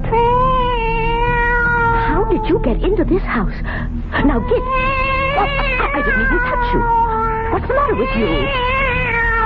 Sooner or later, you're going to have to get out of my house. Don't you think I'm going to feed you? Because I'm not. There's nothing in the house to eat anyway. How in the world did you ever get in here? How am I going to get rid of you?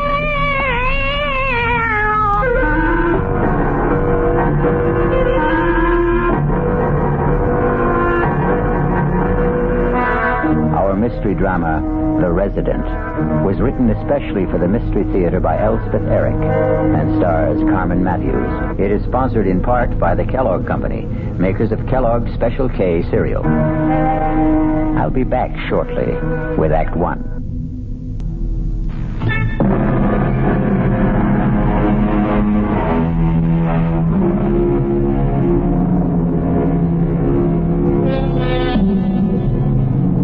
It's hard to live with danger. Hard if you're old, elderly. Hard if you're a woman. And hardest if you're alone. Miss Malvina Thripp is elderly, a woman, and alone. Oh, my. Oh, how many years since I lived in a place with stairs? 40 at the very least. Well, how am I going to navigate up and down 6-8 times a day at my age? Well, I wanted to get out of the city, and here I am. Oh, but it's a nice house. It really is a nice house. What was that? Was that a cat? Didn't I hear a cat? I'm sure... All right, Malvina. You heard a cat. There's nothing surprising about hearing a cat, nothing alarming. The thing is that I haven't lived in a house since I was a child. It makes me feel very alone. Not that I'm not used to being alone. I like being alone. But in the city, there was always somebody around. Other tenants. Not necessarily anyone you'd want to know or even talk to, but you'd meet them maybe in the elevator and exchange a few words. Not that I even knew their names or cared to. Also, there were the children at school. But I never knew what to say to them either. What I really liked was to talk to people on buses. Because sooner or later, one of us had to get off. Quiet out there, Cat. Cat, go away. Honestly, Cat, I will not let you in my house. Well, where are you? After all that racket, where are you? Cat? Gone off to howl at somebody else. Well, good. All that meowing. Well, how in the world did you get in here? Did you skitter through the door without my seeing you? Nah, you're a big cat, aren't you? Big yellow eyes. And you're sitting in my chair, you know that. My favorite wing chair. I'm probably getting cat hairs all over it. So, I think you'd better get down. Come on, Cat. Get down. Get off my chair. I didn't even touch you. What's the matter with you? Who could that be? Maybe somebody looking for you. I devoutly hope so. Mailman. Mail? For me? Nobody knows I'm here. I just moved in. One letter addressed to resident. You the resident of this house? Oh, I'm the resident, all right. As of this morning. Yeah. Here's your letter. Thank you. It says Sam's Garage. Circular. Sam runs a good garage. I don't have a car. Better luck next time. Mr. Mailman. Huh? Do you know anybody who's lost a cat? You found a cat? It's in my house. It doesn't want to leave. Crazy about you, huh? I wouldn't say that, no. Maybe if you leave the door open, it'll sort of wander out. Well, is that safe? To leave the door open? In this town? Are you kidding? Well, it's good to hear that. I had a cooperative apartment in the city. Every cent I had was invested in it, and I traded it for this house. To be safe. Everybody here was born here and is about to die here. I'll inquire around if anybody's lost a cat. Oh, thank you. I'd appreciate it. Oh, no. Leave it open, he said. Safe, he said. Well, now, cat, anytime you're ready, the door is open. You can... Where are you? Where have you gone to? Are you still in this house? Looking for someone? Oh. You frightened me. The door was open. I left it open for the cat. You have a cat? No, I don't have a cat. It just showed up here a little while ago, and it didn't seem about to leave, so I... Did you want something? Something in particular, Miss... Viola's my name. Viola? What? I've forgotten. Oh, you have a little scratch on your arm. Well, the cat did that. What did you do to the cat? I just wanted her to get out of my chair. Why did you? Well, it's my favorite chair. No wonder. It's nice. Oh, you don't want to sit in it? Yes, I do. Well, it has cat hairs all over it. These old dungarees have been up against worse than cat hairs. Okay to drop my knapsack here? Oh. You live alone? I just moved in. This morning. I saw you. You did? I should think you'd want a nice cat living here with you. Well, I don't. Anyway, it seems to have disappeared. Maybe she went upstairs. You think so? I think it's possible. Well, I must go and have a look. Good idea. If you want to be on your way now... Not quite yet. Do you need some money? I have a little in the house, not much, but... I just want to sit here in this nice chair. You go ahead. Go upstairs. But I won't steal anything. Oh, I didn't mean to suggest... There's nothing to steal. Well, if you want to rest yourself... I do. I really do. Yes. Well, you rest yourself, and I'll just look upstairs. Maybe I'll take a hot bath and change my clothes, because I'm going out for dinner. Going out? There's no food in the house. I don't like leaving you here. You want me to come with you? Oh, no. No, I'll go by myself. Oh, wait. You forgot your letter. Oh, that's nothing. I guess it's yours. Resident. Is that you? What a nice name. My name is Malvina Thripp. Malvina Thripp. I think Resident is a much nicer name. It could be anybody. Miss Viola, why don't you leave right now? Miss Thripp, I shall leave when I'm good and ready. Now go on upstairs.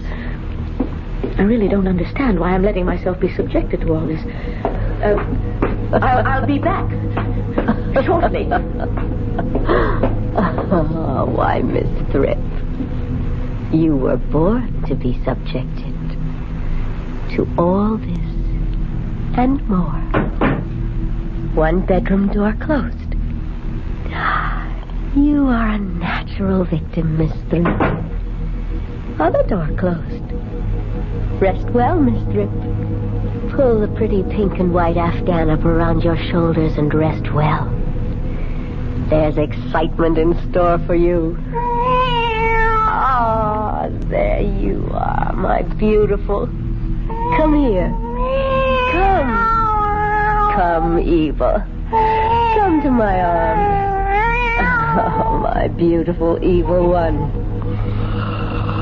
She's lying down now, upstairs on her little white bed.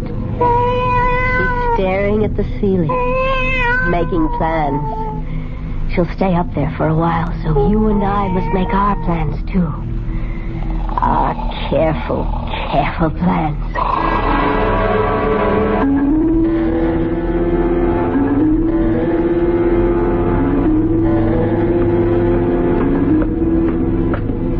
Feeling better, Miss Tripp? You're still here. You've changed your clothes. What on earth are you doing? This is our dinner. I'm going out. I told you. A barbecued chicken and a bottle of wine. What on earth? I had them in my knapsack. On the road, I buy a chicken and a bottle of wine every day. Have a drumstick. I couldn't. Not hungry? Not a bit hungry. Oh. You pack up your chicken and your wine and your knapsack and you get out of my house. Miss Tripp, you sit down. Sit down. You old fool. Now listen to me. You're a selfish old lady. Here you are with a little gem of a house, 2 bedrooms, and you won't even share a little corner of it. Well, it's my house. It's my house. Mine. What a way to talk. But it is my... Don't you know what it is to share? Why should I share my house with you? With anybody, if I don't want to? It's sharing that makes life beautiful, Miss Tripp. Don't you know that, for heaven's sake? No. Well, then you are going to learn. Here. Have some wine. Well, perhaps I'd better. Of course you'd better. There you are. Do you like me, Miss Tripp? Well, I'm sure you're a very nice girl, really, but don't you think you ought... I mean, do your parents know where you are, what you're doing? What are parents? Your father, your mother. Oh, my biological predecessors. Do they know what you're doing? Wandering about with a knapsack, living off of chicken and wine? Let me fill your glass. They don't care. And I don't care. It's very strange. Only the very weak cling to their families. Well, I know I'm not strong, but on the other hand, I'm not weak either. I don't think I am. Wishy-washy. I've supported myself. I've lived alone. I haven't complained. You call that being strong? Well, it isn't being weak. Anyway, I've never thought it was. You've endured, Miss Tripp. Strong people don't endure things. They change them. Well, they take things and they change them. I wouldn't know how to change. To take. If one way doesn't work, try another, that's how. The thing is, get what you want. Well, I want my house. I want my house. Take it. If you just go. Make me. If the cat would just go. If I could just have my house back again the way it was when I moved in. You want more chicken, Miss Tripp? Oh, no. It's the cat. She's back. You like those bones, do you, my lovely? My evil? My beautiful evil? What did you call her? Eva. That's her name.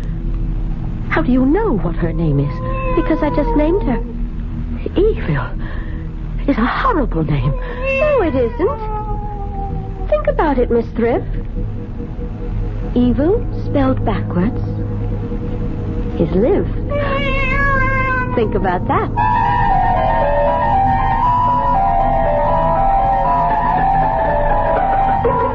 Evil, spelled backwards, is live. E-V-I-L-L-I-V-E. The girl's right, no doubt about it. But wait. Take the same letters and mix them up again, and they spell vile. V-I-L-E. Think about that. I'll be back shortly with Act 2. I'm High Brown, producer of Radio Mystery Theater. And as you may imagine, I'm most enthusiastic about this new adventure in modern radio. Original thrillers 7 times a week. How do you feel about it? we'd like to know your reactions to the return of radio drama. So right now, we're holding a weekly drawing. 50 prizes a week will be awarded this week and next. 2 AM/FM stereo phonos, 2 travel clock radios, and 46 anthologies of modern suspense. Just mail us your name and address, and you're eligible. Of course, we'd like knowing more about you as well, and how you feel about this new project of ours. But name and address will do it. To Mystery Theater, Box 50, Radio City Station, New York, 119. That's Box 50, Radio City Station, New York, 119. Offer good everywhere unless locally prohibited. This is WOR New York, your station for the Mystery Theater. Now, ShopRite does the can selling ShopRite brand of vegetables in cans. For quality that you can trust, for tasty corn, asparagus, for peas and beans, and gourmet beans, for beef that beat all other treats. The only vegetables that can compare at all with ShopRite brand are vegetables you feed yourself instead of thinking off our shelf. Now's the time to shop at ShopRite Can Blast. Now's the time to stock up while the values last. Stock up on ShopRite soda 10 12-ounce cans for 79 cents. ShopRite Cutter French-style green beans, 5 15.5-ounce cans for $1. Potatoes that will make the meal, and carrots that have big appeal. Succotash that makes a splash. Spinach that won't finish last. Now's the time to ask yourself, so why pay more? Now's the time to shop right now at ShopRite stores. Whee!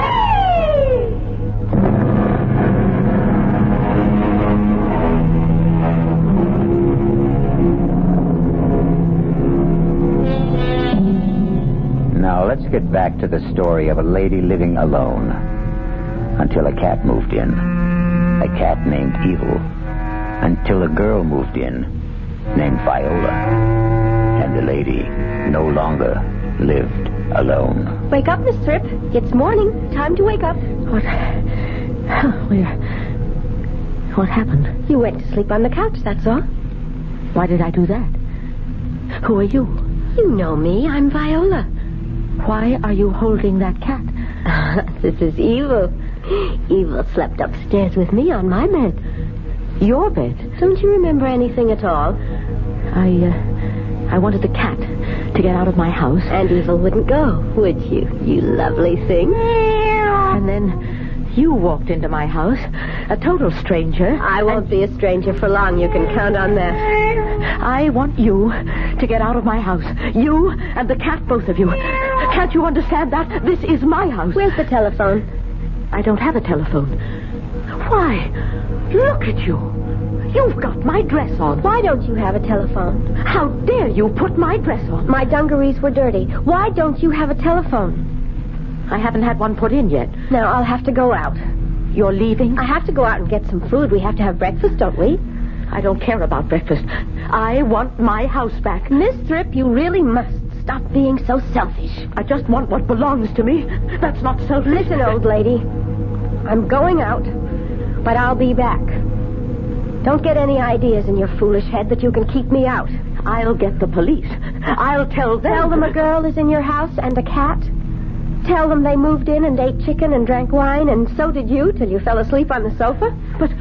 But it's true. Does it sound true? But I'll show them. They'll see. I'll hide. Where? Where would you hide? Under the porch. Behind a bush. Or up a tree. In the attic. In the cellar. Under the stairs. Oh, I know how to hide. You've done this before. You've moved in on people before. I do it all the time. I have to live, don't I?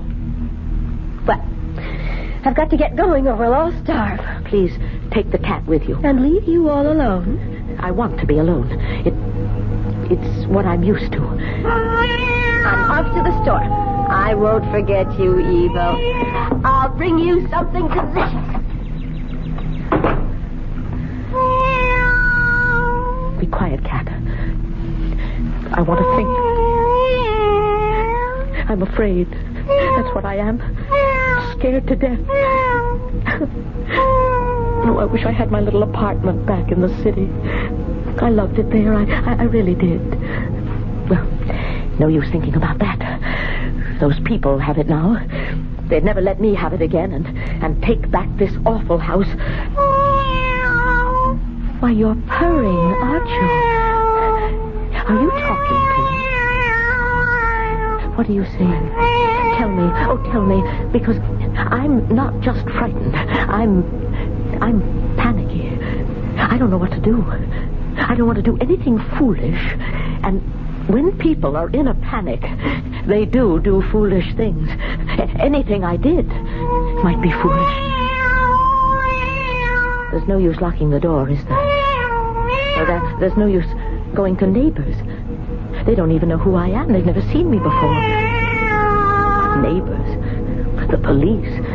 Well, those are things I do in the city. Sensible things. Practical things. Not here, though. No, I'm in a strange place.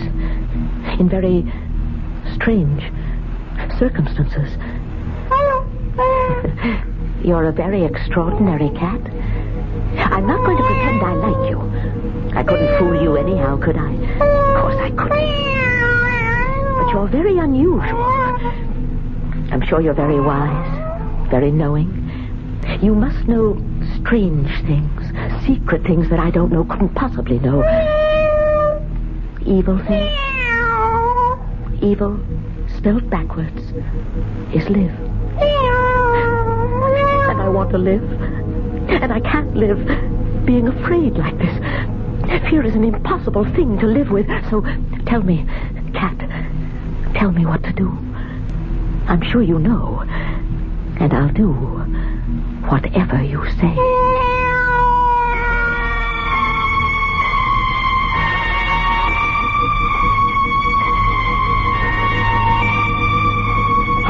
I'm back. Where are you? You didn't go out, did you? You wouldn't be such a fool. We're in the kitchen. Well, there you are, the two of you. We're hungry. Well, I bought plenty. Eggs and butter and all that kind of stuff for breakfast, coffee, tea, and meat and vegetables for dinner. Enough for the whole week. The whole week? I don't want to keep going to the store. And for you, my lovely caviar. Did you have enough money for all this? Of course not. I charged it. To me? To Miss Malvina Thrip. But didn't they say anything? They don't even know me. That's how small towns are. They just went ahead and charged it. They'd never do that in the city. They gave me a couple of applications to fill out for charge accounts. I said I'd drop them by tomorrow. You'd better sign them. In the city, I always pay cash. You're not in the city now. Oh, I know. So sign them. There. That fixes that. Viola, did you tell them at the store that you were me? I said my name was Malvina Thrip, so I guess they thought I was Malvina Thrip. Are you just going to sit there? Or are you going to fix us some breakfast? What should I fix? Well, I don't know about you, but I want grapefruit and fried eggs and toast. Oh, and open the caviar for the cat. Put the coffee on. And start the eggs. Before the coffee's ready? And put the bread in the toaster. Well, I haven't unpacked the toaster. Well, then butter some bread. Cut the grapefruit. There's no knife to cut the grapefruit. Oh, let's have a little efficiency around here. No frying. Hurry up! I can't. There's the butter, there's the bread. Now put the butter on the bread. Use your fingers. I can't understand why I'm doing all this. I am telling you to. No reason. And you like it. I don't. You like being told what to do. I hate it. All right, Miss Thrip. You may not like it now, but you'll get where you like it. Never. I won't. You'll get where you can't live without it, Miss Thrip. You just wait and see. You're a very passive person, Miss Thrip. And passive people need someone to tell them what to do. And then when they do it, they get a pat on the head and they are very, very happy. Is that how it is? That's how it is. To the end of time. The coffee's ready. People like you need people like me. I tell you what to do and you do it, and that's what makes the world go around. Pour the coffee.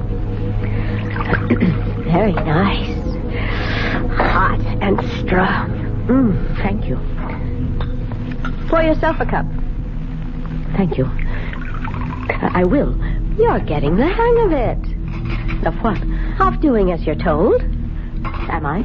Now, let's see. What'll I have you do next? I'm not going to do anything next. Yes, you are. No, I'm not.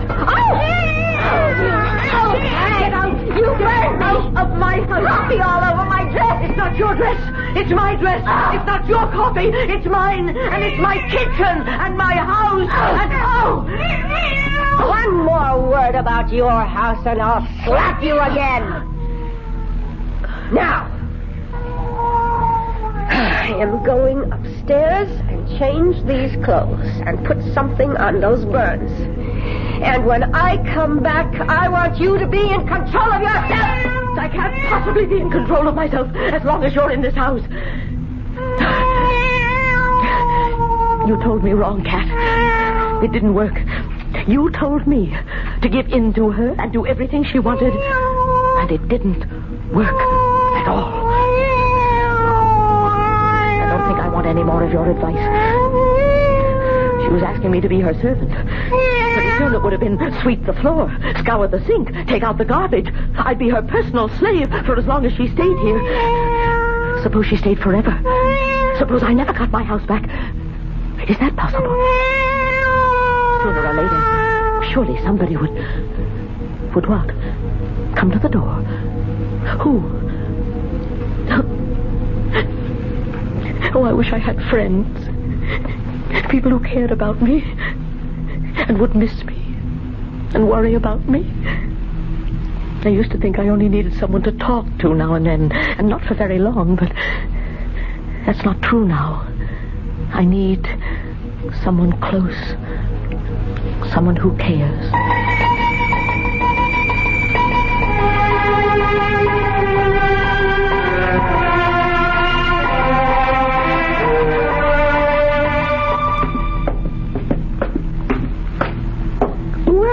What's this?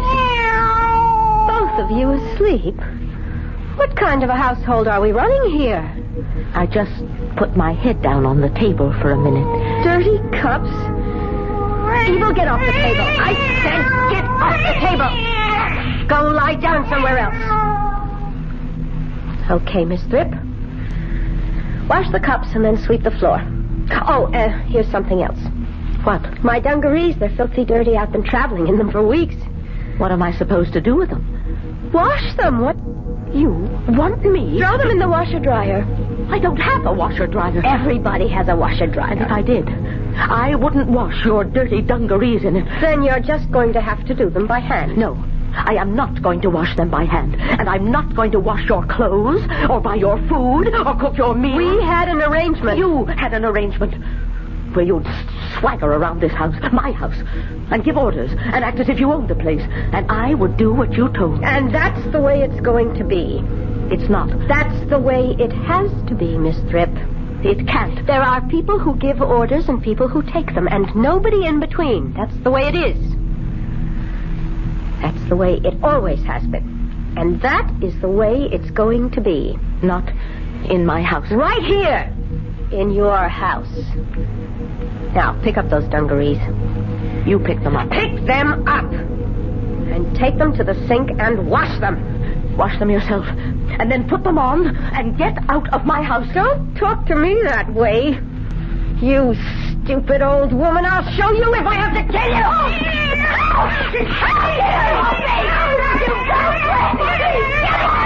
Don't put up!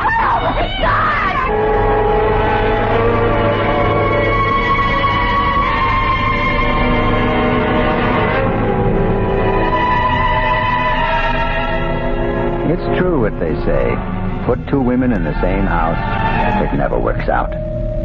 Or am I being catty? I'll be back shortly with Act 3.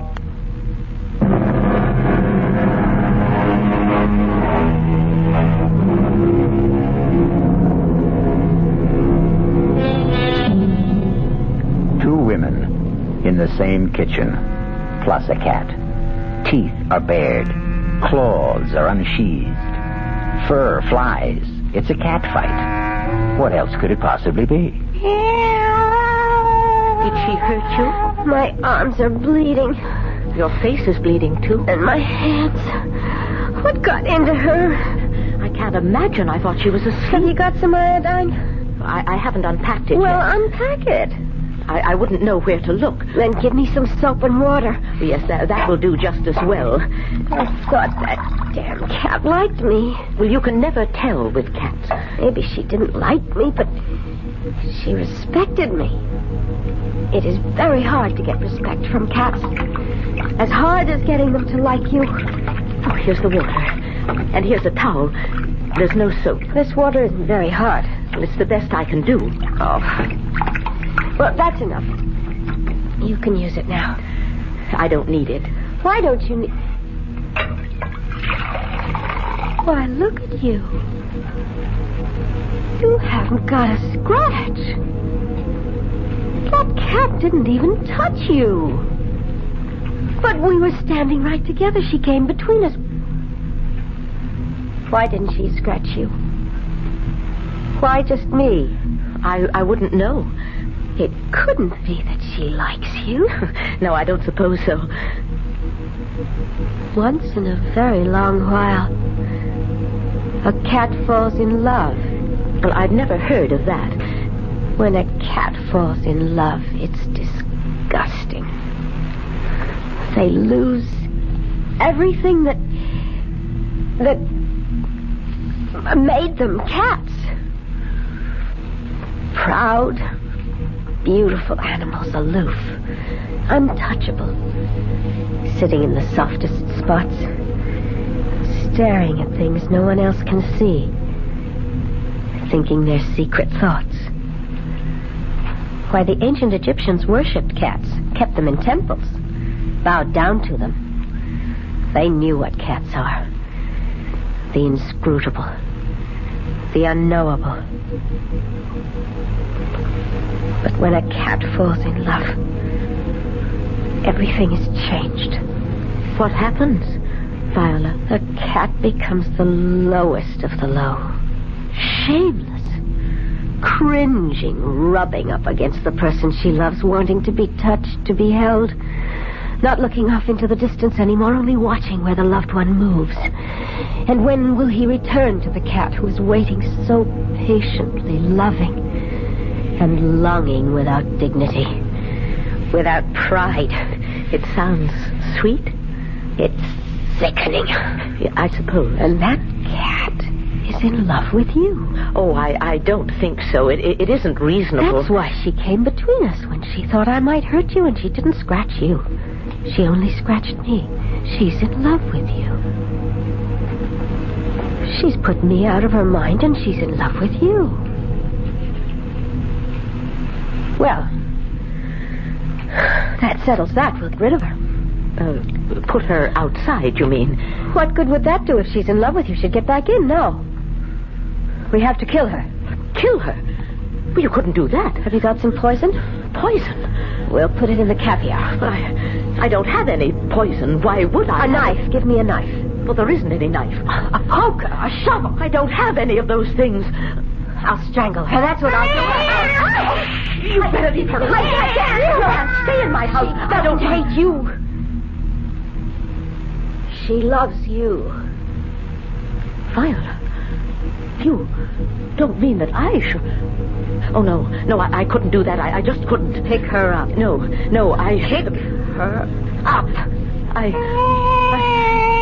can't do what you said. I can't strangle a cat. You didn't mean it, did you? We'll take her upstairs, and we'll throw her out the window. Come on. No, we can't do that. Nevertheless, it's what's going to be done. It's what you're going to do. Up the stairs now. I'm right behind you. Keep going. I never wanted this cat in my house, but that doesn't mean that I wanted this. Keep going. In here. Oh, good. The window's open. Go ahead. Throw her out. I can't do it. Yes, you can. Just lean out and drop her. The doorbell. The doorbell. Come back here. Come back. Oh, it's a friend. It's a friend. Someone remembered. I'm coming. Wait, I'm coming. Another letter, Miss Tripp. Oh, come in. This one's addressed to you. Oh, please come in. I'm so glad to see you. Miss Malvina Tripp, it says. Nothing like hearing from a friend, is there? Listen, they're in the bedroom. She's going to kill her. Hold on now. Maybe she has already. She wanted me to do it, but I couldn't. What bedroom is this, Miss Tripp? The front one. Top of the stairs. I look outside. Maybe she's there. Maybe she fell in a tree or a bush or something. Cat? Where are you? Are you all right, Cat? Oh, please, be all right. I didn't want you in my house, but that was all. I never meant that you should... Oh, where are you? Yes, I'm here. What did you find upstairs? Nobody. Nothing. Nobody? But no cat? No cat. Wasn't there a girl? A young girl? Nobody. Nothing. Oh, both of them couldn't have gone out the window. I don't think both of them... Look, Miss Tripp, you're all shook up. Why don't we go into the kitchen and I'll pour you some coffee? I threw the coffee at her. There isn't any. Well, I'll make some fresh, and you can tell me all about the cat and the girl, the whole dream. It wasn't a dream. Well, what if it was? Do you think it could have been a hallucination? Maybe something like that. You remember I told you there was a cat in my house. And I told you I'd inquire around about a lost cat, and I did. But nobody's lost a cat. This girl, this Viola, she went and bought things at the store. Look, all these groceries. She bought them. I didn't. And caviar for the cat. She charged everything to me. You sure it wasn't you charged all these things? Well, I haven't been out of the house. What would I have done if you hadn't rung the bell? Viola was going to make me throw the cat out of the window. Miss Tripp, maybe I should call a doctor. Oh, I'll be all right now that you're here. You're my friend. You brought me a letter yesterday from Sam's garage, you remember?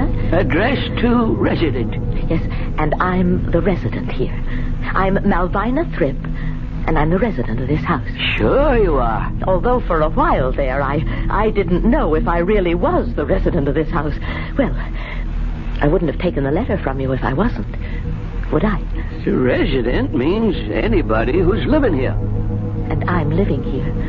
I was at the time, and I am. Of course you are. You don't think I'm out of my head, do you? Oh, not necessarily. You're upset. I'm going to call a doctor for you, eh? Well, there's no phone. I haven't had one put in yet. I'll go next door. Oh, don't go. Don't leave me. You don't believe me. You don't think there was any cat here, or any girl, or that we ate chicken and drank wine and the cat ate the bones. And in the morning she came downstairs and she was holding the cat in her arms, and I was on the couch. I'd been there all night. I think I was drunk from the wine. Drunk, huh? Well, the bottle must be around here somewhere. I don't see it. And she told me to get breakfast and wash the dishes and then to sweep the floor and wash her dungarees, her dirty dungarees. Look, there they are, her dirty, filthy dungarees. They're not yours? Well, you don't think I'd wear anything like that, do you? Oh, lots of women wear dungarees these days. What was this girl wearing if she wasn't wearing the dungarees? My dress. Can you imagine? She was wearing my dress till I threw the coffee pot at her. Threw the coffee pot at her, did you? Yes. And the cat attacked her. You don't say. Not me, just her. Uh-huh. And she said the cat was in love with me. Now, I don't know if that was true. If such a thing could be true. But she said it was. And she said in that case, we would have to kill the cat. Poison it. Or stab it. Or strangle it. But I couldn't do that. Of course not. Not any of those things. Then she said, we'd take the cat upstairs and throw it out of the window. And that's where we were when you rang the front doorbell. And, oh, was I glad. You don't believe any of it, do you? Well, now, let's just say you've been through a lot, what with one thing and another. Oh, I have. What you need is something to calm you down. I never take anything like that. Oh, just something mild to relax your nerves. I'll be all right. Now that I have my house back. There's a very nice doctor lives not far from here. He's on my mail route. I'll call him and ask him to stop over. Oh, please, don't go. He'll fix you up fine. Hey, look what's coming up the walk. Wyatt. Oh, Cat. I'm so glad to see you. Careful, don't let her in the house. Oh, that's all right. I've gotten sort of fond of her. And she's rather fond of me. Oh, say, almost forgot what I came by for. Got a letter for you. Another circular? Not Sam's garage again. Oh, no.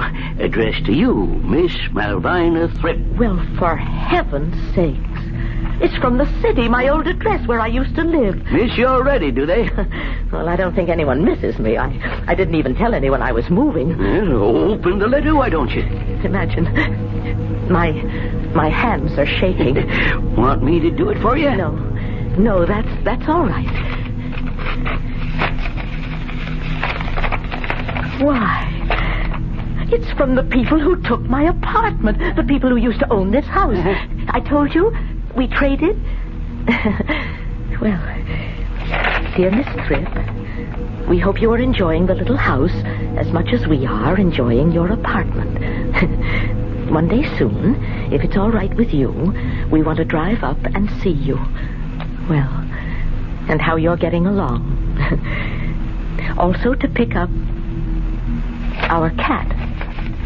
We came away in such a hurry, she got left behind. Will you be kind enough to let her share your house until we can make arrangements? She's a dear, sweet thing. Her name is Viola. And we know you will love her as much as we do.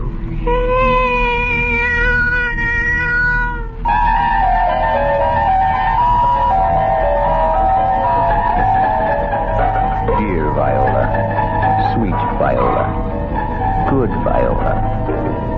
Or is she vicious Viola, violent Viola, vile Viola? Well, anyway, for the time being, Viola has a home with Miss Malvina Thripp, the resident. May they both rest safe and sound. I'll be back shortly.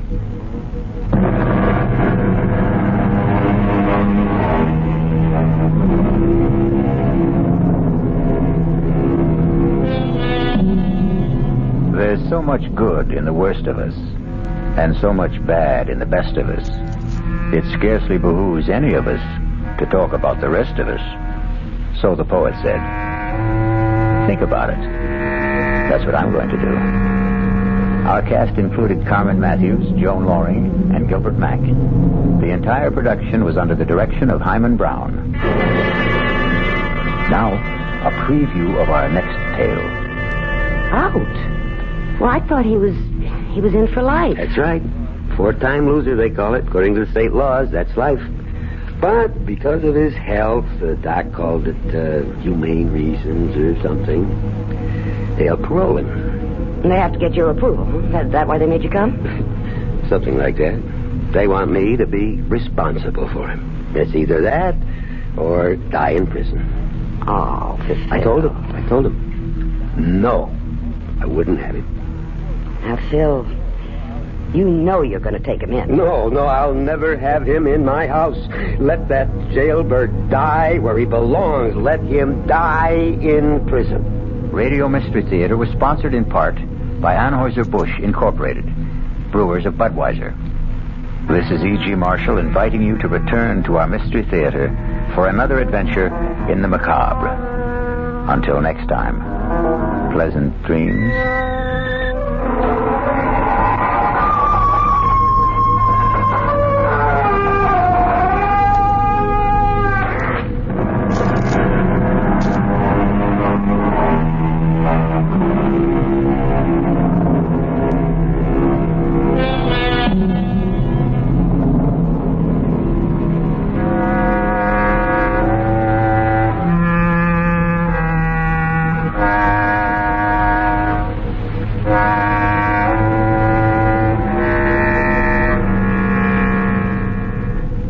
preceding Mystery Theater program was furnished by the CBS Radio Network.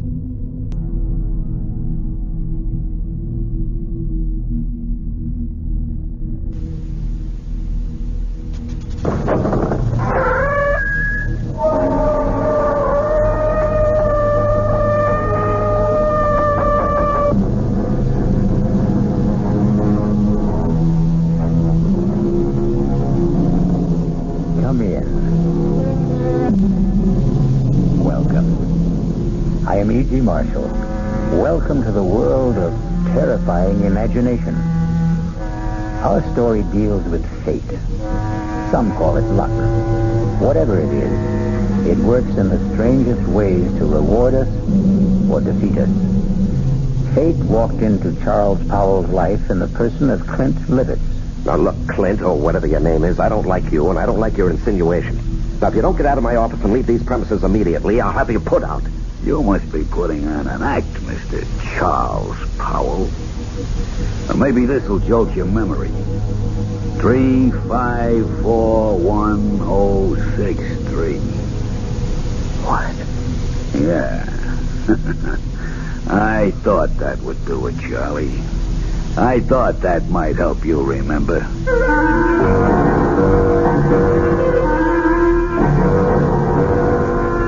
Our mystery drama, No Hiding Place, was written especially for the Mystery Theater by Sidney Sloan and stars Larry Haynes. It is sponsored in part by the Kellogg Company, makers of Kellogg's Special K cereal.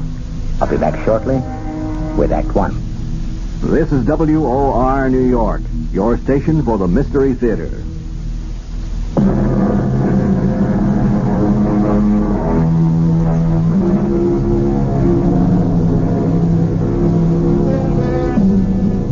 Everything looked right to Charles Powell that crisp September morning when he walked into his executive office at the J.P. McCready Company. And why shouldn't it?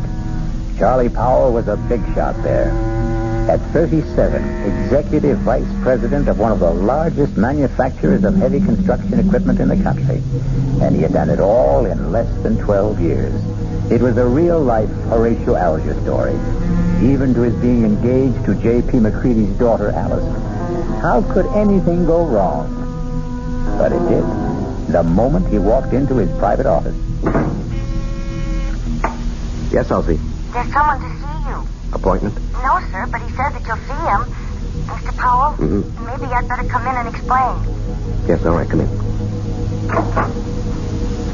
Sorry if I sound strange, but really, Mr. Powell, that man is kind of frightening. Frightening? Well, he just sits there and grins at me. I told him he didn't see people without an appointment. He said, oh, he'll see me. Just tell him it's an old friend, Clint. Do you know anybody by that name? Clint. No, it doesn't ring a bell.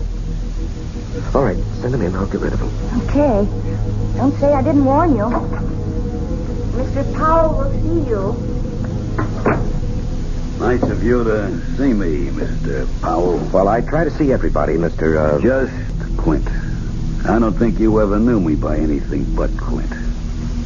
You must remember, Mr. Powell. Well, I'm sorry, but I don't... Come on, give it a try. Give it a good try. Now, look here, I'm busy, and I have neither the time nor the patience. You must be putting on an act, Mr. Charles Powell. Or maybe this will jolt your memory. 3541063. What? Yeah. I thought that would do it, Charlie. I thought that might help you remember.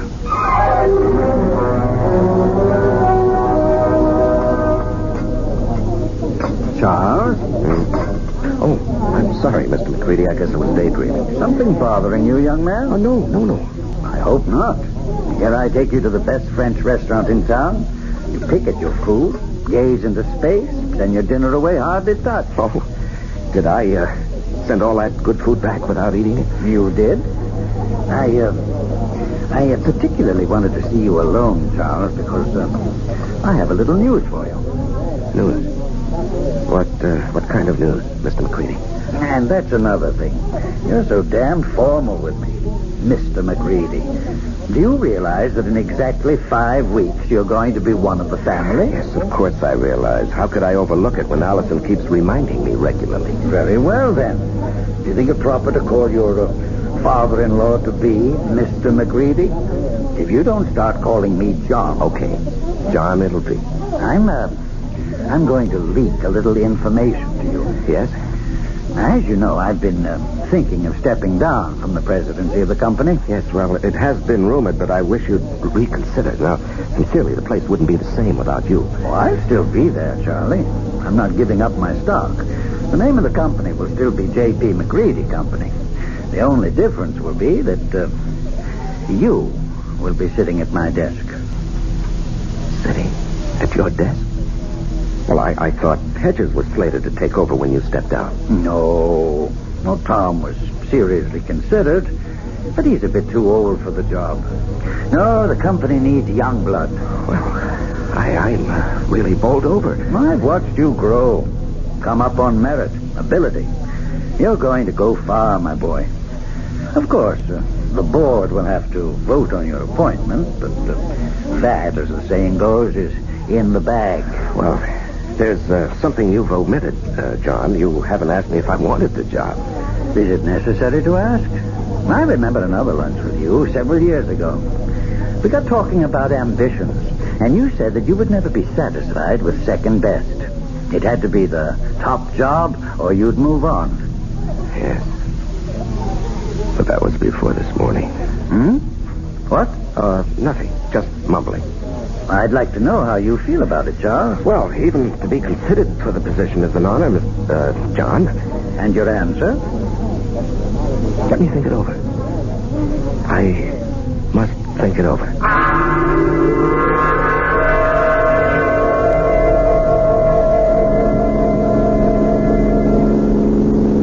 Trying to collect your life insurance, Charles? What? So where you're driving. Are you out to get me, yourself, or both of us? Oh, I'm sorry, dear. I guess I didn't realize how fast I was going. This car has more power than it needs. More than I need. I'm sorry. At least it gave us a topic for conversation. What did? You're driving. Darling, I'm the girl you asked to marry you. Something is troubling you, something big. Allison, did your father tell you what he's planning? Dad never told me anything. I have an idea he thinks of me as a bird brain. He wants me to take over the presidency of the company. That's marvelous. Couldn't have made a better choice. Well, you're prejudiced. But it's a nice kind of prejudice. I don't think I'll accept. What? But, darling, it's right for you. You've worked toward that goal. You're the right man for the job. Am I? What is this? Lack of confidence, luck fever? You're being ridiculous, darling. No, I'm being practical and sensible. My being president of the McCready Company would bring nothing but trouble. What are you saying? I'm even considering resigning my present job. Why? Allison. Tell me. Whatever it is, I'll never stop loving you. I'll tell you. When I get up enough courage. Please, darling, be patient with me. Just be patient. I love you, too.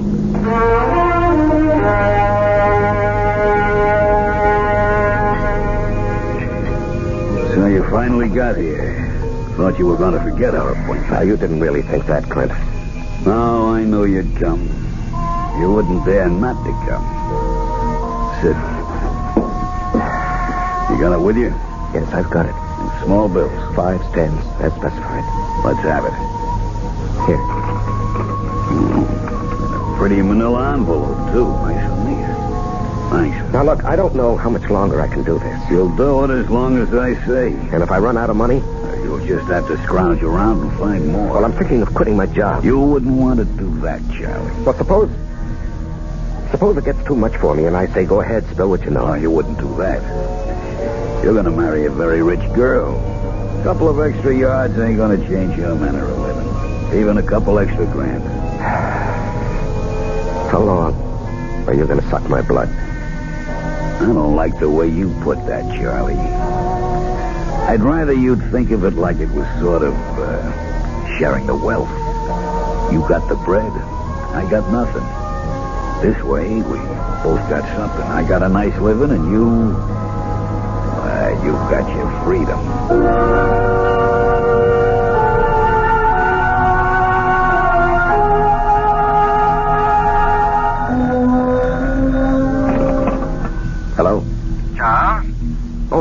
Yes, yes, John. Sorry to bother you at this hour. You wanted to sleep, were you? At 10:15, no. The reason I'm calling... Yes. Is something bothering you, my boy? Well, I've had some things on my mind lately. I'm sorry it was so noticeable. Well, it occurred to me that a young man gets a bit absent-minded as the day of his wedding approaches. Perhaps a bit frightened. No, it isn't that, J.P. Oh, excuse me, John. Someone's at my door. Hold on. Just a moment. Forgive me for coming here. I've got your father on the phone. Come in, darling. Hello, John. It was just the porter with a package. What were you saying? Oh, nothing really. I'm just concerned. Whatever's troubling you can be taken care of. I'm backing you all the way. Well, I appreciate your feelings, J.P., but there really is no cause for concern. I'll snap out of this in a day or so. Good. It's reassuring to hear you say that. Now, forgive me for disturbing you. No, I wasn't disturbed. Thanks for calling. Good night. Good night, J.P. Even Dad notices that something is wrong. Yeah. I haven't seen you in 3 days. You trying to tell me something? All I want to tell you is that I love you very much. From a distance. I called you at your office twice this afternoon. Allison, I can't keep this from you. I thought I could, but every day, every hour, it grows bigger. Until now it feels as though it's going to engulf me. And you, our life, everything that has meaning for me. Darling. No, hear me out. And then if you want to go out that door quietly, I won't say anything more, and you can forget that you've ever known me. Love you? Are you trying to say you don't want to marry me? Did you stop loving me? Darling, it's because I love you that I'm going to tell you. I considered keeping the whole matter from you, writing out the trouble and probably overcoming it. Darling, how little you know me. No matter what the trouble is, I want to be with you. If you want me. Allison, I'm a fraud. What? I'm not. Charles Powell is a name I assumed to hide my real identity. Want me to go on? Yes, darling. Go on. At the age of 22, I was charged and convicted of murder and sent to San Quentin for life. I was innocent, evidence, circumstantial evidence. Court-appointed attorney who didn't know what to do or didn't care.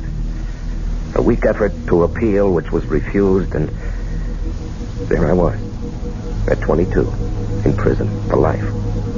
Chance of a parole only after serving 20 years. I'd be old, all my young life confined in prison. So, when I had a chance to get out... You escaped. And ran for 2 years. Do you know what it means to be hunted? You can't get a job, you have no place to live, you can't ever sleep for fear someone will see you and turn you in. Oh, darling. I was ready to give myself up. When I suddenly discovered that it wasn't necessary to run any longer. I picked up a 2-week-old newspaper and read a report of my death. What? Yes, a man had been burned to death in a flophouse fire. The only thing he had on him was something that I had kept, my only possession. A locket belonging to my mother. It had a picture of her taken when she married my father. And it had been stolen from me as I lay asleep in a freight car. I guess the thief thought it was gold. It was just cheap gold plate. And the man was identified as you? My mother and father's names were inscribed on the back. The man was so badly burned that the locket was the only thing that could possibly identify him. And after 2 years of hunting, the authorities were glad to close the file. I'm Robert Hagen. Robert Hagen? Sounds so strange. The name doesn't fit you. Oh, it sounds strange to me, too, now. Darling, I'm innocent. I never did it. It was all a mistake. I don't doubt that for an instant, dearest. I only wish you'd never told me. I had to tell you. You see, someone knows who I am. He's blackmailing me.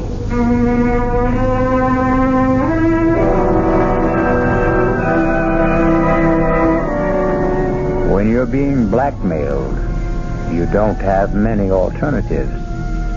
Charles Powell's whole life, his future, the happiness of the woman he loves, all hang by a very thin, flimsy thread. I'll be back shortly with Act 2. I'm Hi Brown, producer of Radio Mystery Theater. And as you may imagine, I'm excited about this new adventure in modern radio, this new statement of radio's marvelous power to stir the imagination. Now, we're wondering about your reaction, about who you are and how you like what we're doing. So to encourage you to get in touch with us, we're holding a drawing for 3 weeks. 50 prizes a week, 2 AM/FM stereophonos, 2 travel clock radios, and 46 anthologies of modern suspense. Just mail us your name and address, and you're eligible. Of course, we'd like knowing whether your glad radio drama is back, but name and address will do it. To Mystery Theater, Box 50, Radio City Station, New York, 119. That's Box 50, Radio City Station, New York, 119. Or for good everywhere, unless locally prohibited.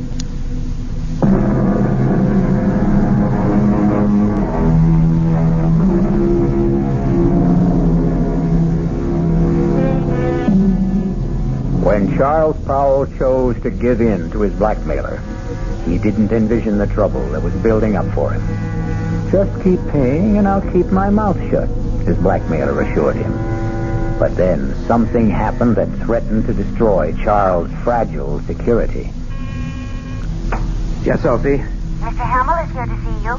George Hamill? Well, we're not playing tennis until tomorrow. I know that, Charlie. I've got something else to talk about. Business.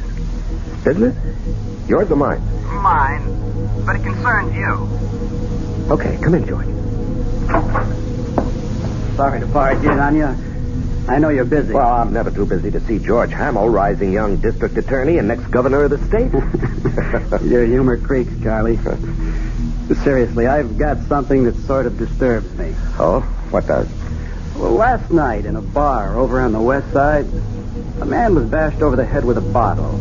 He's in serious condition. Well, what has that got to do with me? Well, the man who did the bashing, an ex-con by the name of Clinton Livett. Yes? Well, he's asking for you. Says you'll go as bail. Now, what I want to know is, how does a guy like you get mixed up with a Joe like that? George, what did you think? That he and I were buddies or something? I didn't know what to think. Well, I do know the man. He applied for a job with the company a week or so ago. The foreman who interviewed him discovered he was an ex-con, and he refused to hire him. It was brought to my attention when one of the societies that helps ex-cons called me. So you got him a job in the plant? No, I couldn't. I mean, I wouldn't go over the head of the foreman, but I did see him, and I handed him a couple of dollars. A couple of dollars? You know how much money he had on him when we brought him in? $276. Oh, well, maybe he got lucky at the races with the money I gave him. How much was it? Oh, gee, I don't remember. 15, 20. I just took it out of my pocket and handed it to him. It was a way of easing my conscience. I felt bad about borrowing. No, I just asking. Because if you are, that's the last you'll see of your money. For that matter, Mr. Livett, he'll jump bail. Please, George, I'm a big boy now, and I think I can make my own decision. Wow. Who would have thought? Charles Powell Bleeding Heart. Now, look, we've been friends for over... So you're not seriously considering putting it up, are you? No, I'm just asking. Because if you are, that's the last you'll see of your money. For that matter, Mr. Livett, he'll jump bail. Please, George, Let's not kick it out. I'm sorry, Charlie. But I just can't understand what your connection with that ex-con is.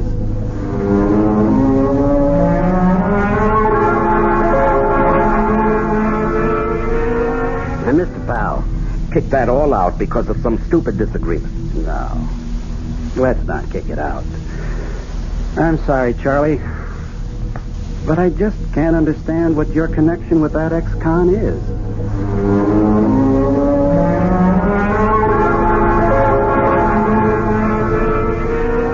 And Mr. Powell, I hope you'll understand. I accept Clinton Livett's case with strong reservations. Yes, I understand, Mr. As an attorney, well, how shall I put it? You don't like your client. Exactly. However, I shall do my best to get him off, or at least get him a light sentence. I'm extremely pessimistic about Mr. Livett even showing up for trial. Yes. Judge Hamill also said he expected that Livett would jump his bail. And you would forfeit $5,000. Yes, I know. And that doesn't disturb you? No, I don't believe he'll run. I see. Do you want to speak with him? He's been released. He's waiting in the other office. Not particularly. He says he wants to see you. Oh. Well, in that case, yes, I'll see him. Send Mr. Livitz in. I'll leave you alone. If you need me, I'll be in the other office. Now, come in, Mr. Livitz. Mr. Powell will speak to you. Nice. I'll be back when you call. Just flip the switch on the intercom. Yes, I will. Well, you sure know how to complicate things, Clint. Story of my life. Do you realize you could go up from 1 to 5 years for what you've done? No, it couldn't happen. What do you mean it couldn't happen? Because you wouldn't let it happen, Charlie. Look, even with the best lawyer defending you, he can't guarantee he'll win the case. You won't let me go to prison, Charlie. I'm doing my best for you, but... No buts. I'm not going back to the pen. Okay, you're not going back. Now, suppose, during the trial, if things look bad... Yeah? We get you out of town and let you run for it. Forfeit your bail. Oh, you'd like that, wouldn't you? I'd be out of your hair, and all it would cost you would be the 5 G's for the bail. No. I'd give you a substantial sum. Oh, Mr. Powell. No sale. I'm too old to run. Well, suppose I got you out of the country. With a good hunk of bread stashed away for me? Swiss bank account. I don't know. Why don't we play it by ear?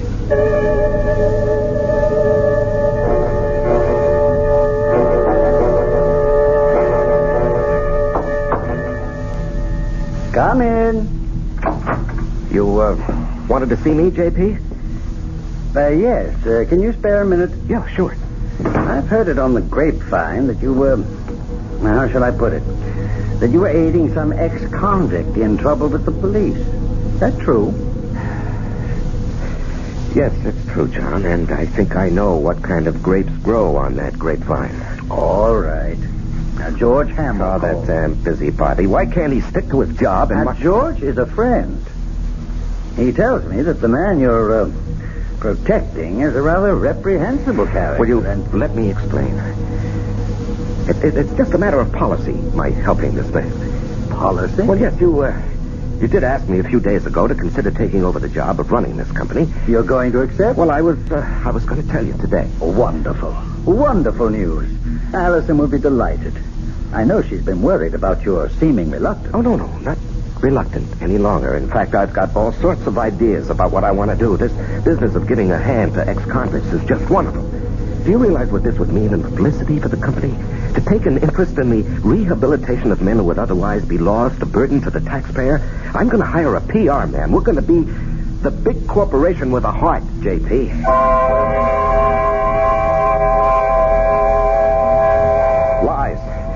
Lies, and more lies.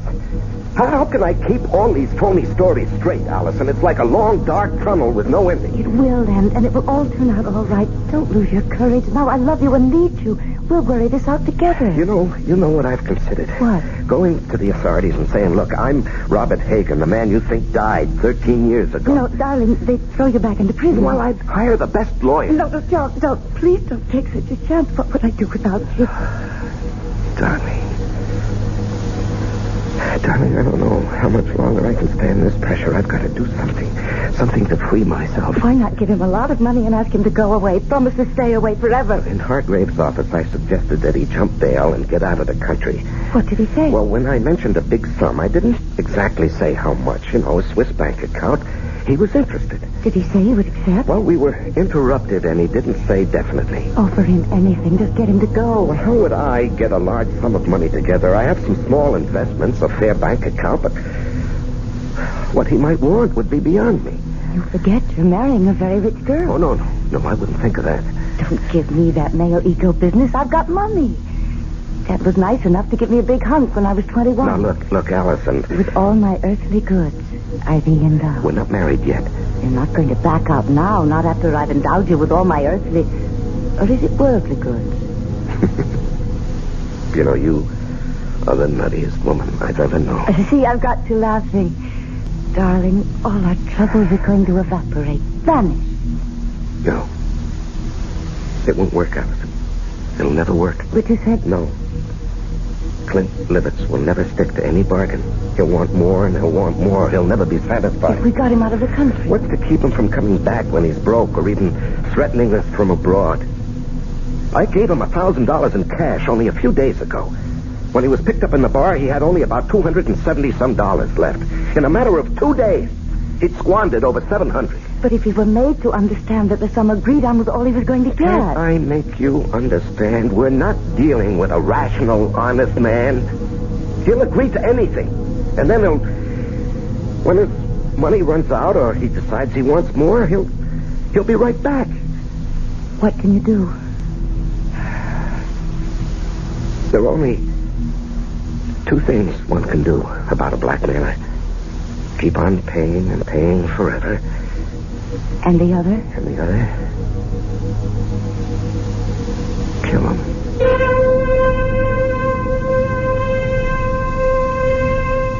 Just 2 ways to deal with a blackmailer. Charles now must face his conscience. The thought that has been in the hidden recesses of his mind has been spoken aloud.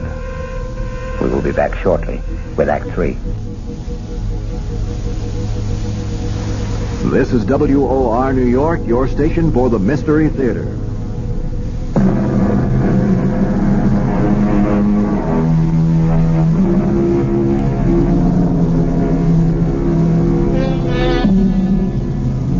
Charles Powell's life has reached a climax. He must make a decision to rid himself forever of his blackmailer. And perhaps that very decision will destroy his life and the life of the woman he loves.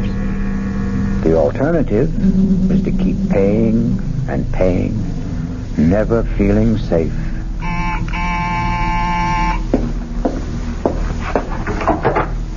Oh, Allison, I was, You were expecting him, weren't you? Yes. I gathered as much when I called you at the office this afternoon. Aren't you going to ask me in? Yeah, come in. You were so evasive. Well, he, wanted to see me this evening. He, wants more money. And you're going to give it to him? Well, I haven't many choices, have I? You mentioned one. No, Allison, I'm sorry I let that slip out. I didn't mean it. I couldn't go through with that if I wanted to. I could. What? Honey, you don't know what you're saying. I know very well what I'm saying. How long do you think you can keep this business hidden? Well, I don't know. Maybe forever. Look, he's not a young man. All those years in prison, the kind of life he's led. How many years do you think he has left? He could die tomorrow. He could do something tomorrow that would expose the whole game, and then where would we be? No, Charles, I love you. I want us to marry and live a good, peaceful life. How can we with all that hanging over us? Oh, Allison, darling, you don't really know what you're suggesting.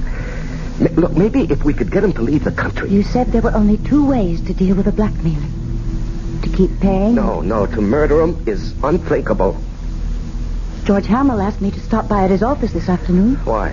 He's not stupid. The story you gave my father about helping ex-convicts as a public relations stunt didn't wash with him. He wanted to know what I know. Well, he was just fishing. The best way would be to make it look like an accident. Allison, we... Hear me out. A car accident. How? If I cracked up with Clint in the car, I might be the one who gets it. And what guarantee do we have that he would die? No, you can't be in the same car.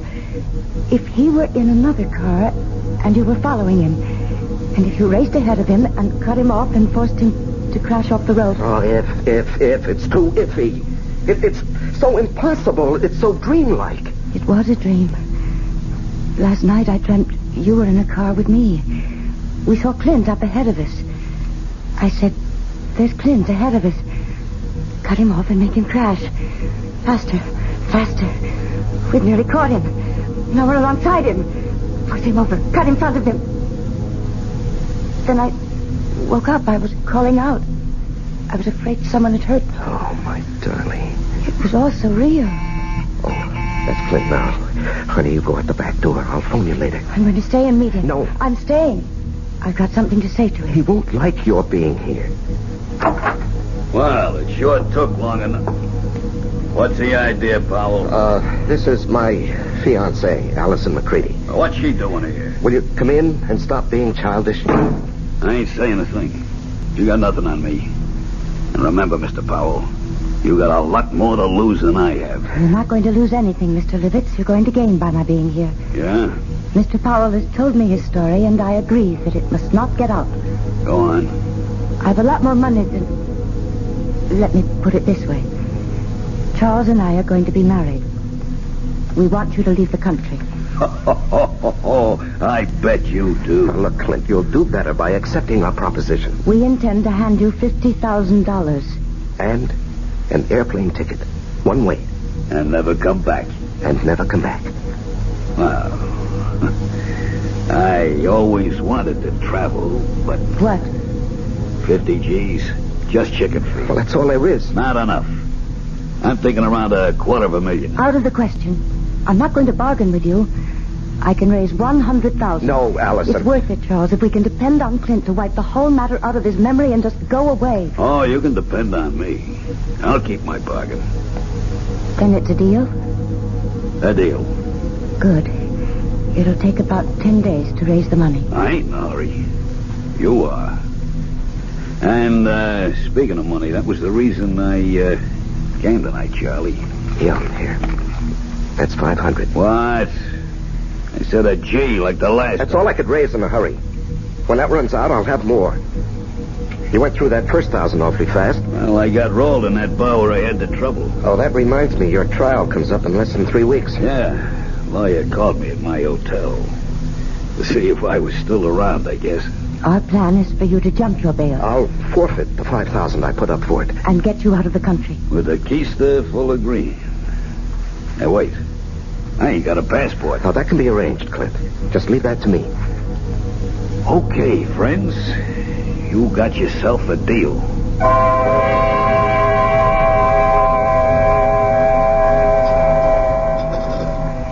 Say, Charlie. You're going to put this meal on your expense account, I hope. Too rich for your blood, George? Too rich for my pocketbook. That's JP's favorite French restaurant. Oh, yeah. Nice to have wealthy, high-paid executives for friends. I'm a simple man. I like simple things. And I like simple answers. Meaning? How long are you going to cling to that cockamamie story about your helping ex-cons rehabilitate themselves? Well, it's the McCoy, George. That guy got something on you, Charles? Pardon, monsieur, the telephone for you. Oh, yes, thank you. Where is it? It is here, monsieur. I will plug it in for you. Thank you. Just like the movies. Yeah. Hello? Charles? Oh, yes, Allison. I know George Helm's with you. Elsie told me you were lunching with him. Listen to what I'm going to say, but don't let on to George. Yes, dear. Allison says hello, and to remind you that in 2.5 weeks, she wants to see you at the church promptly at 11. I'll try to remember. Okay. He's all set, darling. Now, what's so important? It's got to be tonight. I'll have the house all to myself. Why is the color scheme so important? The housekeeper and her husband are going into town to see their 15-year-old son in the high school play. Well, I don't see that that's such a problem. Choose whatever color will make the bridesmaids happy. Rent a car and let Clint take it to drive out and be here promptly at 9. Do not come together. You come out in your own car, but first report it broken down. Have it picked up tomorrow morning. You'll bring it back after it's all over. Understand? We did not see each other. You couldn't get here because your car was out of order. Oh, yes, I follow, dear. I follow. I'm not sure I agree. I have a .22 target pistol. I know how to use it. Yes, I know you have to ask him to come, dear, but then what do we do with the unwelcome guest? There's a spot about 100 yards behind the house. We get him out there in a wheelbarrow.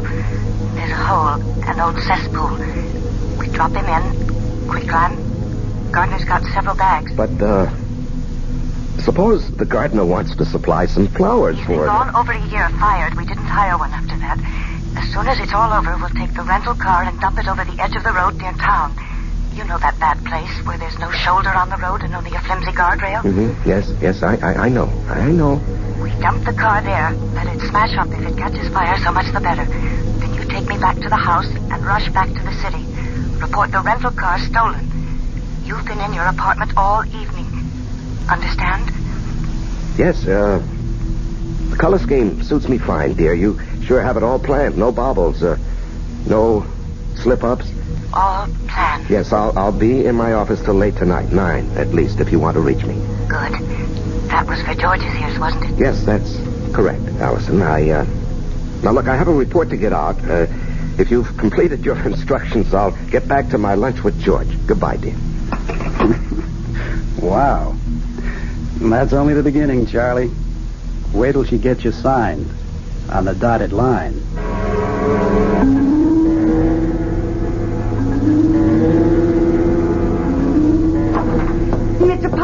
Mr. Powell, something terrible's happened. What is it, Elsie? There's been a terrible accident on the late shift. Man's caught in a machine. The big press, they said. Oh, good Lord. Has the hospital been called? I don't know. Well, call them on your phone. I've got to use this one. Yes, sir.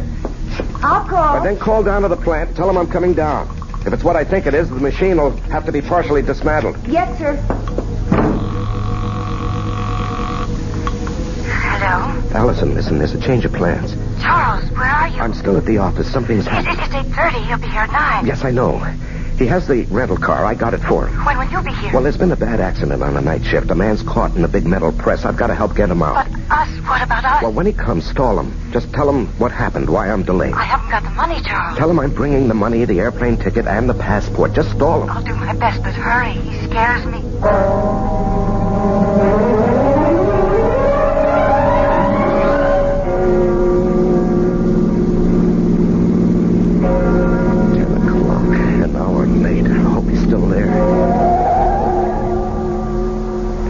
Are on here. Not too late. He's still here. He's still here. Allison! Allison! Open up! Clint! Clint, don't leave! Clint, wait! Will you wait? I'm here! Clint! Clint! I gotta stop him. I gotta catch him.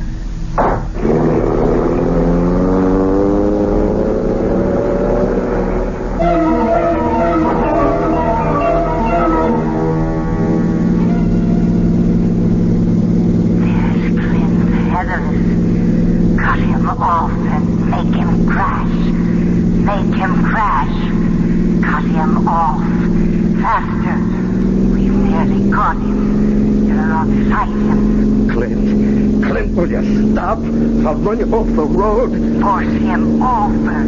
Force him over. You've got him off. You've done it. Crushed and burning. Let him burn.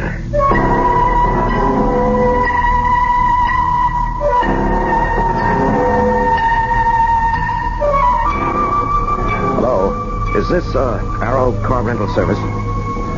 Well, I rented a car from you people this morning. No. No, there's nothing wrong with the car. I just want to report it stolen.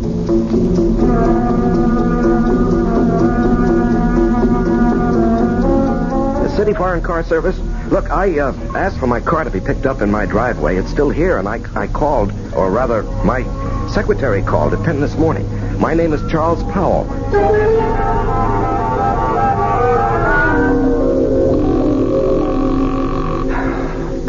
Come on. Will you answer the phone? Oh. Just a moment. Oh, George. George, it's kind of late for a visit. Come in. Thanks. I was just trying to phone Allison. Boy, what a night this has been. There was an accident at the plant.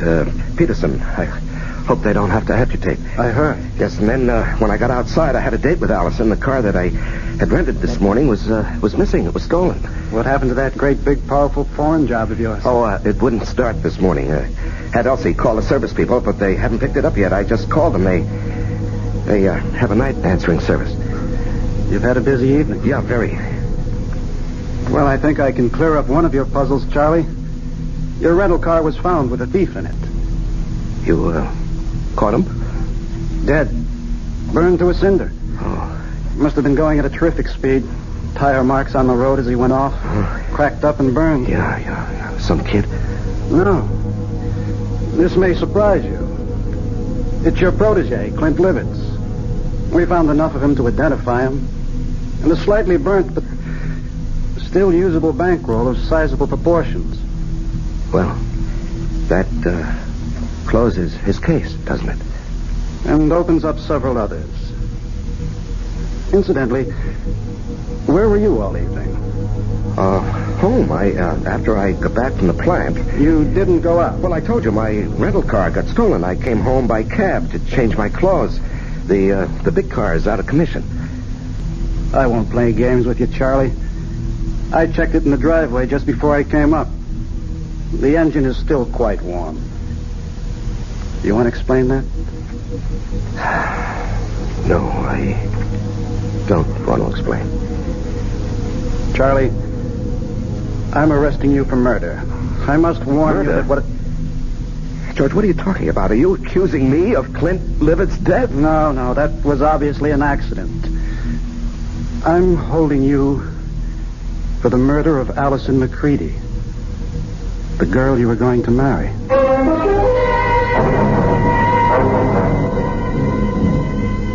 And in conclusion, ladies and gentlemen of the jury, my prosecution of Charles Powell, or Robert Hagan, has been a painful task. I was his best friend.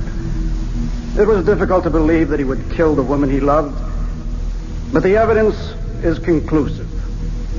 Charles killed his lovely fiancée because she discovered his real identity. An escaped convict. A killer sentenced to life for another murder. The testimony of the housekeeper, Mrs. Francis, cannot be doubted. She did not leave the house as he thought. She saw him run from the house, jump into his car, and race away. And then she discovered the body of Allison McCready shot through the head.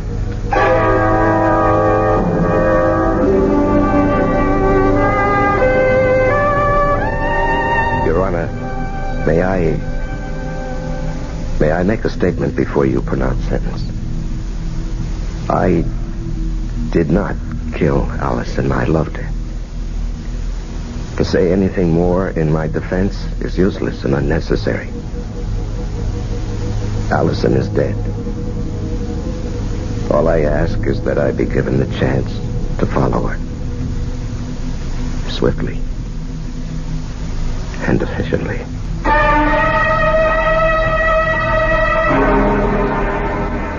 And so a man is twice accused of murder and twice sentenced for the crime.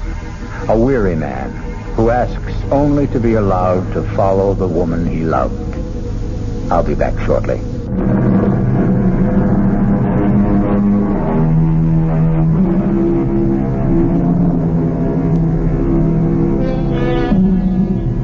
And there we have it. Charles Powell's joust with fate. What difference did it make that he knew that Clint had murdered Allison? They didn't believe him. And he was too weary to try to make them believe. Our cast included Larry Haynes, Ann Meacham, Jackson Beck, Sidney Walker, and Tom Keena. The entire production was under the direction of Hyman Brown. Now, a preview of our next tale. I don't understand it. Tub's bone dry, ma'am. Hasn't been used. Now, not tonight, anyway. His clothes. Howard's clothes. He'd empty his suitcases and put his clothes in the closets. His suitcases, too. Just ladies' clothes. Yours, ma'am? Yes.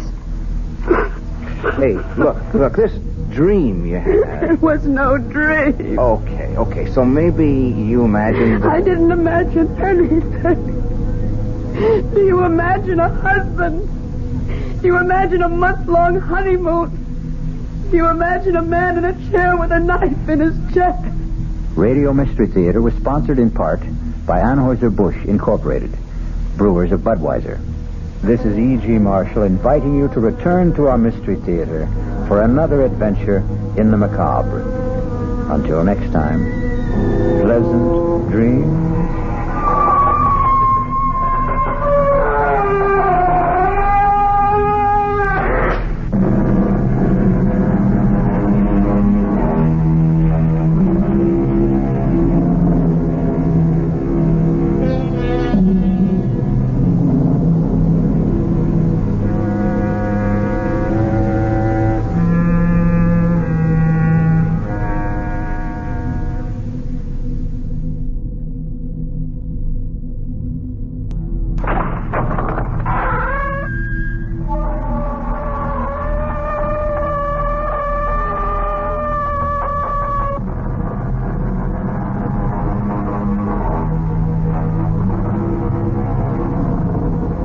come in. Welcome. I am E.G. Marshall. Welcome to the sound of suspense. The voices of victims. The fear you can hear. For the next 52 minutes, we're going to take you into the world of mystery and murder, but mostly into the world of terrifying imagination. The story you're about to hear might be called a morality play. It's a story which has a question you can ask yourself. What is your price tag for killing a man?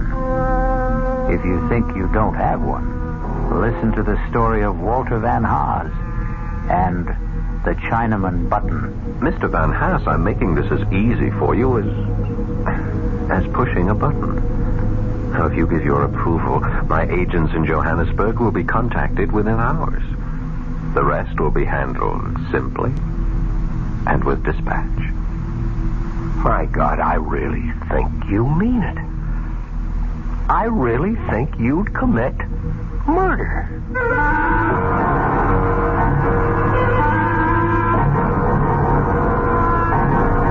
Our mystery drama, The Chinaman Button, was written especially for the Radio Mystery Theater by Henry Slessor and stars Paul Hecht. It is sponsored in part by the Kellogg Company, makers of Kellogg's Special K cereal. I'll be back shortly with Act One.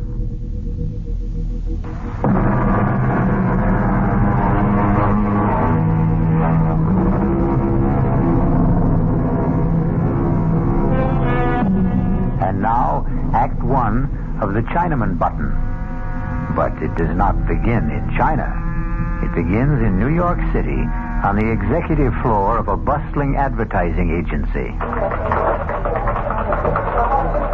Good morning, Mr. Fish. Good morning, Susan. How have you been? How is Hawaii? Oh, just great. Oh, you look terrific. My partner get in yet, or is he goofing off? Oh, no, Mr. Michaels is in his office. He's been there since 8 o'clock. Oh, don't give me that. I bet Lou hasn't been in the office before 10 since I went on vacation. Well, what do you know? There you are, just like Susan said. Hello, Phil. Welcome back. How do I look? Fat and sassy? 3 weeks in Hawaii. Luau every night. Plenty of rum and pineapple. I figured I gained 10 pounds. Well, it looks good on you, Phil. No kidding. What is this? What's the matter with you? I'm nice and brown. You're white as a sheet. You look terrible. Lou, are you sick or something? No, I'm okay. I'm fine. You look like you've been sleeping in the office or something. Well, let's hear it. There's some bad news, right? Something happened while I was away? Yeah, that's right. Something's happened, Phil, but it wasn't my fault, so help me. Okay, come on. Let's have it. We lost an account, Phil. Okay, so we lost an account.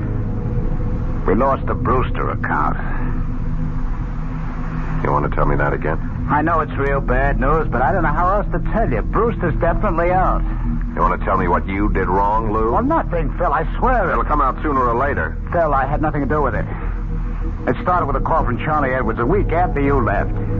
He wanted to talk to you. He said it was urgent. When I told him you weren't here, he hung up. Next thing I know, there's a letter from old man Brewster, the official 90-day notice of termination. But did you call Charlie? Well, sure, I called him. Only Charlie isn't the ad manager anymore. Charlie's got a new job. He was kicked upstairs. He's in customer relations, out of advertising completely. There's a new guy in charge. Lou, you know what you're telling me. You are telling me that our gross profit has been cut in half. You think I don't know that? You better sit down. The new ad manager's name is Walter Van Haas. $6 million in billing just like that? Charlie said the whole thing was his fault. Whose?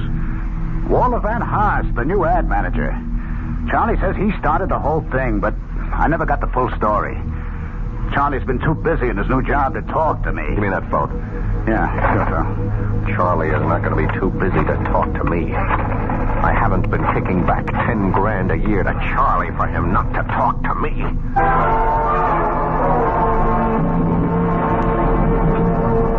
You want to know who Walter Van Haas is? I'll tell you, Phil. He's a Boy Scout, and he won his merit badge for backstabbing. So Walter Van Haas is a backstabber. How did he get close enough to do the job? He's my assistant. He's been my assistant for like 8 months. How come I never knew it? Because that's the kind of guy Walter is. He keeps in the background. He's a mouse, Phil. A $200 a week mouse. Only this mouse roared like a lion, right? 2 weeks ago, he came running into my office with a box full of invoices.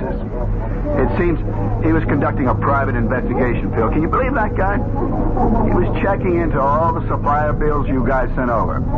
He was actually checking out every engraver, every stat house, every printer, every artist bill.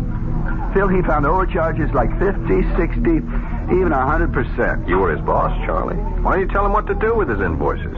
He thought I'd be shocked. He wanted us both to go to old man Brewster and expose your agency. That's when I did the only sensible thing. And what was that? I offered him part of my take. A third of it. Phil, he practically turned blue when I offered him that money. Him take a bribe, the Honorable Walter Van Haas. Are you kidding me? It could have been the whole 10,000, and it wouldn't have been enough. It was a matter of principle. You dig? No, I don't. He didn't tell Brewster about my offer. He wouldn't rat on me. That was part of his code, too. But he did tell the old man about the phony charges. I couldn't stop him. That's when I got booted upstairs, and you got booted out. And Mr. Walter Van Haas gets your job. He didn't even want to accept that. Can you believe it? Old man had to twist his arm to get him to accept it. And a $50 a week raise. What is this guy? Some kind of a fanatic? I don't know how to describe Walter. He's so square. He's so honest. I swear it's true. You couldn't budge this guy for $1 million. $1 million. The great American words. The incantation of the American dream. Charlie, did you ever hear of the Chinaman button? The which? When you were a kid. Didn't anybody ever ask you about it? It's kind of a puzzle. I guess you could call it a moral dilemma. No, I never heard of it. What's a Chinaman button? It goes like this. Now, suppose you were told that by simply pressing a button, you could kill the Chinaman, thousands of miles away. A Chinaman whose fate meant nothing to you, no more than the fate of the fly on the table. And yet, by pushing this button, by sending just one anonymous Oriental to his death, you would receive $1 million. Tax-free. What would you do, Charlie? I don't know. Press the button, I guess. Sure, that's right. You'd press the button. I'd press the button. Even Walter Van What's-His-Face would press the button. No, not him. Not that guy. Oh, yeah, sure he would, Charlie. No, I really don't think so, Phil. Walter would think about it and begin wondering if that Chinaman might not have a wife and kids. Walter does. He's got 5 kids, as a matter of fact. You're wrong, Charlie. Everybody's the same when it comes to money. It's the great leveler. No, I really mean it. Walter wouldn't push that button for $10 million. That's the kind of guy he is. And that's why you don't have the Brewster account anymore. He pushed that button just like anybody else. Okay. What's the difference? There isn't any Chinaman button. So what's the difference? That's right. There isn't any Chinaman button. Or is there?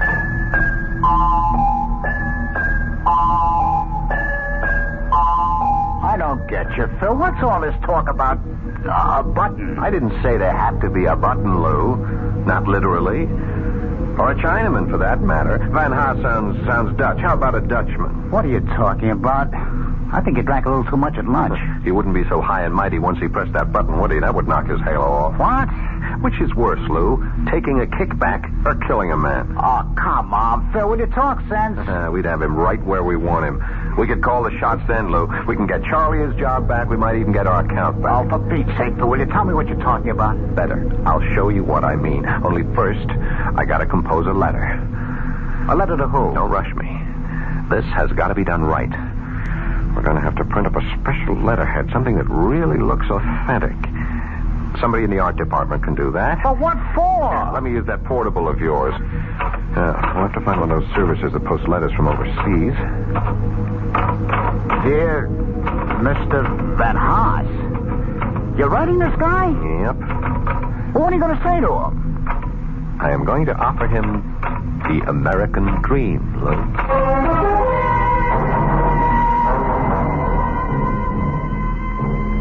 Millie? Oh, Walter, I didn't know you were home. Yeah, I got here about 10 minutes ago. I was looking through the mail. How are you? Oh, all right. Tired as usual. Isn't it kind of chilly to be out here? Oh, I just had to get out of the house. Kids have been impossible all day. You know how hard it rained this morning. Yes, I know. Honey, did you see the letter? The one from South Africa? Oh, yeah, sure, I noticed it. Say the stance, will you? Peter wants it. Yeah, Millie, do you know what the letter's about? No, can't imagine. Well, you don't know anyone in South Africa, do you? Of course not. But somebody there knows me. It's from some law firm. Look at the letterhead. Dries Hertog and Berenbroek? What a name. It's Dutch, I guess. Dries Hertog and Berenbroek. 200 Commissioner Street, Johannesburg, South Africa. Read it, huh? Well, it says, Dear Mr. Van Haas, our firm is collecting data for record-keeping purposes concerning the surviving family of one of our clients. Would you be so good as to confirm the following facts? Your name, Walter Van Haas.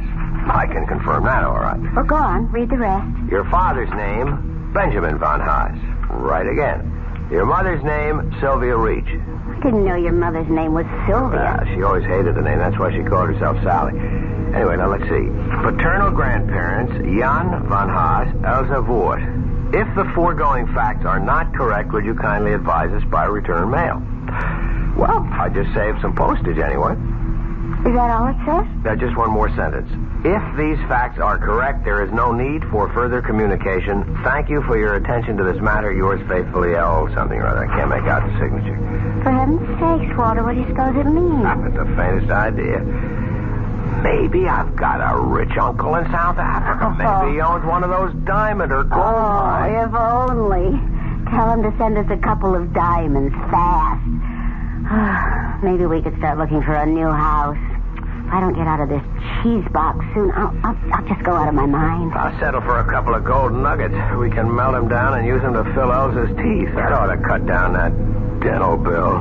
Look, why don't you write to those people in South Africa and ask them what it's all about? Well, you heard what the man wrote. If these facts are correct, there is no need for further communication.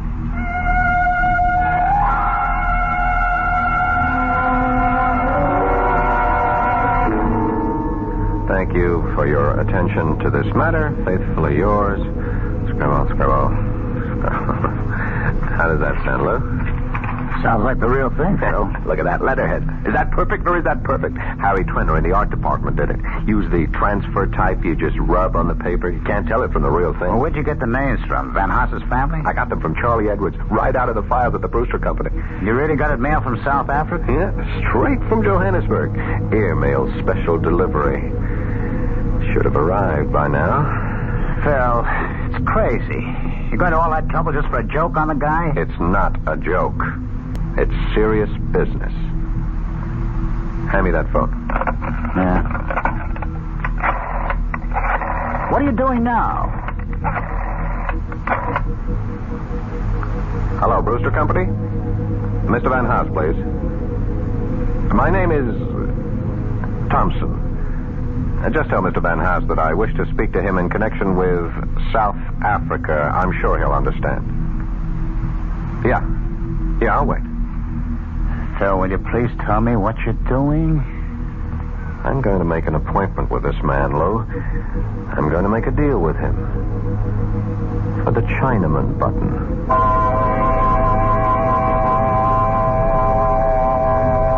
Phil Thurston seems to have invented his own Chinaman button. But will his improved model work? It all depends on Mr. Walter Van Haas. We'll return shortly with Act 2.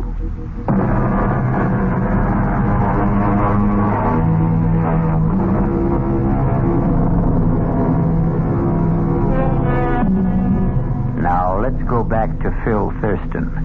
Or rather, let's go back to Mr. Thompson, since that's the name Mr. Thurston used to make his reservation at the Ebb Tide Restaurant in downtown Manhattan.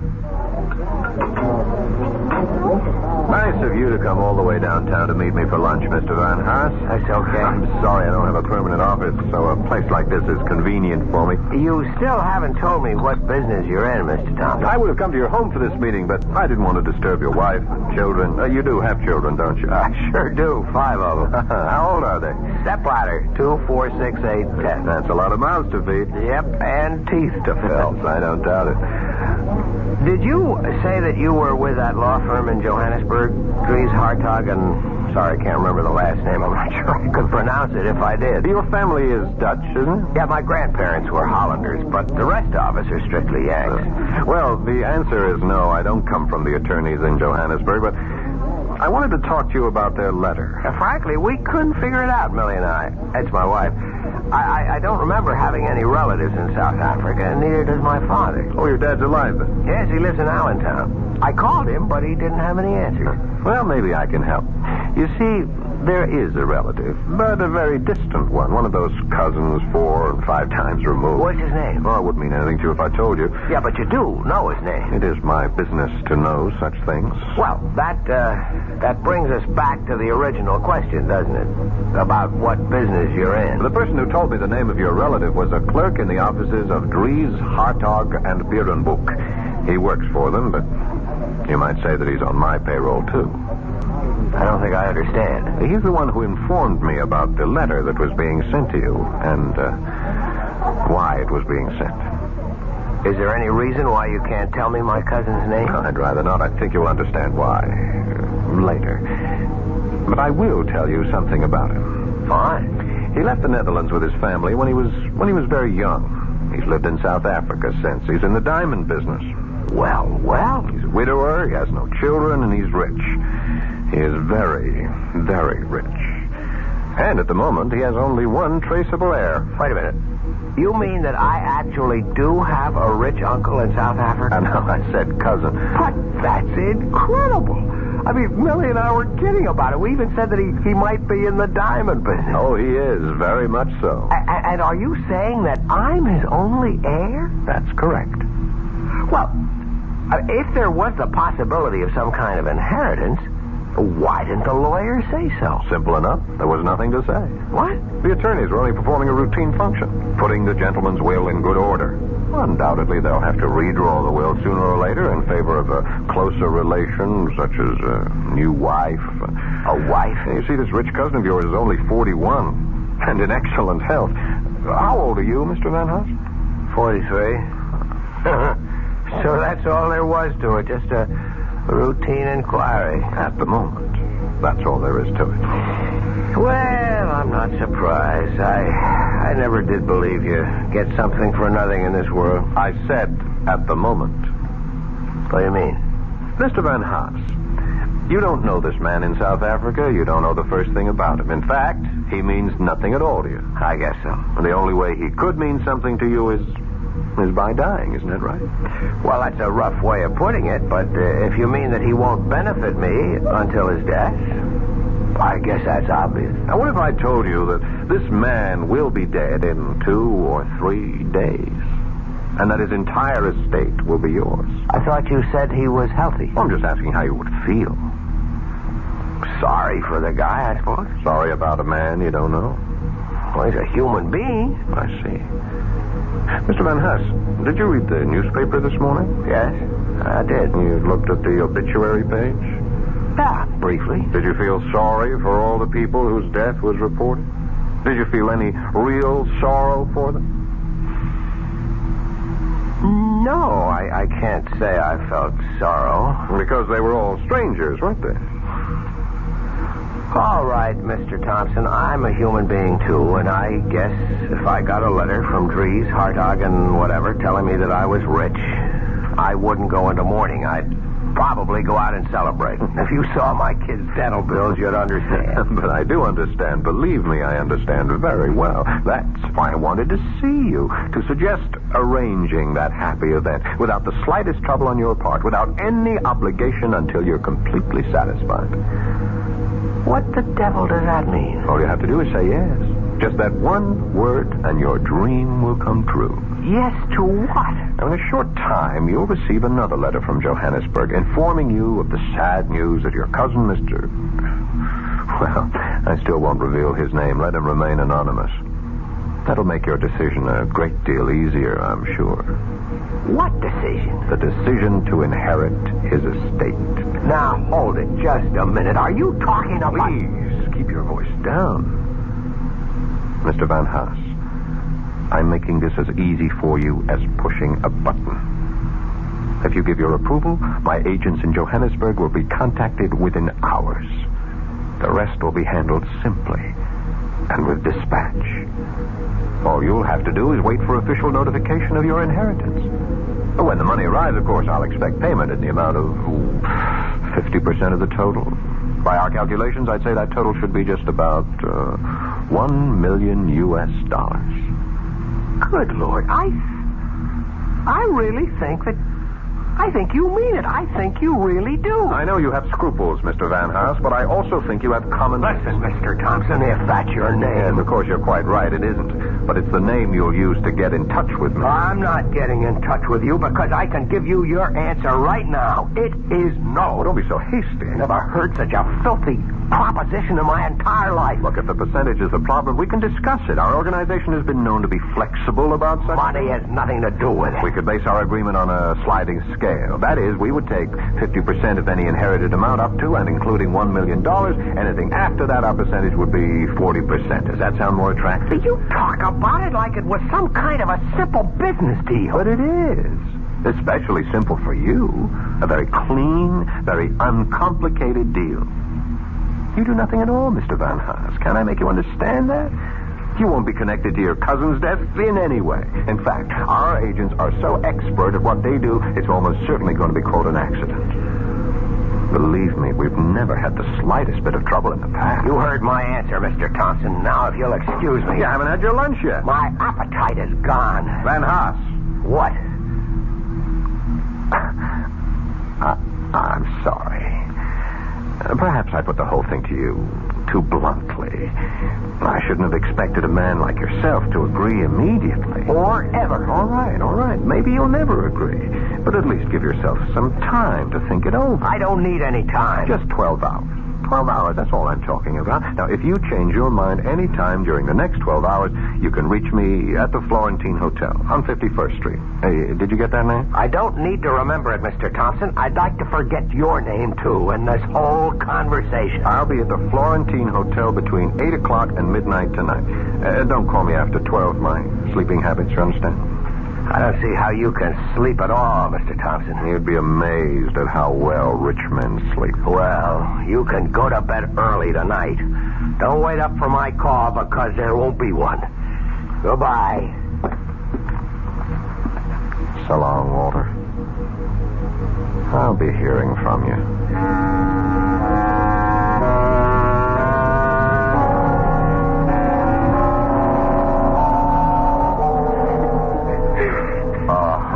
Honey, cut it out. Stop it. No. Tell me what the matter is. It's nothing. It's nothing. It's got to be something, Millie. Are the kids okay? Yes, they're all right. It's pretty quiet in the playroom. Well, that's because I packed the twins off to Mother. They were getting out of hand, Walter. I just couldn't stand it anymore. Okay, fine. I'm sure your mother is delighted. No, she isn't. Maybe she used to be when she was younger, but she's getting too old for that sort of thing now. Maybe I'm getting too old, too. Come on, what are you talking about? I'm 41 years old, Walter. Sometimes I feel like 141. You know what's wrong with you? You're not eating right. You're eating like a bird these days. Well, that's practically all I can afford to buy these days. Bird food. I didn't mean that, Walter. Honest, I didn't. I know you didn't. I know it. Look, honey, I wish you'd see Dr. Julian and have him check you over. Walter, I did see Dr. Julian. You did? When? This morning. I didn't know you were going. Well, I didn't want you to know. Not until I was sure, anyway. Sure about what? Hey, you're not sick, are you? I mean, did he find anything serious? No, I'm not sick. I'm pregnant, Walter. What? You see, I'm not over the hill after all. I can still make babies. It should be some sort of comfort, shouldn't it? A baby? Dr. Julian shook his finger at me and said he was going to call you sometime and give you a lecture on the population explosion. What? Hell, that's just great, honey. No, Walter, it's not just great. Oh, honey, don't pretend to be happy about it. I just can't. Well, it's not the end of the world. Oh, that's right. It's a beginning, isn't it? That's what Mother said when I told her. She's always said that, even with the first one, with Peter. 10 years ago, almost 11. Walter, do you realize we've been married almost 13 years? I know, Millie, and I know they haven't always been easy years. Why is everything always beginning? When does the middle of everything start for us? Is our life just going to go from beginning to end without anything worthwhile in the middle? Oh, no! What was that? I asked Elsa to wash the dishes and put them away. Oh, I better get in there before they're all broken. Millie, we have to talk. After dinner, all right? I haven't even started it yet. I'm sorry. It's all right. I've got some work to do anyway. Or some thinking anyway.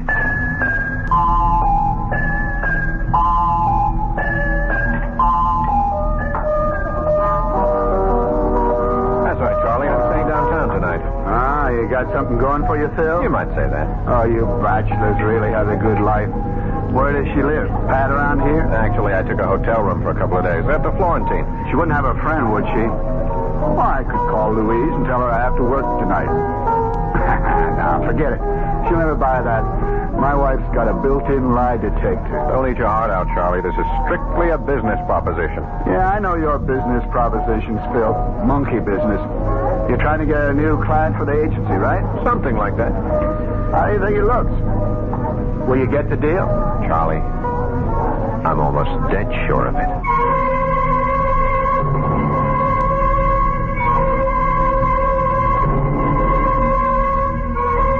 Will Walter Van Haas press the Chinaman button? Would you press it? To make $1 million? Before you answer, wait until we return with Act 3.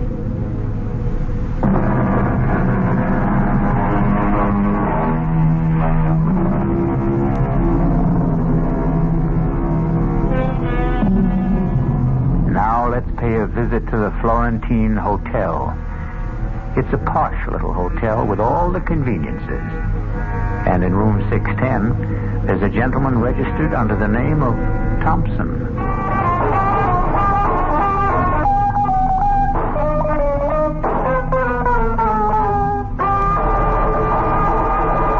That was a request for the gang of the Williamsburg warehouse. And now here's the time of weather check. It's exactly 40 minutes past the hour. Oh, Phil. Hi, Lou. Come on in. So, this is the Florentine Hotel, huh? Well, that's not a bad-looking room. Why, they call this a suite? That's right. Bedroom is in there. Look at this bar setup. Glasses, refrigerator, everything. It's nice. Very nice. You want a drink? All I got is vodka. Oh, no, thanks. I'm strictly a Scotch, man. You know that. Sorry about that. That's okay. I'm not staying long. I'll just leave the layouts and the reports for you to look over. We can talk about them in the morning at the shop. Relax, Lou. Your wife knows you're working late tonight, doesn't she? Yeah, she knows. Well, sit down. Take it easy. Look, I got some orange juice. I can make you a screwdriver. No, thanks, Phil. Guess I have to drink alone then. Well, aren't you going to ask me about your friend Van Haas? What about him? I told you I was going to see him today, or rather that Mr. Thompson was going to see him. Did you? That's right. I saw him for lunch and told him the whole story about how easy it was for him to become a millionaire just by pushing the Chinaman button. Or maybe I should have called it the Dutchman button. Did he believe it, Phil? All the way. But did he go for it? I mean, about having the guy in South Africa killed. No, he wouldn't go along. So Charlie was right. He said no because he was scared. He was afraid that he was getting into something too deep for him. Well, maybe that wasn't it, Phil. Maybe he is the kind of guy Charlie says he is. Maybe he was that kind of guy, Lou. And that was before he ever got really tempted. A lot of people are honest because they never had anything worth being dishonest about. Am I right? You don't think much of people, do you? I think people are people, that's all. Open your eyes, Lou. Look at what's happening all around you. Everybody's on the grab. You know that by now. You've been living in a cave all your life. All right. I don't want to argue with you. Everybody's corruptible, Lou. Everybody. High and low. Yeah, it sure looks like it these days. These days, old days, any days. We're just hearing more about it now. That's the only difference. But there are limits, Phil. I mean, like what you offered Van Haas. Well, let's face it, you were talking about murder. Maybe that's the word that came to his mind, too. But when he thinks it over, he'll give it a different name. He'll come to the conclusion that all I was talking about was pushing a button. You mean you still think he'll say yes? I told him to call me here. That's why I took this suite at the hotel under the name of Thompson. So that's what it was. And I figured, I don't know, that you had some chick you didn't want to know your right name. I told Van Haas to call me here any time before midnight, in case he changed his mind. Before midnight? It's almost 11 o'clock now. That's right. Well, why did you give him a deadline? Because he needs one. We all need one, or we postpone things forever. Phil, I don't think he'll call. Why not? I think the guy's already made up his mind. Oh, no, he hasn't.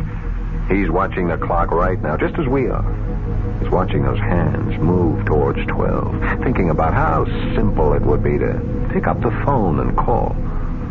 You see, that's the beauty part of the whole thing. The simplicity. You remember that old camera slogan? You press the button, we do the rest. No, I don't think you're right. I don't think he'll do it. I can see him right this minute, Lou. Maybe he's in bed, looking up at the ceiling. Maybe he's locked himself up in the study, and he's telling himself all the reasons why he shouldn't say yes. Then he wonders if he's really fair to make the decision all by himself. I mean, there's his wife, too. He remembers all the little deprivations, all the promises he made to her when they were younger, those trips to Europe, the mink coat. Then there are the kids, of course. 5 kids, Lou. Think what that money would mean to them. He's really moved by the thought of the kids. You know, maybe I'll have a drink after all. He's not thinking of himself, of course. No, he doesn't count. The things he would like to do, the places he wants to see, or that car he wants to own. You ever know a man who didn't want some car he couldn't afford? Yeah. And then there's that nice, smug feeling of security he could have with that pile of money swelling with interest in some bank that never thought he was worth more than a calendar at Christmas. Oh, maybe he is thinking all that, Phil, but just the same, I don't think he'll call.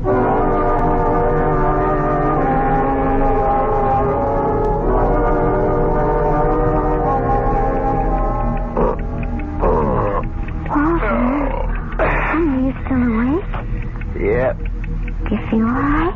Yeah, I'm okay. You're not still thinking about it, are you? About what? About, you know, the baby. Oh, no, Millie. I wasn't thinking about the baby. Go back to sleep, honey. But, you know, I'm less than 2 months gone, honey. If you're really upset about... Stop that kind of talk. Well, I just thought... Well, there are alternatives. I'm sick of hearing about that alternative. I heard about it the last time you were pregnant, remember? I'm sorry. I know you're worried about money. I know all the debts we have. We'll get along. Honey, you're not angry with me. No, I'm not angry. I'm just restless. I've got business worries. Can't turn my mind off. Why don't you read a while? The light will keep you awake. I'll go to the living room. Walter? Yep. I love you. I love you too, Millie. Listen to that clock. Why do cheap clocks have to tick so loud? Yeah, we've got to get ourselves an electric one, maybe one of those digital clocks. Darling, they cost money. Yes. What doesn't?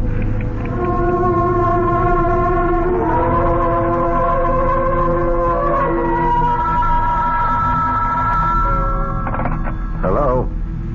Oh, yeah, I ordered the scotch. Oh, you can, huh? All right, thanks. Boy, Lou, room service can't deliver from the bar after 11:30. That's okay, Phil. I don't really want to drink anyway. I'm almost out of liquor myself. You're almost out of time, too. 11:45. See, I just can't believe it. I can't believe that guy could be that stupid. Is that what you call it? Of course. I mean, who wouldn't jump at a chance like this? Lou, I'm making it so easy for him, so painless. Easier than scratching along on a paycheck shot through with deductions. Easier than bowing and scraping every day of your life to people whose guts he hates. You know, old man Brewster, can you imagine having to be nice to that guy every day? We did it. Yes, that's why I know. Ah, Phil. I think you're taking this joke much too much to heart. You're letting it mean too much to you. There's still time left for him to call. But he won't. And he's probably getting panicky right now. What about you, Phil? He sees the whole thing slipping away from him. He's telling himself how dumb he is. He's telling himself that the Chinaman doesn't mean a thing to Dutchman. him. He's telling himself that he's got a bigger duty, a greater responsibility to his wife, to his kids, even to himself. When you forget it, it's over. No concern of his what happens 7,000 miles away. He doesn't have to dirty his hands. All he has to do is call. You're lost, Phil. Why don't you admit it?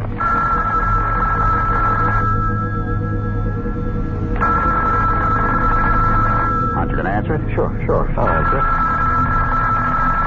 Maybe room service again. Maybe. Hello?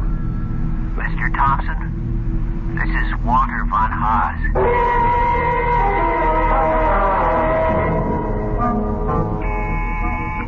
Okay, I'm coming. Who is it?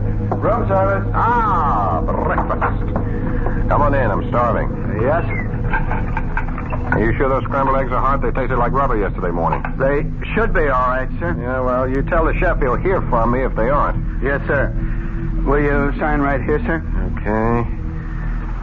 There we are. Thank you. I'll be back later for the table. Half an hour, that's all I need. Yes, sir.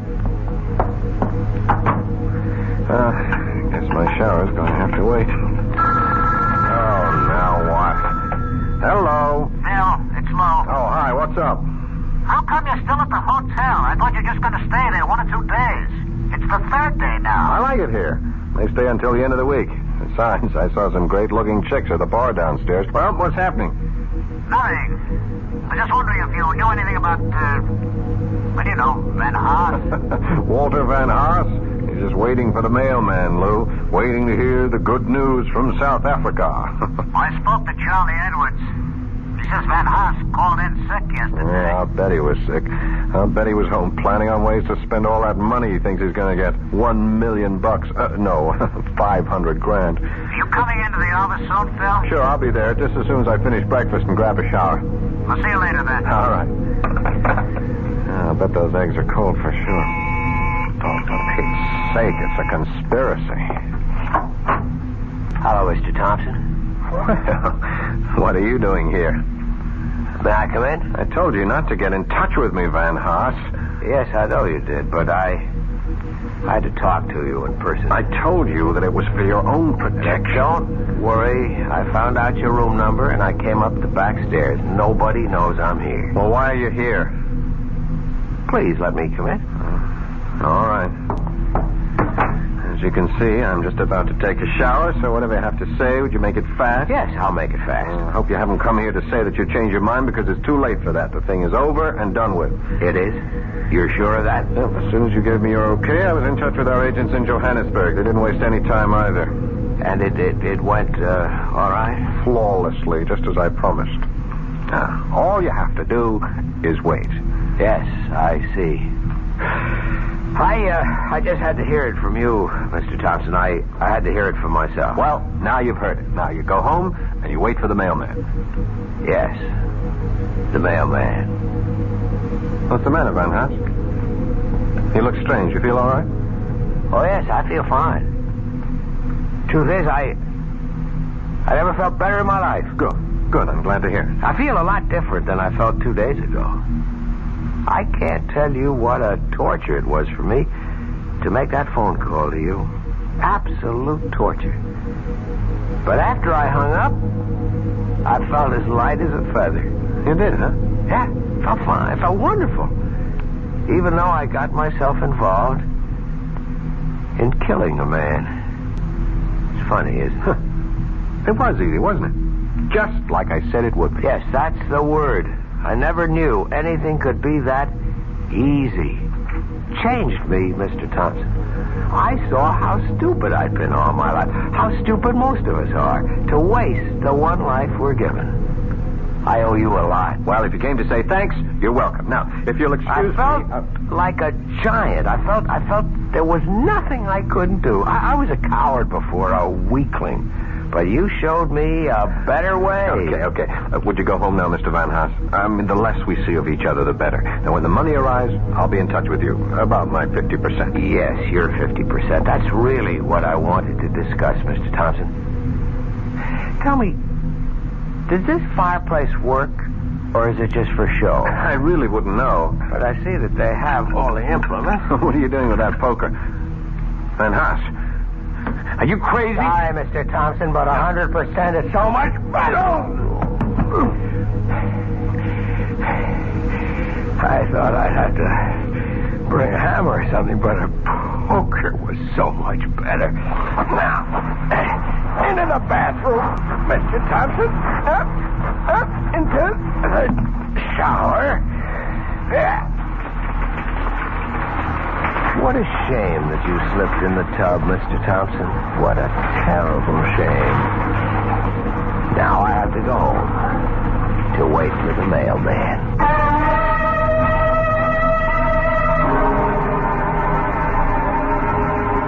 There's an old saying. If you're going to dig a grave for a man, make sure you dig two. I'll return shortly.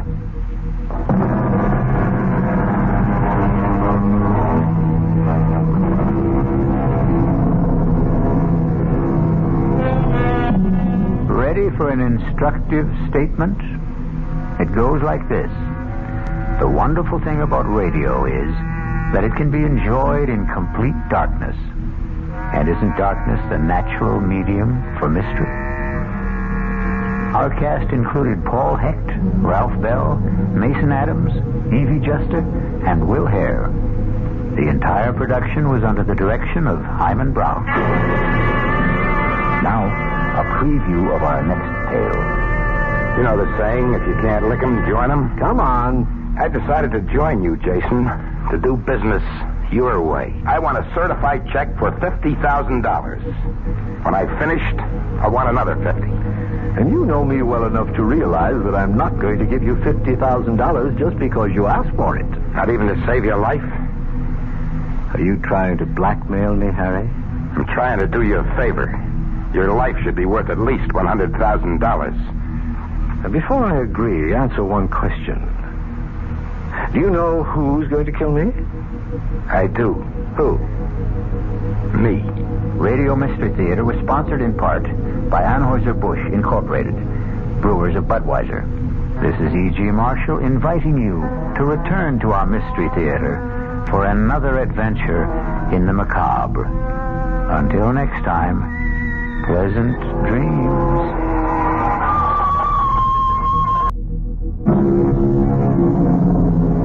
Come in. And that's the top of the news as it looks from here.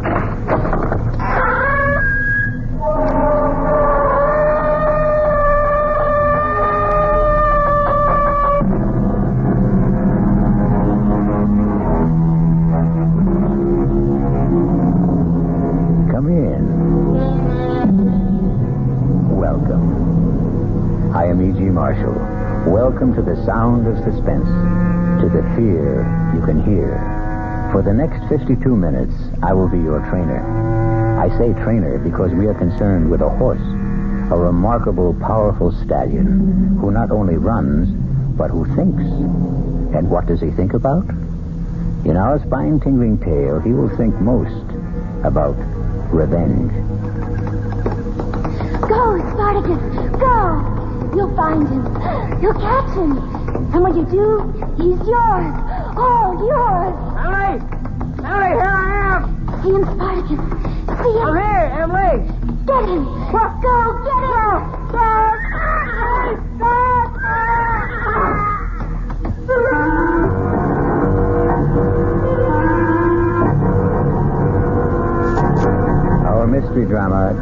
Rides a Stallion was written especially for the Radio Mystery Theater by Sam Dan and stars Mason Adams. It is sponsored in part by Anheuser-Busch Incorporated, Brewers of Budweiser, and by the Kellogg Company, makers of Kellogg's Special K cereal.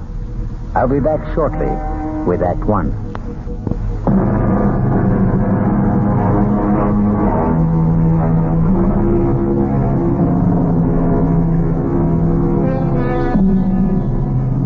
He's a big 5-year-old chestnut stallion.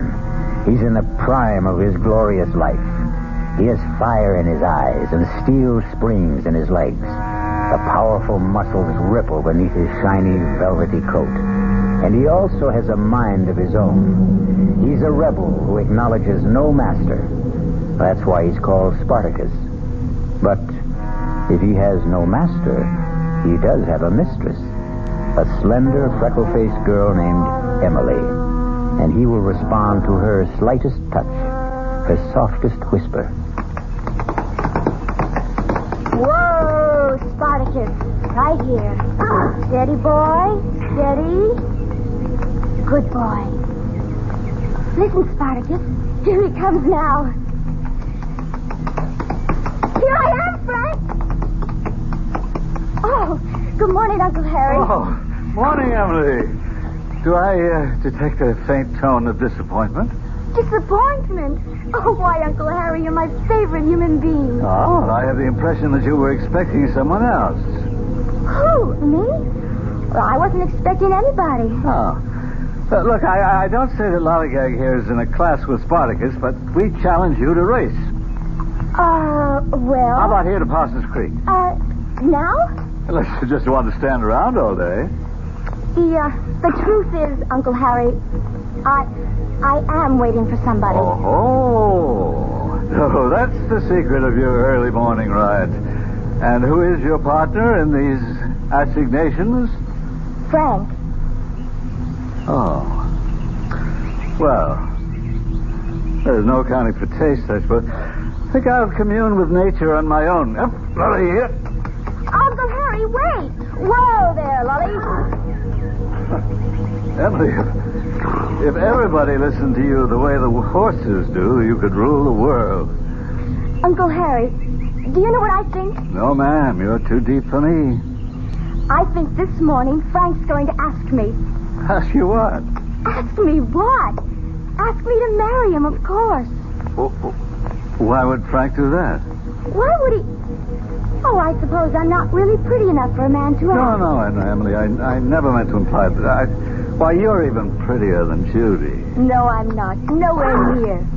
Well, it's just that I thought that... What did you think? Well, Emily, it's obvious that Frank really... What's obvious is that you dislike Frank, and therefore you don't even bother to know him. Frank looks for more than a pretty face. Has he given you any indication? Well, of course he has. Really? What did he say? He didn't say anything. Does he have to? It would help. Uncle Harry, I know by the tone of his voice, the way he looks at me, everything about him, everything tells me he loves me. And I love him. Oh, how I love him. You think I'm crazy? I think I'll ride back to the house and have some breakfast. Well, this is the last time I'll bare my soul to you. Darling, look, I wouldn't want you to get hurt. I'm a big girl now. You don't know very much about men. Maybe, but I know what I like. Well, sounds like company's coming. Hi. Good morning, sir. Good morning, Emily. Good morning, Frank. Well, look who's here. Kind of early in the day for you, Judy. I know, but we're out to spread the news. What news? Oh, Emily, darling, it's only right that you should be the first to know. After all, you introduced us. Frank and I, we're engaged. And we owe it all to you, Emily. We owe it all to you. And I want you to be my maid of honor. Now, promise. Oh, Emily, darling, I'm so happy. I'm so happy. Judy and I'll never forget what you've done for us, Emily. Can you believe this wild man? This fantastic Frank? He asked me just 5 minutes ago. I mean, I've been proposed to in my time, but never on horseback. It's another Judy Montgomery. Fabulous first. Frank, let's ride back to the house and tell Mother. See ya.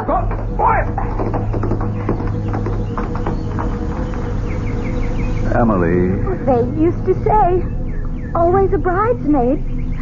But this time I'm doing better. Emily, I tried to I'm tell maid of you. honor. Maybe I'm getting there. Emily, he's not worth it. He is to me. Darling, please don't ride this morning. Why not? You're upset. I'm not upset. Oh, I can tell. All right, I'm upset. Emily, you'll get over it. I'm over it now. Emily, dear, one day you'll meet... I'll never get over Emily, it. believe me. Let's go, Spartacus. Go. Emily, wait. Emily. Go. Emily. Come on, Spartacus. Emily. Come on. Slow down. Faster, Spartacus, faster. Emily, you'll hurt your horse. Faster, Spartacus. Emily, please, you'll kill yourself. Go, Spartacus, go. Emily, look out. Jump, Spartacus, up. Emily, stop. Up, Spartacus, up.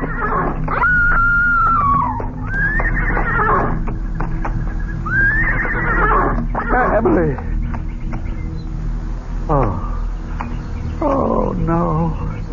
No. Emily.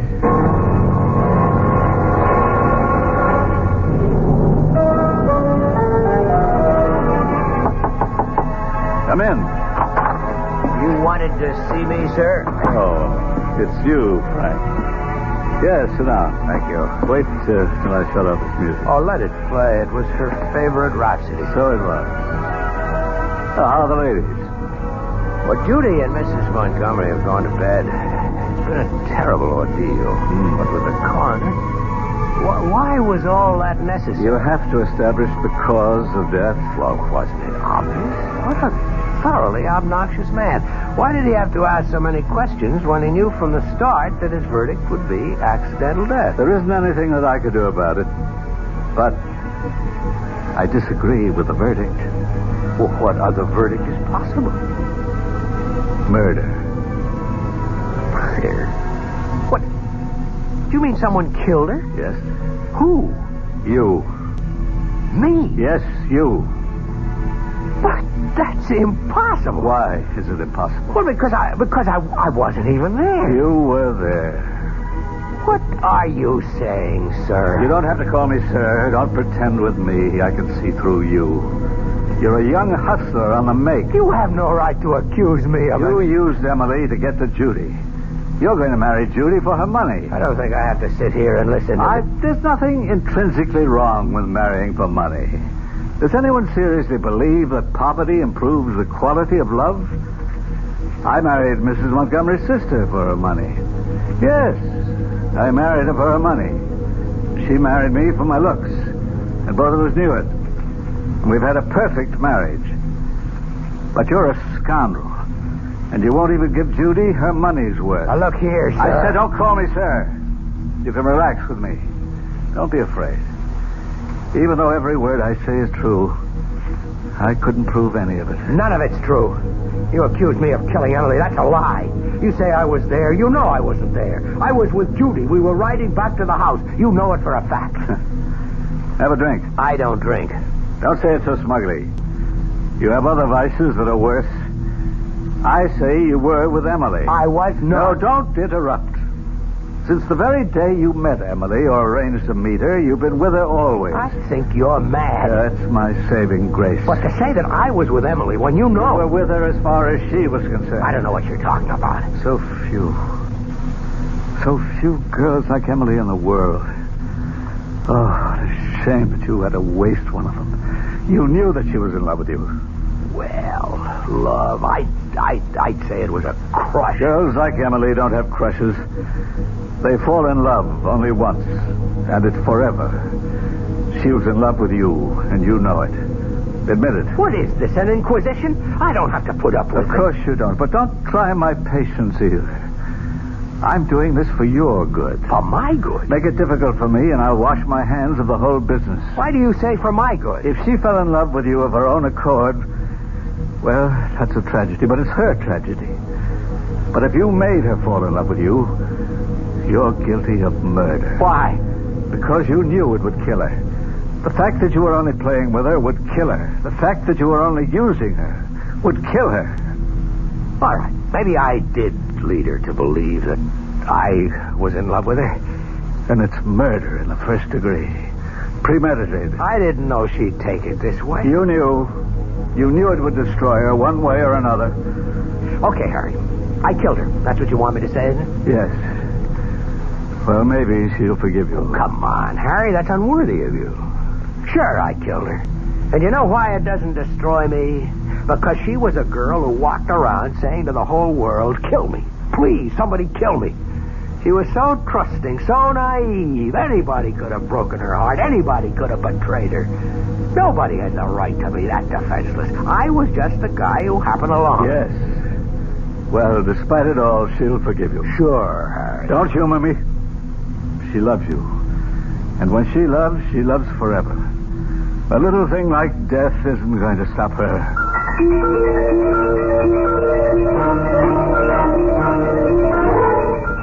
Good morning, Max. Good morning, Mr. Frank. You gonna ride? Who do you want? Spartacus. You do, huh? Saddle him. Saddle him, the man says. What's the problem?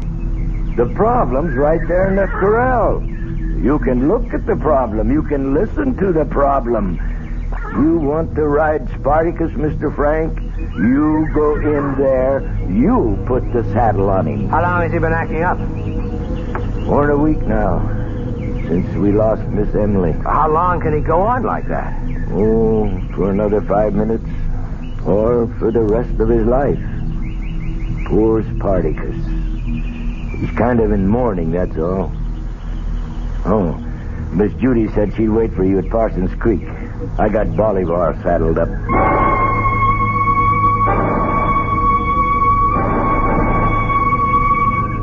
You know, Frank, ever since I was a little girl, nice things have always happened to me here at Parsons Creek. You're not listening, Frank. Judy, darling, I wait breathlessly for each word. No, your mind is somewhere else, and I won't have it. I want all of your attention. Now, what have you been staring at for the past few minutes? Judy, look straight ahead toward that clump of birches at the edge of the field. Why? There's a horse standing there. I don't see anything. Big chestnut. If I didn't know that Spartacus was back in the corral... Have you had breakfast? No, but that's It's the most important meal of the day. You're probably seeing things because you're faint with hunger. What do you mean you don't see anything? And it gives you a bad temper, too. Judy, don't joke with Missing me. breakfast is no joke. We're going to go right back and get you some. That's Spartacus standing there, and someone is on him. Wait. Whoever it was just moved behind the trees. Come on. Where? We're right over there. I'll prove it. I didn't see anything. I don't have to prove anything. Wait here.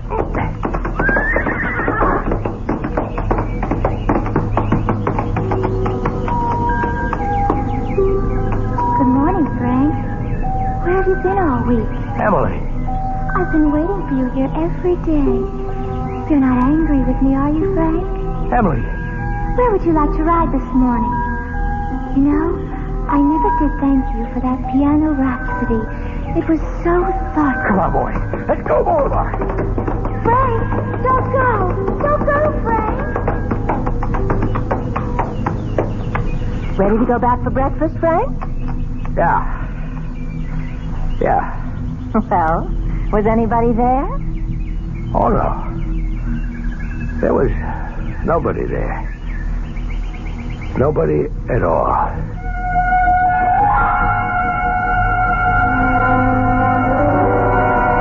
It could be a bad dream. And everything will be all right when Frank wakes up.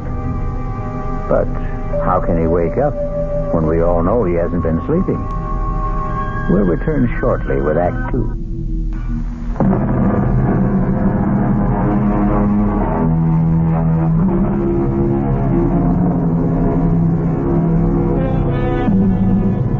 And now, Act 2 of Death Rides a Stallion.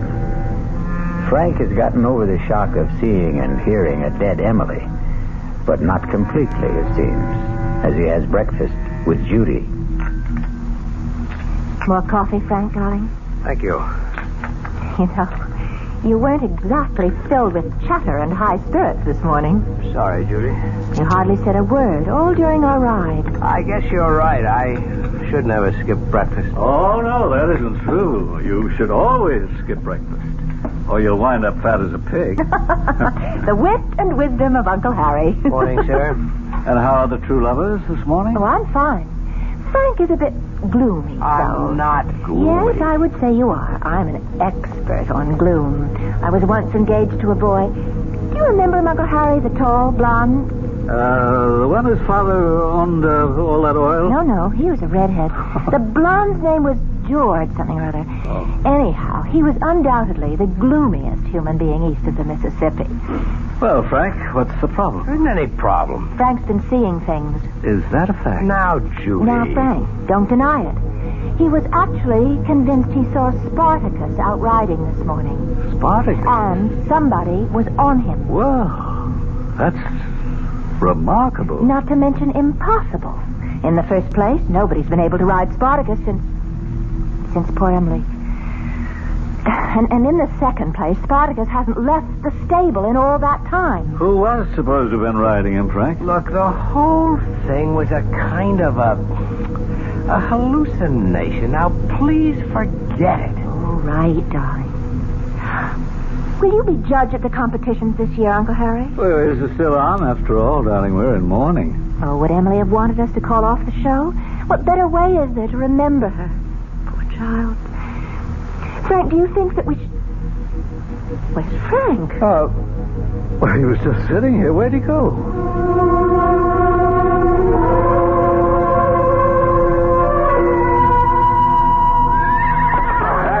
Come on, Spartacus. Come on, calm down, boy. Calm down. Everything's all right. Everything's going to be all right. I want it fine for you. Oh, good morning. That Spartacus still can't do a thing with it. You don't have to play that game for me anymore, Mac. Game, Mr. Frank? Tell me the truth, or I'm going to beat it out of you. You raise your hand to me, and I'll be forced to break your jaw. Nothing the matter with Spartacus. He was out riding this morning. Well, that's news to me. Who's paying you off? Mr. Frank, that jaw of yours is starting to look like a good target. You saddled Spartacus after I left here. I saw him. He was near Parsons Creek. Oh, you ain't well. You want to sit down? I'll get you a glass of water. Now, just sit down. Get your down. filthy hands off me. Frank, what's the matter? Nothing is the matter, Judy. Mac? I think the sun's a little strong this morning, Miss Judy, and you know these city fellas, they never wear hats. Frank, you don't look well at all. I'm fine. Now listen, darling, listen to me. I'm going to call Dr. Stoneman. I don't need a doctor. Yes, you do. You do. I don't want to hear another word. You just go to your room and rest.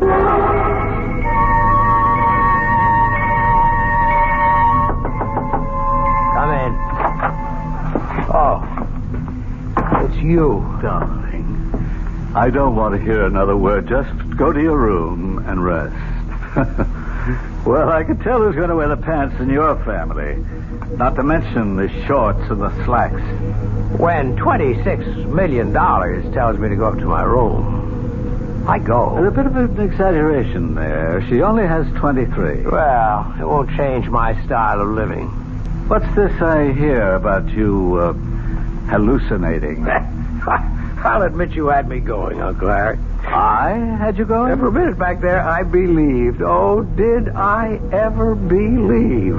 What did you believe, Frank? I believed, and listen to this, I believed that the dead returned. I believed that I actually saw Emily sitting on horseback, sitting on Spartacus. Oh, of course it was your imagination. No, it wasn't. You mean she was sitting on Spartacus? Let's say somebody was sitting on Spartacus. Somebody you hired, an actress made up to look like Emily. Why would I do a thing like that? Because you know I hate your guts. Oh, come on, Frank. You don't really. Oh, I do. And once I marry Judy and start assuming some control around here, you will be thrown out on your ear. Frank, you would. And you can either starve to death or you can find somebody else to sponge on. Oh, I see. That's why I'm trying to drive you crazy. Exactly, but it won't work. Yes, I could have hired someone to impersonate Emily, but I could never get her on Spartacus.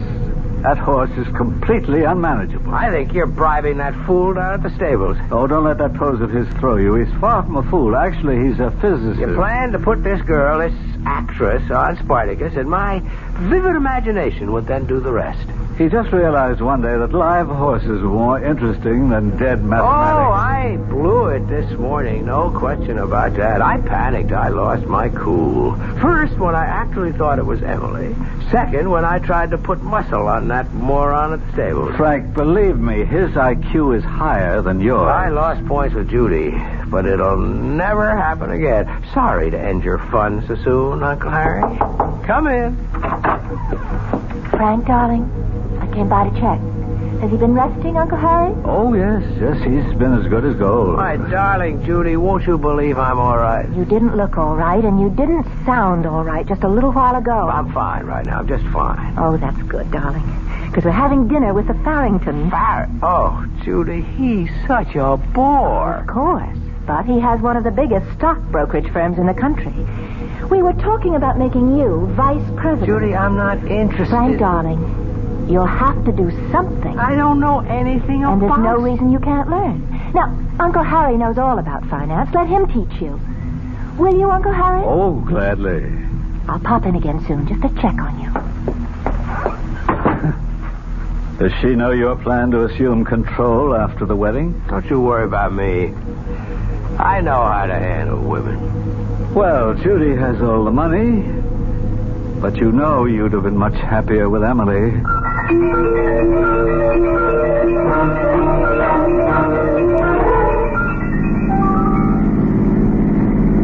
I was so proud of you this evening, Frank. You were so attentive and so interested. You hung on Jim Farrington's every word. I'm going to work for him. No, dear, not for him. With him. After all, Mother and I are major stockholders in Farrington and Company. Now, don't you find stocks and bonds fascinating? Slow down, Judy. Why? Slow down! Look out, Judy! Judy, you all right? Oh, of course I'm all right.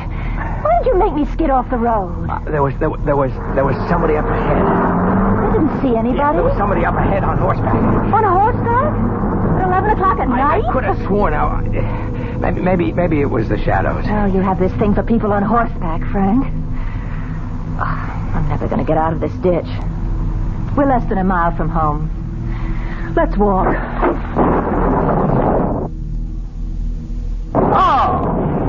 Oh, no. We'll have to wait till it lets up. Oh, we could wait all night. Tell you, I can run to the house, pick up another car, and be back in 10 minutes. Oh, I was waiting for you to suggest the gallant thing, darling. Mind waiting alone? Why should I mind? These are my woods. Well, there goes.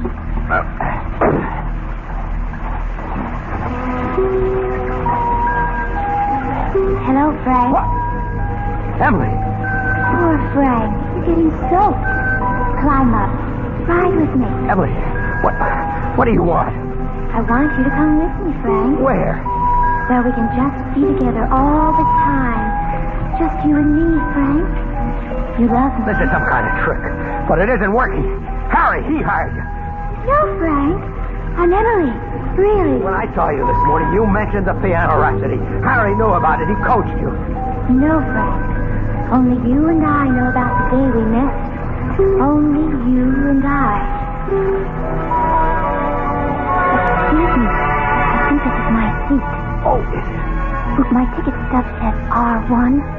So does mine. Hey, look at the date on your ticket. It's for tomorrow. Oh. Well, look, you take the seat anyhow. Oh, but I couldn't. I insist. Now sit down and enjoy yourself. And we met in the lobby at intermission. And you bought me a lemonade. And when I said my name was Emily Montgomery, you said... Of the Montgomerys? Well, yes, that's what we're called. Hey, I had no idea I was buying a lemonade for an heiress. Oh, I'm not an heiress. My stepsister Judy has the money.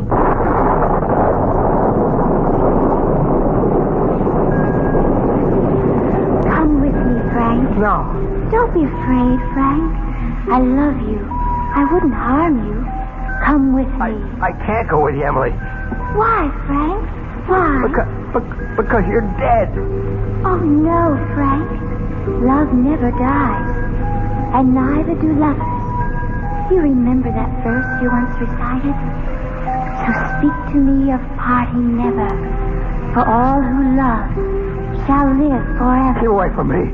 Frank, I forgive you for Judy. Keep away, I said. You were poor all your life, and when she smiled... Keep away, please. But I'm the one you love. I'm the one you want.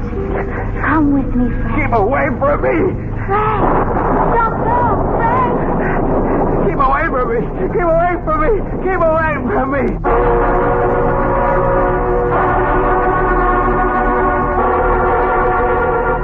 And so, we have here a man who is sprinting down a country road at midnight, in a pouring rain, shouting, "Keep away from me." And his urgent plea is directed to a dead young lady. And yet, 12 hours ago, he was convinced that the dead do not return. We'll return shortly with Act 3.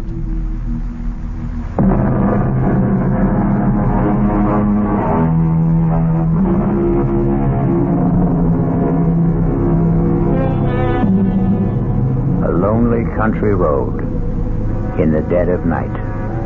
It can try the souls of the most practical of men. Pragmatic, sensible Frank is now terrified, delirious Frank. Keep away from me. Keep away. Keep away. What? Lie back, Frank. Lie back and be quiet. What? How did I get here? What am I doing in bed? Judy found you lying on the road unconscious. I waited in the car for almost an hour. I thought you'd taken this as an excuse to run out on me. Oh, Judy, don't say that. Darling, now don't excite yourself. No, I'm fine. I'm okay. See, the rain had let up, and I started to walk home. And there was someone lying in the road.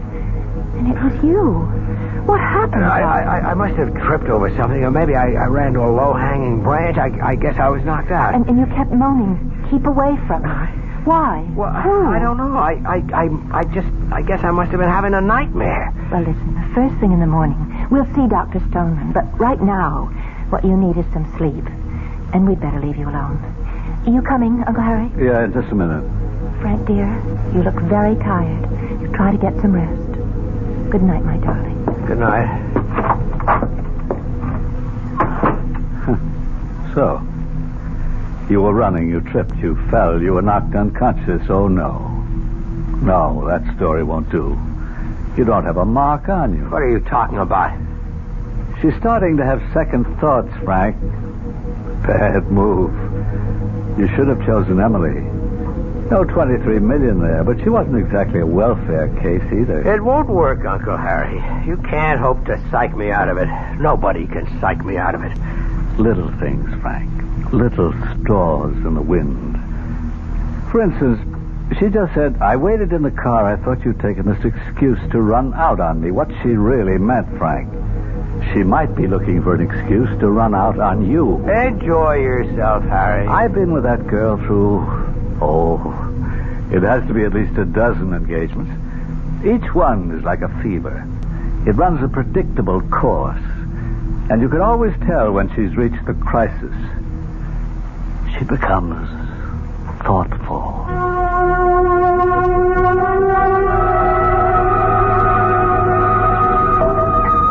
Pour you another glass of wine, dear. Judy, more wine? No? Oh, thank you. What a glorious spot for a picnic. Frank, did you tell Dr. Stoneman everything? Of course. You heard what he said. I am 100%. Did you say anything about that mysterious rider? What mysterious rider? Oh, I know for a fact you've seen it twice. Once yesterday morning and again on the road last night. The rider who's supposed to be on Spartacus. What's there to say about it? It's impossible. Who can even get a saddle on Spartacus these days? Then why do you keep seeing him with someone on his back? Judy, darling, didn't you ever have a momentary flash? Well, an illusion? No, not really. I take after Dad, both feet on the ground. You know, it's a pity you never knew my dad. There was a man for you. You're a lot like him, except when you get these, what do you call them, delusions? No, he wasn't like that at all. Who's that coming? I don't see anybody. Oh, Frank, not again. Hello, Frank. What's the matter, darling? Nothing is the matter. I'm fine. Well, you don't look it. Come with me, my dearest. Frank, are you sure you don't have some deep, dark secret? Come with me. She won't mind if you come with me. I always thought I wanted to marry a man of mystery, but... Judy and I, we grew up together. We loved each other as sisters do. Frank, are you sure you haven't been drinking? She wouldn't have taken you if she knew I loved you. Judy, let's go back to the house. But we just got here. No, but please. Don't go with her, Frank. Come with me. All right, we might as well. I can tell you're not going to be much fun today.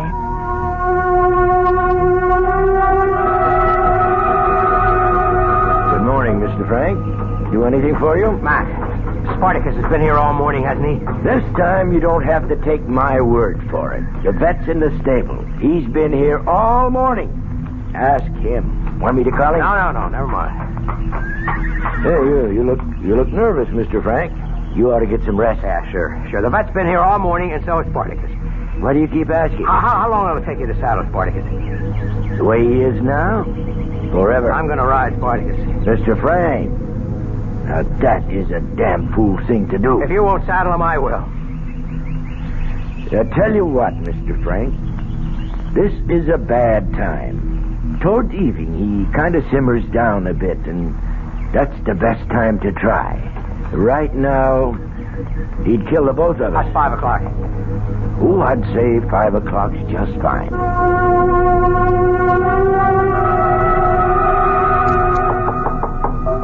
Come in. Well, I'm here to attend your education as a budding financier, as per your fiancé's instructions. So, let's begin with something right up your alley. Let me tell you about watered stock. Oh, shut up. People have been talking about you. Mac in the stables, for one. He tells me that you intend to ride Spartacus. That's right. Why? Harry, at first I thought you were out to destroy my mind with an actress who was impersonating Emily on Spartacus. But that's impossible. Might have been fun at that. Now I know for sure that I am having hallucinations. I keep seeing Emily. Oh, that's bad. But as long as I'm aware of it, I can handle it. It's my own mind, and I can control it. Hooray for you. The key to this thing is Spartacus. If I can break that horse, I can break this whole psychological hang-up. Well, that's what you think it is, a psychological hang-up. Absolutely. Judy's also been talking about you. She's a little disturbed. I didn't notice. Yeah, key sign. Tell me, did she talk about her father yet? No. You sure? Well, she happened to mention it briefly. But his name did come up. Just in passing. Oh, bad news for you. Why don't you get out of here? I don't think she'll ever marry anybody. None of this is going to work, Harry. Her daddy was just too overwhelming a man. She's attracted to guys who resemble him. And then when she finds out the resemblance is only superficial, she's done it no fewer than 12 times. Oh, my goodness. You're number 13. Will you get out of here? I'm supposed to teach you how to be a stockbroker. I need out. Well, here you are, you two. Hard at work, I hope. How are the lessons coming? The lessons are coming to an end. You mean you've learned everything already? I don't intend to learn anything. I don't care about finance. I won't go into an office with that idiot Farrington. And when we're married, I intend to make the decisions. Well, of course. Now, what did you want to see me about? Well, I just came up to find out if you were all right. Obviously, I'm fine. Oh, well, I'll see you at dinner. That's how you handle women, Uncle Harry. That's how you regain control of your mind. And now, I'm going for a walk. Oh, if you happen to see Emily riding Spartacus, say hello for me.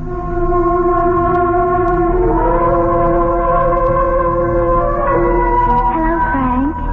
Emily, you're either in my mind or you really are out there. I'm out here, Frank. Either way, I can live with it. You won't destroy me. Oh, my darling. I'm not here to destroy you. I'm here to save you. Emily, I don't love you. Believe me, I used you. I used you to meet Judy. No, Frank, that's not true. You love me. Some stranger. Something. Someone who's alien to your very nature was attracted to Judy. Oh, Frank, she won't marry you. She doesn't love you. She will marry me. I've come for you, Frank. We'll be together, always. Go away from me. Speak to me of parting never. For those who love shall live forever. Emily, I don't want you. Yes, you do. Oh, how badly you want me.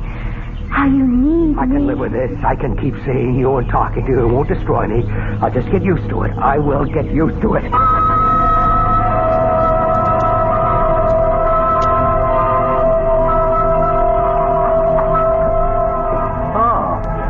Back so soon, Frank? Have a nice walk? Of course. Thought Judy'd be here. Wanted to find out what the plan was for dinner. Aren't you the newly appointed planner? No, not when it comes to dinner. That's a woman's prerogative. Well, Judy isn't here. Where'd she go? She left for the airport. Why? I wouldn't know. Did something come up suddenly? Probably. Oh, she left you this note. Thanks. Frank, darling, how lucky we are to find out sooner rather than late. Obviously, it isn't going to work. The one thing I must have in my life is someone solid, dependable, someone who has a clearly defined goal and purpose. You're wonderful, Frank, but so moody, so unpredictable. How ironic. You would have been just right for Emily. I realize that now. Had she lived, I'm sure you would have found each other. I hope we can meet again as friends. Judy. Well, Frank, I'm sorry. Let me pour you a drink. I'll ride that damn horse. I'll kill him. Frank! Yes, Mr. Frank. Did you saddle Spartacus? No, sir. Saddle him. I have strict orders from Miss Judy that no one's to ride Spartacus at this time. Anyhow, sir, he's impossible. No. He's standing there very quiet. But that's just for the moment. Frank. Oh, Frank, darling. There's Miss Emily. She's getting ready to ride him. Miss Emily? There she is, right beside him. You see Miss Emily? Of course. Come with me, Frank, darling. We'll be together now. Yes, Emily. I was so foolish. Mr. Frank, please tell me, who are you talking to? Miss Emily. Come, Frank. Yes, Emily. You're all I have. Climb up behind me. We'll ride Spartacus together. Hey, Mr. Frank, where do you think you're going? You can't go in that corral. That horse will kill you. Spartacus, look at him. So still, so gentle. I can't let you go in there. It's all right. Emily and I will ride him together. Come, Frank. I'm waiting. Let go of me, Frank. Mr. Frank, Bert, quick, come on, give me a hand. I can't hold. I'm waiting, Frank. Let me go. I'm coming, Emily. Mr. Frank, get out of that corral. Climb on, Frank. Climb on. Get away from that horse! Get away! Don't be afraid of him, Frank. Climb on. Don't touch it, Mr. Frank! Back away! Here, let me help you. Back away! Take my hand, Frank. Take my hand. Yes, Emily, yes. Don't touch that horse! Don't be afraid, Frank. Emily, give me your hand. Emily, where are you? Emily! Emily, help me! Help me! Mr. Frank! No!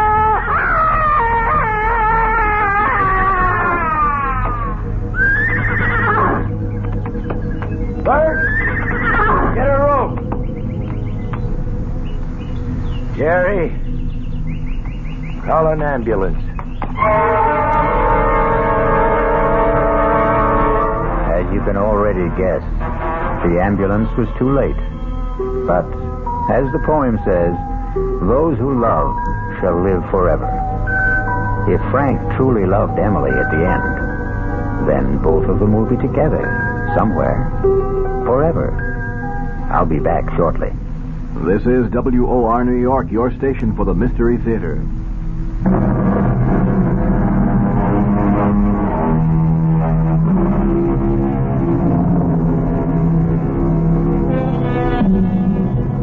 Do you believe the story of Spartacus? Well, maybe you should, because whenever we vouch for something, we say it's from the horse's mouth. That's because everyone knows that horses never lie. Our cast included Mason Adams, Marion Seldes, Paul McGrath, Barbara Worthington, and Harry Belliver. The entire production was under the direction of Hyman Brown. Now, a preview of our next tale. I want my house. If I could just have my house back again the way it was when I moved in. It's the cat. She's back. My beautiful Evil. What did you call her? Evil. That's her name. How do you know what her name is? Because I just named her. Evil is a horrible name. No, it isn't. Think about it, Miss Thrift. Evil, spelled backwards, is live. This is E.G. Marshall inviting you to return to our Mystery Theater for another adventure in the macabre. Until next time, pleasant dreams.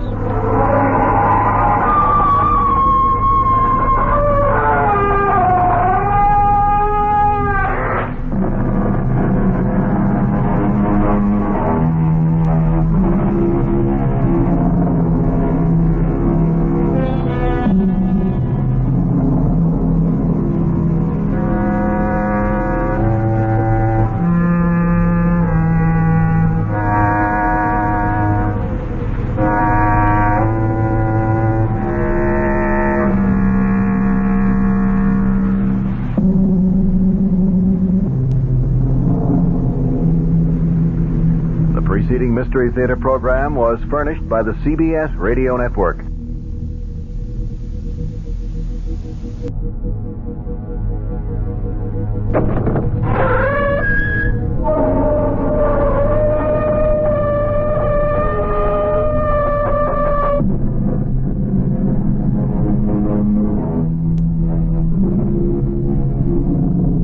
Come in. Welcome. I'm E.G. Marshall. Welcome to the fear you can hear. Welcome to the world of terrifying imagination. We are about to bring you a tale of magic. What a word, magic. What do we mean by magic? What are we thinking when we say something is magical? Why, only that we do not understand how it came to be, or even what it is that came to be. Or, for that matter, if it ever really did come to be. I was standing between the windows. Those two big windows, you know, the ones with the great pier glass in between. And I was looking straight ahead, so I can't say that I saw the door open because I didn't. But all of a sudden, there was this terrible confusion. Men jumping from their chairs, some looking frightened half out of their wits, others with expressions of joy and anticipation, some of them crying out. Was it horror? Was it surprise? Was it delight? I couldn't tell. It was all mixed up.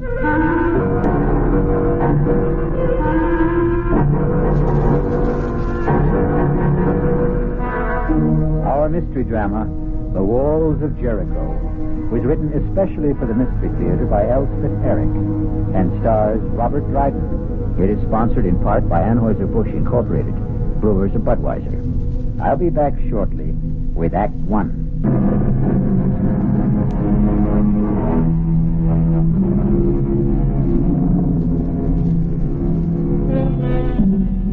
Anything can have magic.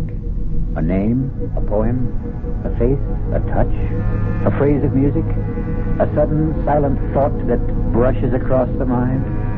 But it won't be captured. No, not magic. For magic merely happens. Watch out. Ready or not, here it comes. It's cold in here, don't you think, Cudworth? Well, Brindle's gone to fetch another log. We'd best hurry, or the fire will have burned itself out completely. That's asking a bit much, isn't it? For Drendel to hurry?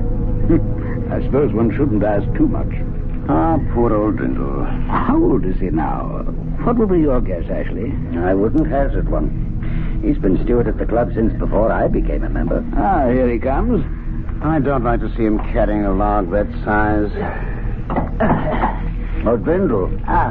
You wanted something, Mr. Ashley? Half an hour ago, Drendel, I asked for a brandy and soda. But you have your brandy, Mr. Ashley. Ah, but have I my soda?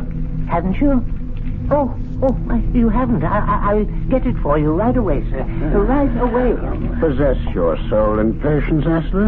The club should really start to think of retiring him, wouldn't you say? Start to think? That's all we ever do. We never actually get on with the thinking, do we? Oh, hello. Everybody, have you seen this? Who's making that racket? Higgins just came in. Oh, him. Have you seen it? Have you? Seen what, Higgins? Well, I just took it off the bulletin board, Winthrop. Now, you're president of the club. You should be the first. Read it aloud. At 4 o'clock in the afternoon of January 12th, the devil will come down the chimney of the fireplace in the members' lounge.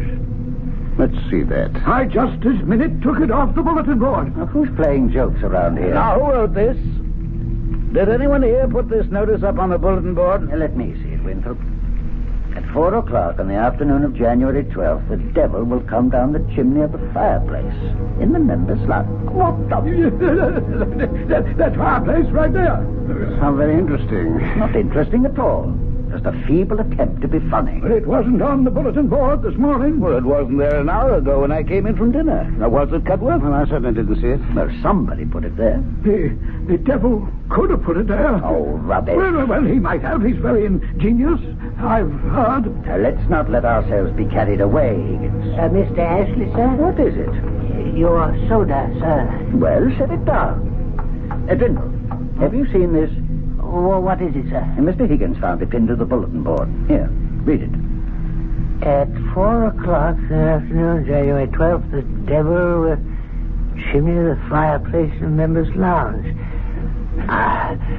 What does it mean? It means that the devil will come down that chimney at 4 o'clock on January 12th. That's what it means. Oh, surely not, Mr. Higgins. Definitely not. It's a joke, isn't it? Of course it is. But, on the other hand... really, Cutworth, you and your other hand. Let's mark it down as a joke till we know better. At least until then.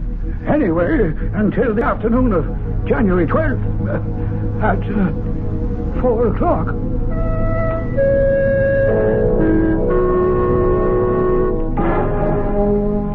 Fools. Halfwits. Come to the table. Boobies, every one of them. Now, your oatmeal will get cold. Those clods. Don't blame me if it's spoiled. I bamboozled them like the bunch of noodles they are. Anytime you'd care to state what you're talking about, I'm all ears, as the saying goes. Meantime, come sit down. Esteemed high and mighty members of the Ralph Waldo Emerson Gentlemen's Club, from the president, the exalted Mr. Amos Winthrop on down. Oh, them. Imbeciles. Now, you didn't go making trouble, did you? That remains to be seen. Because they're just waiting for an excuse to give you the sack. You're not so young anymore.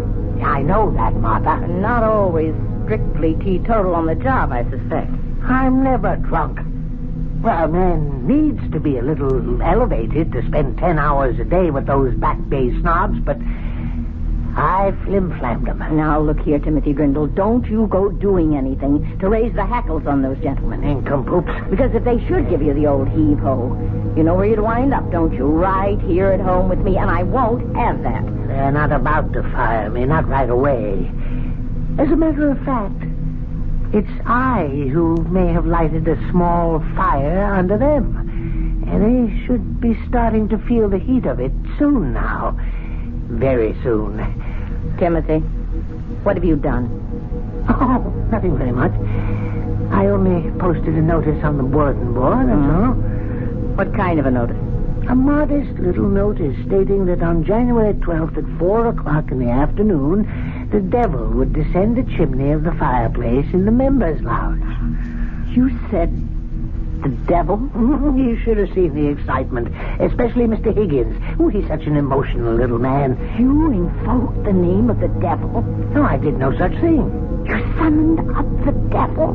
No, I played a joke on those superior snobs who've been taking me for a joke all these years. That's all I did. Oh, once you summon up the devil, Timothy, it's not so easy to send him back where he came from. Will you stop it, Martha? I only want to make them worry. Those fine gentlemen who've never had a care in the world since the day they were born. Worry? How? About what? Worry. Will he come down the chimney? Oh, they'll worry from now to the 12th of January, and I'll be there 10 hours a day to watch them worry. And if his satanic majesty does come down the chimney, what then? Oh, he won't. He won't. I wrote the notice myself, and old Beelzebub didn't dictate it either, if that's what you're thinking. No, I'm thinking you've started something, Timothy, that he won't be able to stop.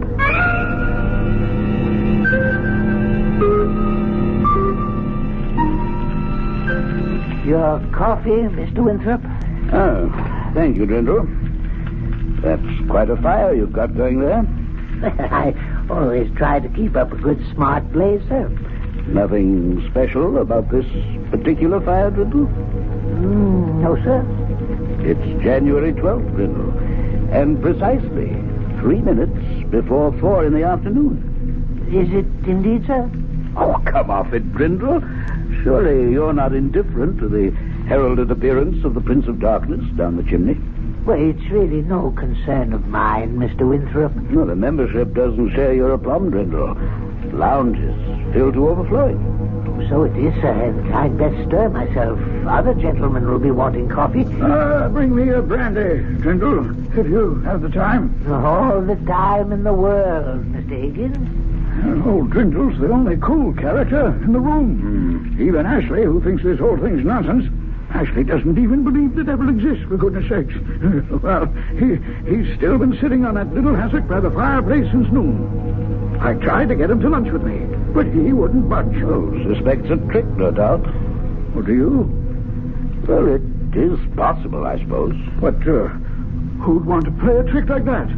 I mean, even if someone wanted to, how'd he go about it?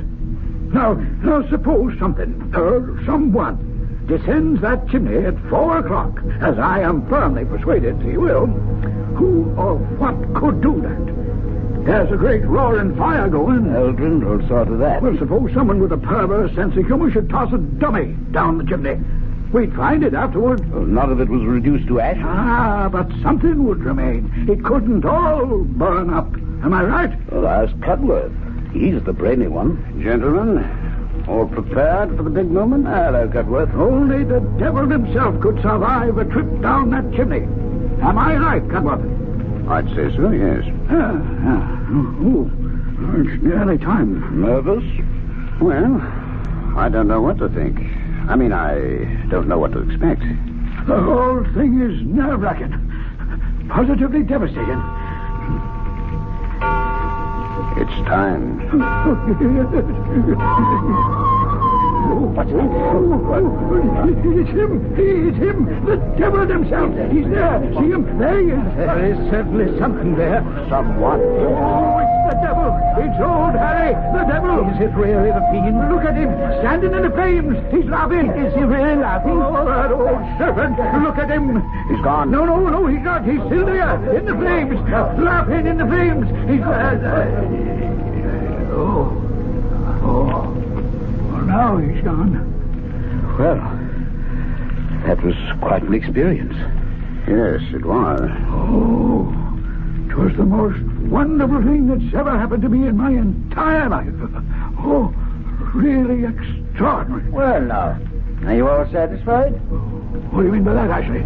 His satanic majesty failed to put in an appearance. Of course he put in an appearance. You didn't see him? Now, don't tell me you did. Of course we did. He was all in black, head to toe. No, he was dressed in red. Black and red, I thought. Well, he had red hair. You couldn't see his hair. He wore a cap. I saw his hair. It was sort of waving in the flames of a draft or something, but it never caught on fire. I distinctly remember noticing that. He wore a cap. You couldn't see his hair, and his mustache was black. No cap. A cap and a big black cape. He kept his cape around him all the time he was standing there. Yes, but the cape was red, a very bright red. Now listen to yourselves. Listen, will you? You all saw him. You all say you did. But each of you saw something different. Red cape, black and red cape. Why, it's ludicrous. It is not ludicrous at all. We were all overexcited, all worked up over this thing, and maybe our accuracy, our powers of observation were impaired. That's possible. Except, I know he wore a big black cape. Beg pardon, Mr. Higgins? Yeah, don't bother me now, Brindle. Your friend is, Brindle, settle this argument for us, will you? What was the devil wearing? The devil, sir? What was he wearing when he came down the chimney? I wouldn't know, sir. I was not in the lounge. I was fetching Mr. Higgins' brandy. Did the devil make an appearance, sir? How then was the devil dressed? Oh, he was in his Sunday best. His coat was red, and his breeches blue. And there was a hole where his tail came through. Those charming lines were written by Mr. Robert Southey at the turn of the century. But not our century. No, 100 years before. Clearly, the devil had time to acquire a new suit of clothes. We'll be back shortly with Act 2.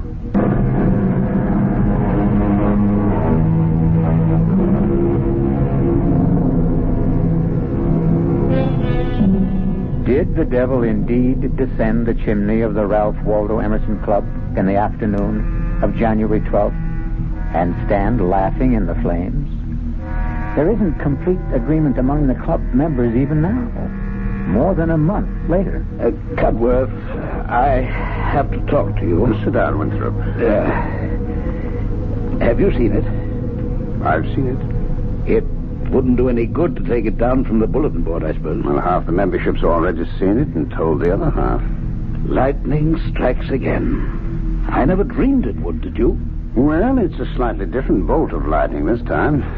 Not the devil. The white goddess, I believe the notice said. I copied it down. On February 8th, at 6 o'clock in the evening, the white goddess will run naked through the members' lounge. Naked, Cudworth, just who is the white goddess? Daughter of Astarte, I believe. And, just who is Astarte? I'm sorry not to pick up on these things, but it's not really in my area of concern. I believe Astarte is the goddess of fertility and sexual love. You don't say. That would account for her being naked, wouldn't it? Cudworth, do we still believe in such things? Goddesses of sexual love? Why shouldn't there be such a goddess? And why shouldn't she have a daughter? And why shouldn't the daughter be called the white goddess? You don't believe she'll run naked across the members' lounge, do you? I didn't believe the devil would come down the chimney. But you did see him, didn't you? Yeah? Or something that looked very like him. Assuming, of course, I know what the devil looks like. Cudworth, I saw his horns. Did you indeed? Have you seen it? Have you seen the notice? Yes, we've seen it. Do you know that members are pouring in from all over the country? Oh, no. Members that haven't been inside the club in 20 years. We can't even begin to put them up.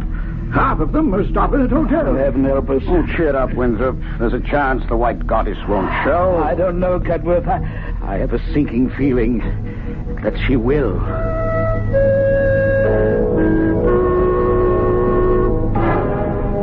There isn't an empty hotel room in the whole of Boston. Why are you doing this, Timothy? What are you getting out of it? I'm getting something off my own back, that's what. I'll never understand you. Well, you haven't up to now, that's for sure. You're playing jokes on people at your age. It's no joke. Well, I don't know what else you could call it. It's a plot. A plot to make them squirm, those fine gentlemen with their fancy ways. Why should they go through their entire lives without knowing a moment's uncertainty or a pang of anxiety? They're always so damn sure of themselves. Well, they're not sure any longer. They're divided amongst themselves already on the subject of the devil. I hear them jawing away about it in the lounge. Was he there or wasn't he? What did he look like? What did he wear? Mr. Higgins says red. Mr. Winthrop says red and black. Mr. Cudworth says nothing at all, just looks wise. And Mr. Ashley says the devil never came down the chimney at all, so they're every last one of them crazy. I tell you, their chatter and their argument was driving me right up the wall. But I put a stop to it, all right. And just how did you manage to do that? By putting up the notice about the white goddess. That's how. Now they're all talking about her. And when is this white goddess making her debut? 6 o'clock tonight. And is she coming down the chimney? No. No, as the notice says, on February 8th at 6 o'clock in the evening, the white goddess will run naked through the members' lounge. Where will she come from? How should I know? I only wrote the notice. But I think it would be nice if she came in through the main door and went out through a window.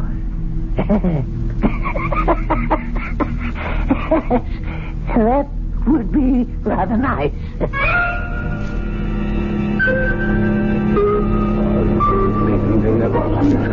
The room is filling up. It's amazing. Oh, I don't know. It isn't often, if ever, any of us gets to see the white goddess run naked across the lounge. You think they really believe? Well, who knows what they believe. Cudworth, do you believe? I'm here, as you see. I suppose that's the only possible answer. Well, it's the only one you're going to get. Do you believe, Winthrop? Like you, I'm here. What's the time? Time. Cudworth, you always have the right time. Mr. Higgins, the clock on the mantel is exactly right. 2 minutes to 6. Mind if I sit down? We've been saving this chair for you, Higgins. Oh, that's nice of you. Well, the lounge is pretty well filled up, isn't it? Bursting at the seams. Oh, I've been studying all about the white goddess. Daughter of Astarte, who in turn is the goddess of fertility and sexual love. Oh, you knew that. Cudworth told me. Cudworth, you really do know everything. On the contrary, I know very little. Well, you've always seemed to me to know everything. That's because you know less. Hey, mind if I join you? Well, there's no place to sit, actually. Oh, what a pity. Well, you could sit on the floor. Now, how would I look sitting on the floor when the white goddess comes running across the lounge? No, I think I shall join old Drendel over by the window. Perhaps he'll fetch me a brandy. No, you haven't time. It's nearly 6. Oh, you mean I might miss her goddessship? Oh, my, that would never do. Oh, Jesus. That ass doesn't believe she'll appear. Well, why did he bother to come here at all? Because if he doesn't believe, neither does he disbelieve. Just look at him. Laughing and joking with Drindle. Well, that's probably the first time he's ever spoken to Drindle, except to give him an order.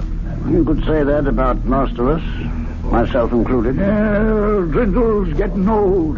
Poor old Drindle.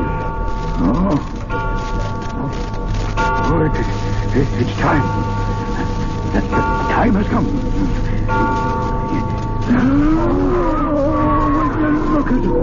Look at her. She's beautiful. Sublime. Oh, my God. Oh, heavenly thing. I never thought I should live to see anything so beautiful. The most exquisite thing I ever saw. Or ever shall see. Where did she go? She was here such a little time. She disappeared through the window. The wall, I think. No, through the window. The one back of where Ashley's standing with Drindle. I saw Ashley turn and look out the window just as she vanished. You don't think it's possible he saw her too? Oh, no. Not Ashley. Well, Ashley? What? If you can stop staring at the stars, I'd like to ask you something. Magnificent. Yes, the stars are magnificent, but I have something else in my mind. Well, what's troubling you, Cudworth? Why, nothing very much, Ashley. There's something troubling you? The way she disappeared. Simply melted into the astral light. Who melted into the astral light, Ashley? Why, the White Goddess. Well, don't tell me you didn't see her. Oh, yes. I saw her. Radiant in all her nakedness. Glowing like mother of pearl. Her long hair flying out behind her. Oh, but then, you saw her. Yes. Now, the others, did they see her? Oh, yes. Of course. So everyone must have seen her. Now, Brindle. Yes, sir? You saw her. No, Mr. Ashley. Oh, come now, Brindle. Of course you saw her. We were standing here together, side by side. I didn't see anything, Mr. Ashley. Now, don't tell me you didn't see anything, you old liar. But I was busy with something. You were not busy with something. We were standing here talking, and the clock struck 6, and the door opened, and she came in. And she ran. Her feet hardly touched the floor. Ran across the lounge to this window, this one right here. Why, her shoulder brushed mine. I felt it. My left shoulder. Now, don't tell me you didn't see her, or I'll break your back. Now, don't excite yourself, Ashley. The most beautiful spectacle it's ever been the good fortune of any of us to witness. And this numbskull Grindle stands there and tells me he didn't see it. He was busy with something. Oh, I won't stand for it. You listen to me, you fool. No, It's blasphemy. Unadulterated blasphemy for you to deny that you saw what I saw. What we all saw. Now, say it. Say you saw the White Goddess run across this lounge, didn't you? Didn't you? You say it, or I'll took the right out of you. Ashley, this is going too far. He saw her. I know he saw her. Mr. Ashley, please, you're choking me. He saw it. He's going to admit it. Ashley! Oh, why couldn't you stay out of this, Cudworth? Now, you might have killed him. Are you all right, Brindle? Yes. Yes, I'm all right. Oh, Ashley, go into the bar and buy yourself a drink. You need it. Yes, I need it. I need it, all right. You're sure you're all right, Brindle? Yes, quite sure, Mr. Cudworth. Oh, by the way, Brindle, did you see the White Goddess or didn't you? You don't need to be afraid to tell me. Either way. I didn't see anything, Mr. Cudworth. You see, I was busy with something, and No, I didn't see anything at all.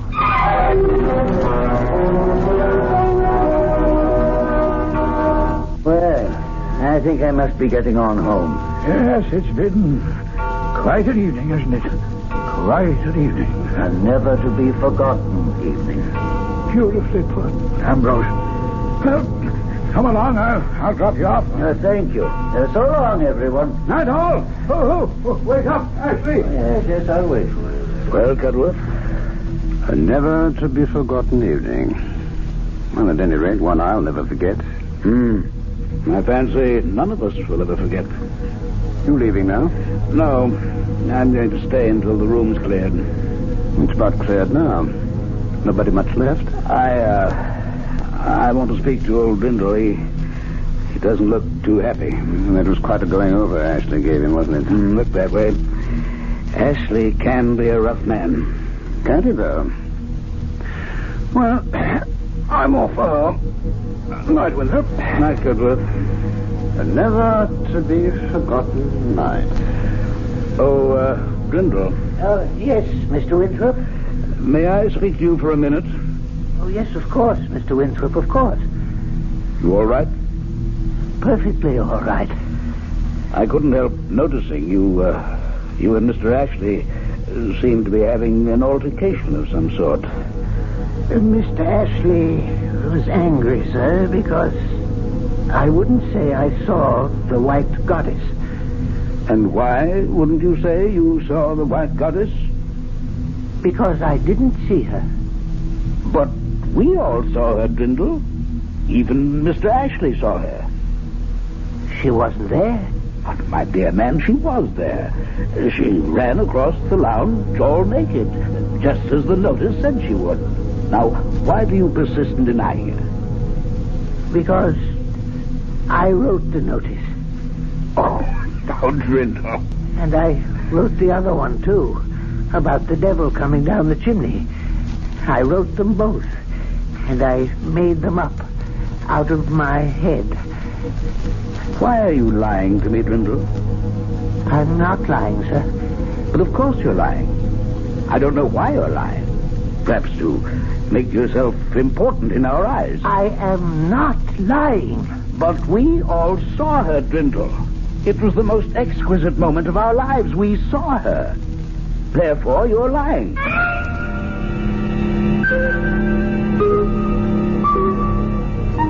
All minds are little. In this great universe of ours, man is a mere insect as compared with the boundless world about him, as measured by the intelligence capable of grasping the whole of truth and knowledge. Yes, Virginia, there is a white goddess. We'll be back shortly with Act 3.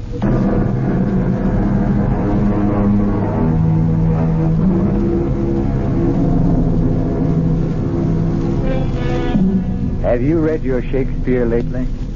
If you have, you'll remember Hamlet's observation to his friend. There are more things in heaven and earth, Horatio, than are dreamt of in your philosophy.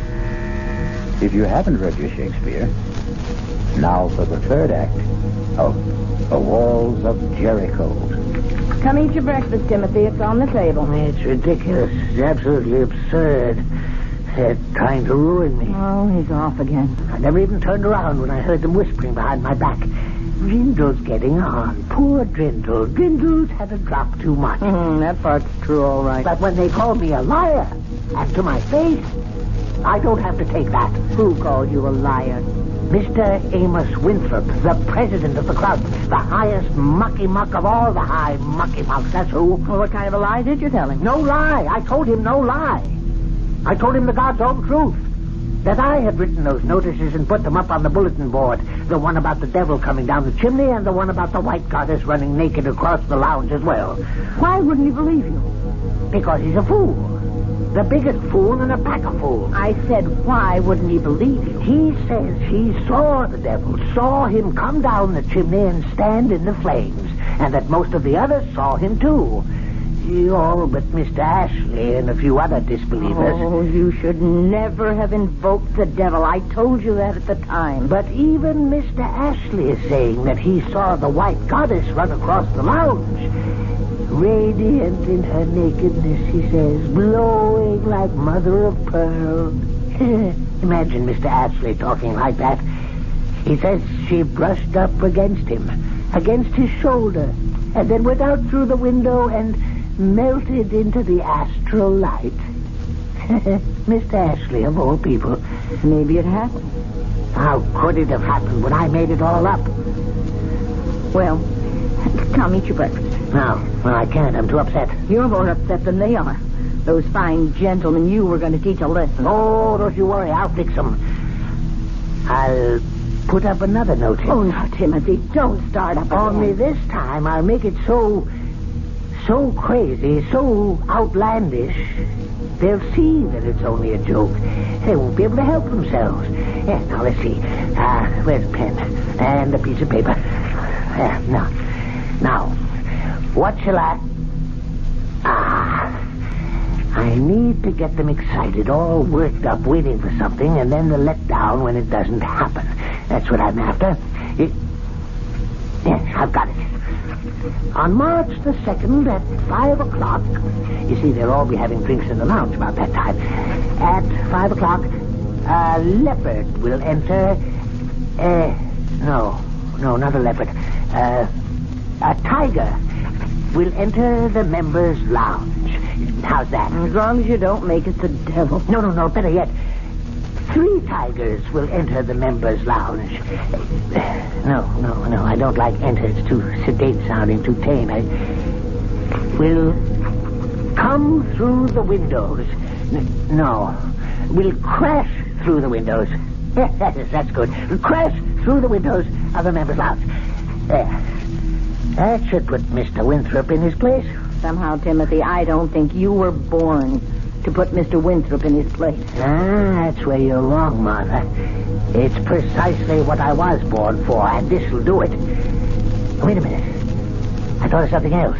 What now? Listen to this.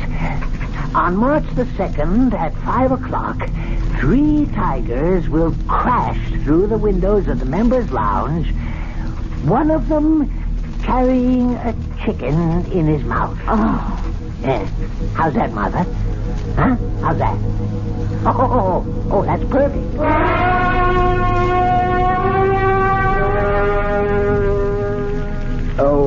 Brindle. Mr. Winthrop, yes, sir? Stir up that fire, will you? Yes, sir. That's fine. Would you like another log, sir? No, that'll do it, I think. Weather's letting up a bit. Yes, it seems to be. You're in the club a bit early today, sir? Yes, a bit. Why, yes, it's only a little after 4. Are you waiting for the tigers, sir? How's that? I just thought perhaps you might have wanted to be the first one on hand when the tigers crashed through, that's all. You're being impertinent, Brindle. It's very unlike you, Brindle. Is it, sir? Same as you're lying. It was unlike you to lie to me. Yeah, I suppose it was. You know it was. Now, you're not going to tell me the latest notice on the bulletin board was also your invention, are you?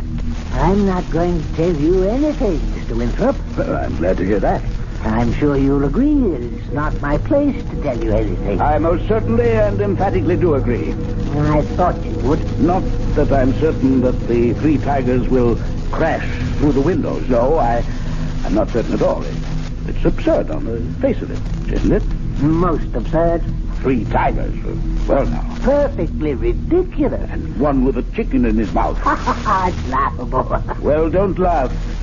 Because it just may happen. Precisely as the notice predicts. We simply do not know. I promise not to laugh.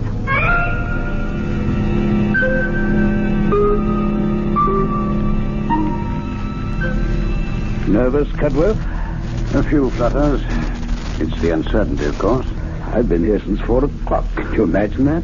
I had a hard time staying away myself. I had a few sharp words earlier with Brindle. Sorry to say. The old man's getting very independent, very opinionated. Where is he? He's usually around taking drink orders by now. And he's standing over there by the main door looking very superior. We really have to retire that fellow, Cudworth. Winthrop! Cudworth, do you realize people are standing outside on the sidewalk? This isn't a club matter anymore. It's spread all over the city. Oh, I can't say I care for that. It looks like hundreds of people. I tried to get Ashley to be with us for the great event, but he insists on his post by the window. Ashley by the window, old Brindle by the main door? Well covered. We should be quiet. It's time.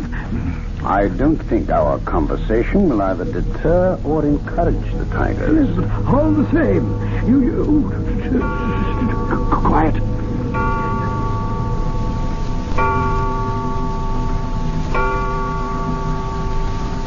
There they are! Look there! Oh, Lord David! No, there they are! Three of them! And one has the chickens in his mouth. They're making for the door. Out of the way, Grindle! Out of the way! Grindle! He doesn't see them.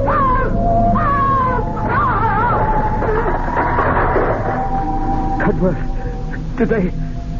Is he... Don't look, Winthrop. Better not look. Is Brindle... Did the tigers get him? I don't know. Well, here's Ashley. Maybe he knows something. Ashley, what happened? Old Brindle's dead. Oh, no. How did it happen? Heart attack, apparently. Not the tigers? There isn't a scratch on him. They simply jumped over him, knocked down the big door, and disappeared. Old Brindle never believed in the tigers. Oh, is it conceivable he didn't see them? Oh, he saw them all right. Well, how can you be sure? Well, don't you remember, just before the tigers reached the door, he called for help. He saw them. He called for help. And he died. Of fright, do you think? Can you think of anything more frightening than the sight of something you never believed in coming to get you?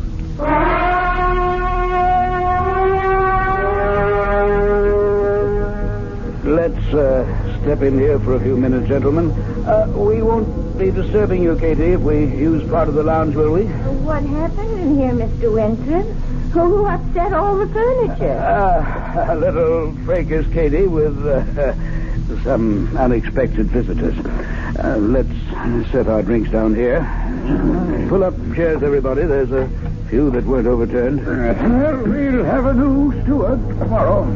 They're promoting someone from the dining room. You'll never hold a candle to Drindle, no matter who he is. Drindle was a good man. If you gentlemen are going to be using this room, I can clear out and come back later. Now, you go right ahead with your cleaning, Katie, if you don't mind sweeping around us. That's all right with me.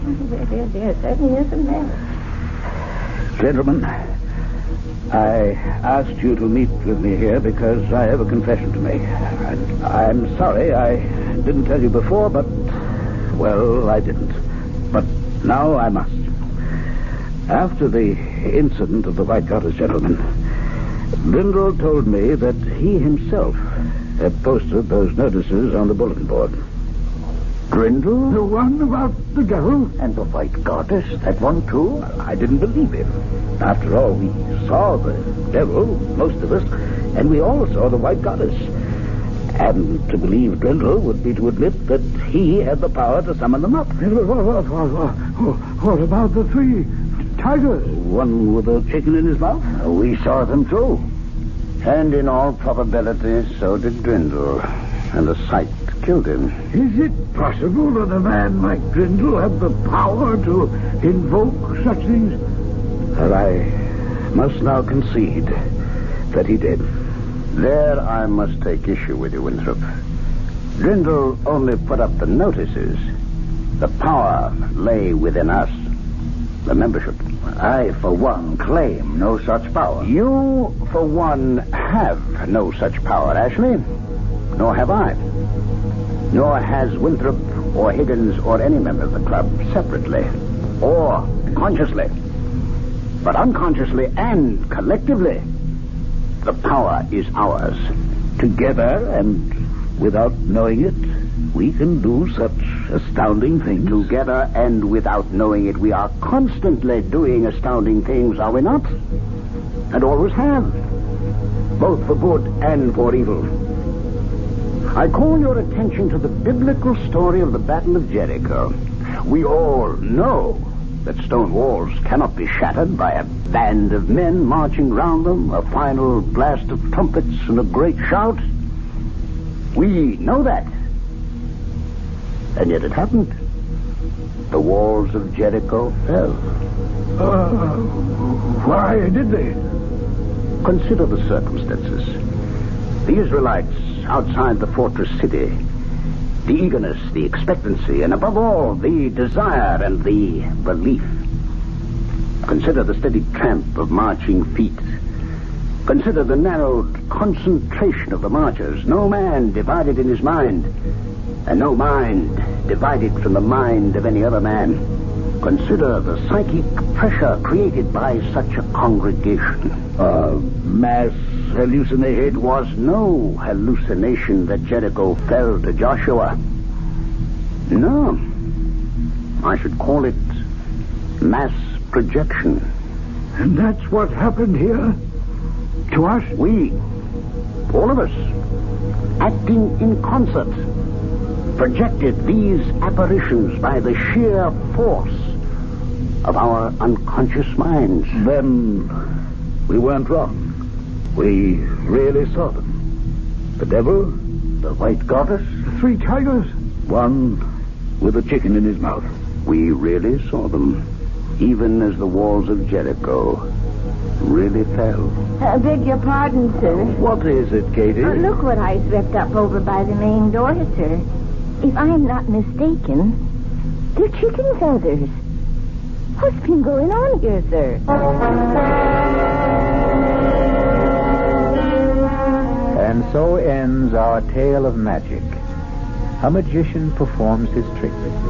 We are delighted and applaud because we cannot comprehend how he did them. But what if the magician himself cannot comprehend? I'll be back shortly.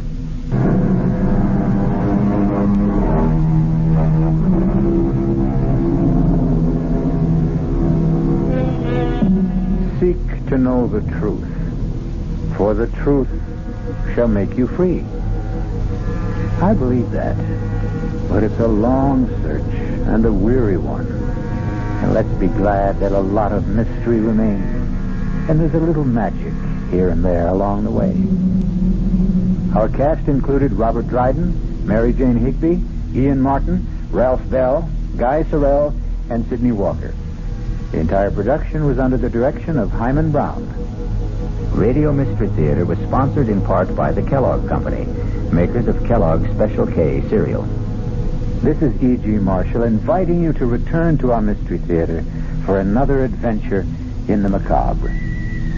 Until next time, pleasant dreams.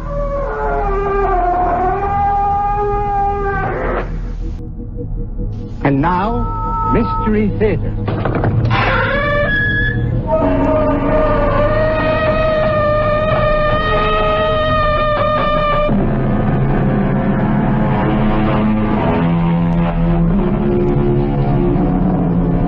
Come in.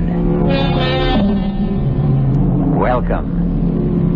I'm E.G. Marshall. Lend me your fears. It happens now and then that a man will vanish without warning, disappear completely, without leaving a trace. Or a man will suddenly lose his memory. His body remains, but his mind has gone. What is essential in him leaves us, and we are left perplexed, mystified, frustrated. All we have to go on is rumor, speculation, theory. And since we cannot explain it, after a while, we tend to stop thinking about it. Until it happens again. To somebody else. You're back. Oh, my husband, you're back. What? You won't even embrace me. Who are you? Who am I?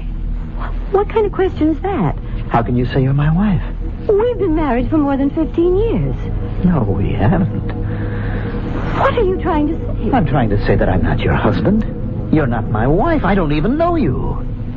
What's more, I'm not even standing here. How can I be? I haven't even been born yet.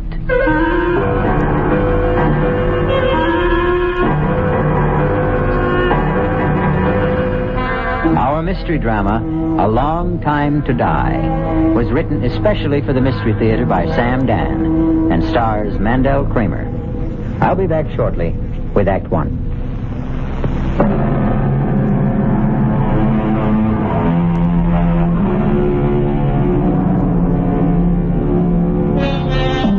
His name is Alfred Stewart Ainsley. He's 41 years old. Average height, average weight, average looks. Nothing about that to make him memorable. Indeed, he has never in his life done anything to bring him notice from beyond the circle of his immediate family, his close friend, his rather esoteric profession. His name was in the newspaper twice. First when he was born, and then 30 years later when he was married. Right now, his name is on the front pages of newspapers in every country of the civilized world. Alfred Stewart Ainsley, quiet, unassuming, has it in his power to shake the government of the most important country in the world, and perhaps alter the very course of history. Alfred, do you want a drink of water? Water? Darling, I know this is difficult, but... Feel okay, Al? No, Jerry, he's not feeling okay. Can't you see there's obviously something wrong with him? Al, what is it? He's pale, he's sweating. Now, look, Al, you're not the one who's being investigated. If you're not feeling well, we can ask for a recess. The chairman's just come in. The committee stands in order. Mr. Ainsley, we will resume with your testimony. You are still under oath. I would like to continue along a line of questioning initiated by Senator Selby. Would you turn, please, to page 684? Read it out. Question. Is it possible that Congressman Carstairs could have forged the Secretary's handwriting? Answer, Mr. Ainsley. Senator, I would have more examples of both gentlemen's manuscript. Mr. Ainsley, you were given these specimens to analyze overnight, were you not? Or were you not, Mr. Ainsley? Well, you took those samples. You examined them. Say yes. Yes. Very well. Now, are you in a better position to answer my question? Well, are you, sir? Al, Well, you told me you had studied them and come to a conclusion. Now, answer Adam's question. Counselor, is Mr. Ainsley having trouble understanding the questions? No, sir. Mr. Ainsley, it's obvious that something is troubling you. Yes, sir. Well, then suppose we take a recess, give you a chance to rest. Committee will adjourn till 3:45.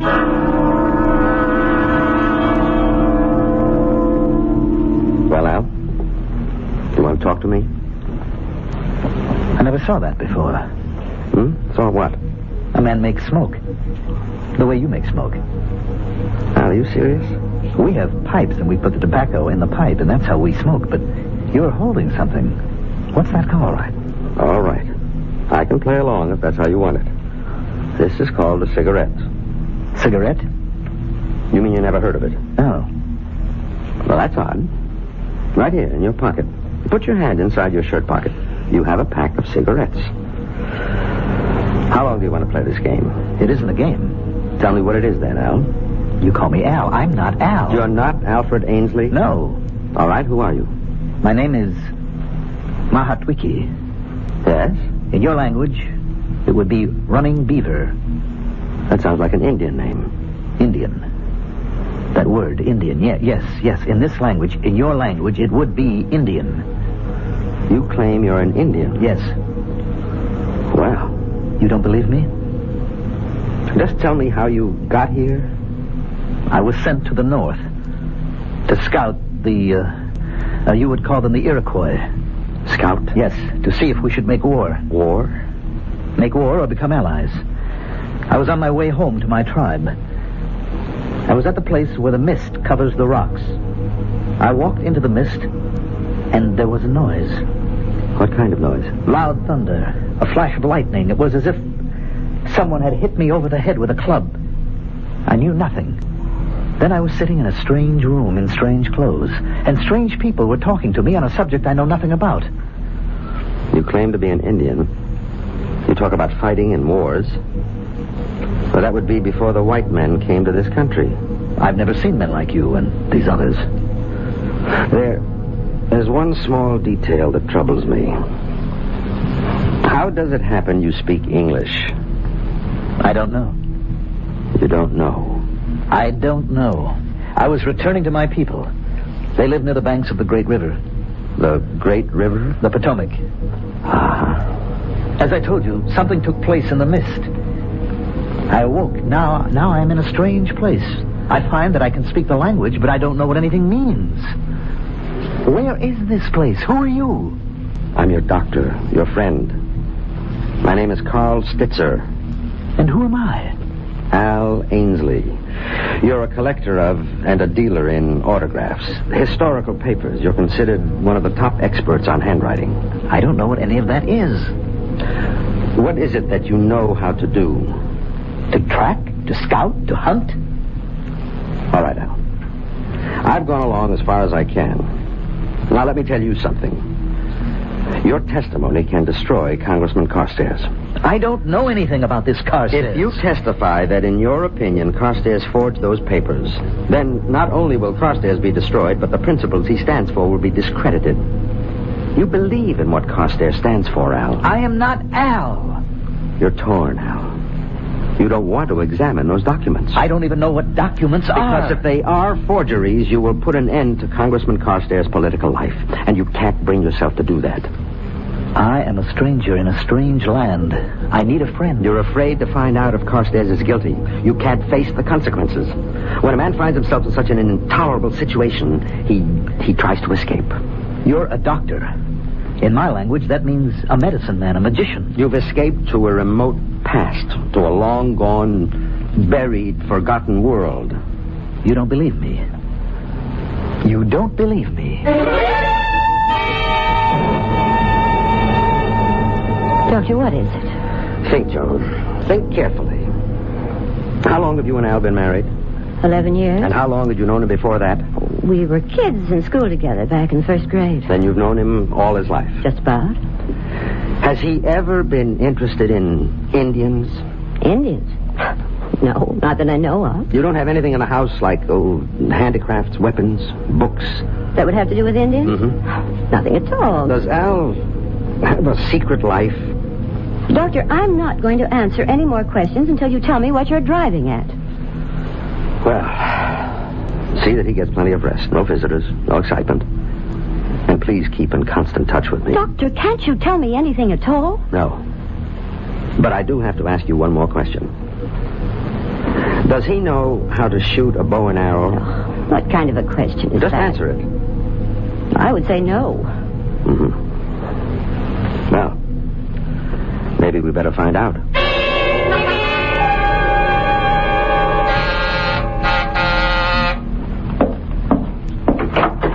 Morning, Jerry. Doc, I've been waiting for you. Is Al dressed and ready? Look, Doc, you've just got to talk to me. Why?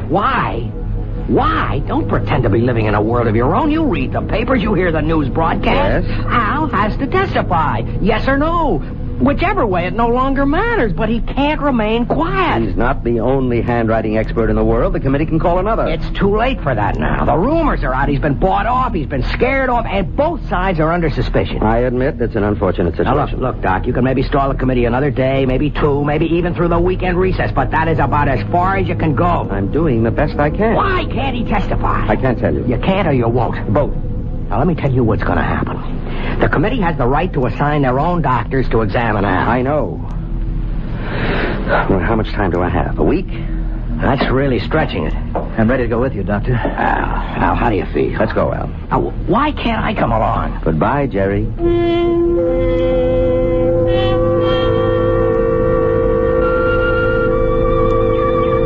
A fox has been by here. Is that so? Mm-hmm. You can see his tracks. Well, I can't. This valley looks familiar. And yet, so strange. Where are all the animals? There's no sign of deer or wolf. Where are the animals? If you really are running Beaver, you wouldn't believe what's happened. Now, in this box is a bow. A bow? Yes, here's the bow, the strings, the arrows. I've never seen a bow like this one. How strong. And these arrows. I don't know the first thing about it. Is this mine? To keep? To be able to hunt with? Why don't you hit that oak tree? About 60 or 70 yards to the left. Well, that's no shot. The tree is standing still. A child could hit that tree. What's moving? Is there a rabbit or a squirrel, a hawk? No, I'm sorry. There's nothing around. All right, then. I'll put this arrow into the center of the trunk of that small tree on the right. That maple. But that's almost 150 yards. An ordinary shot. I'm ashamed of it. But there's nothing else. Oh. Right in the center. Well, Doctor? I don't know, Running Beaver. I don't know. How do I explain this? Someone, probably a seasoned politician, said once, when in doubt, tell the truth. That sounds great, in theory. But how would you like to have to tell this kind of truth to a sharp congressional committee? We'll have more of this kind of truth when we return shortly with Act Two.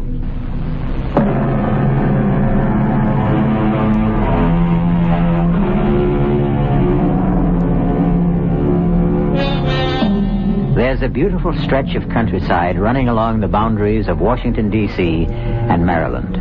Hilly, wooded, charming. It's the site of many lovely homes. Some 500 years ago, it was just as hilly, just as charming, much more wooded, wilder, of course, filled with game, and inhabited by Indians. Running Beaver! Running Beaver, it's you! Stop! Huh, you're alive! For days, the council has been waiting for you, Running Beaver. The council? You're ill. You've just returned from a long, hard, dangerous journey. But you're the only one who could do it. Now, what bothers you, Running Beaver? You act as if you don't even know me. I'm your friend, your blood brother, Eagle Wing. Come, we must go to the council immediately.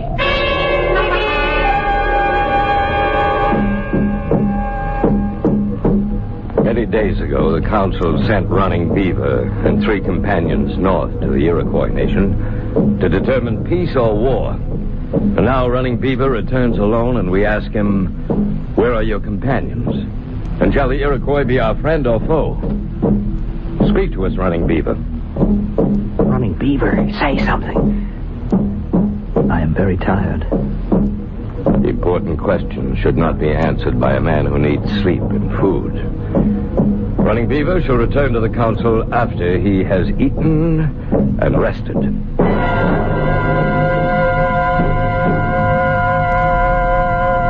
Sit, my husband. I have meat, corn. I was so frightened. So afraid the Iroquois would kill you. Sit, rest, and eat. Now, I will tell you the news about the boy. The boy? Our son. He's been chosen for the Wolf Society. You always wanted that.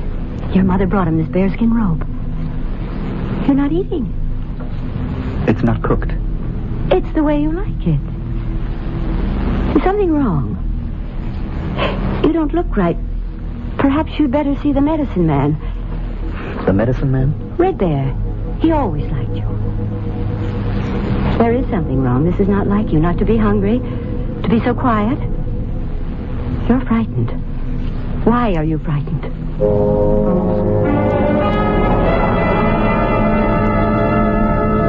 You wouldn't come to me, Running Beaver, so I've come to you. Leave us, White Swallow.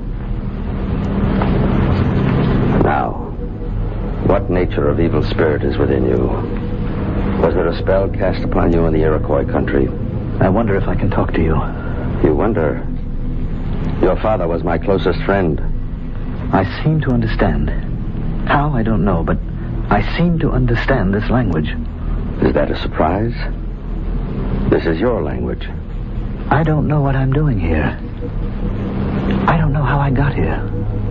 A spell has been cast upon you. I'm sure you won't believe, but I am not Running Beaver. How can that be? My name is Alfred.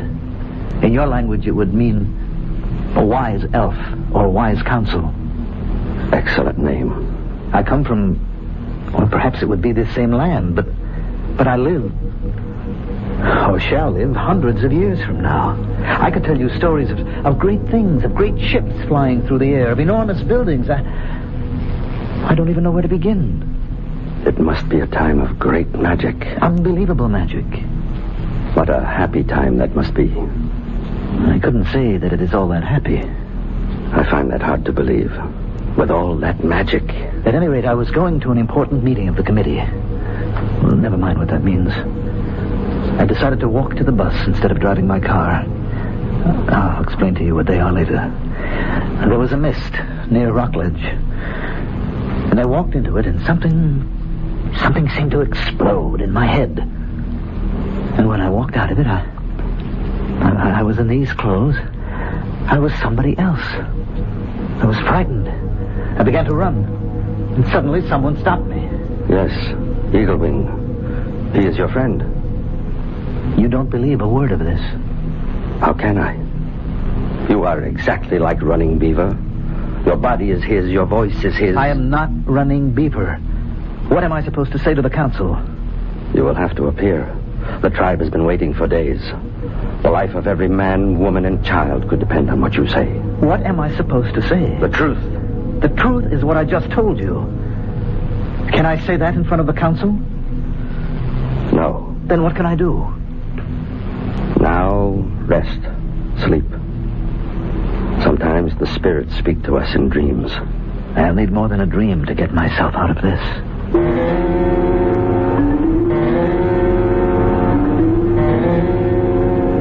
Running Beaver? My husband? Are you awake? Oh, what a dream. Joan, you'll never imagine. Oh, no, I'm still asleep. Running Beaver, can you eat something now? Cold. Here, wear this robe. Your mother made it. My mother? Please, can't you tell me what's wrong? Running Beaver, may I come in? Who's that? Your oldest friend. Do you mean you don't know Eagle Wing's voice anymore? Running Beaver, you must come to the council at once. But he's not well. I know he's not well, but there's trouble. Trouble? There's talk all over the village. Now, what happened to the 3 men who went with you to the Iroquois? Did you kill them? Kill them? How could he kill them? They were all his friends. What passed between you and the Iroquois chiefs? Running Beaver, you must tell him. I don't know. I don't know.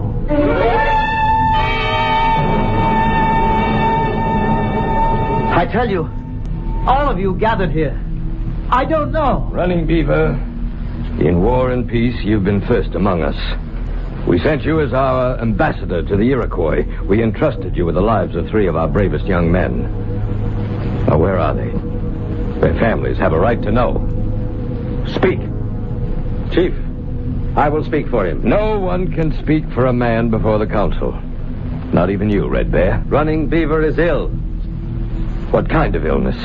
He has lost his memory. Convenient loss of memory. Quiet! Where is my son? Where is he gone? I can't see him anywhere. Quiet! He has lost his memory? Yes.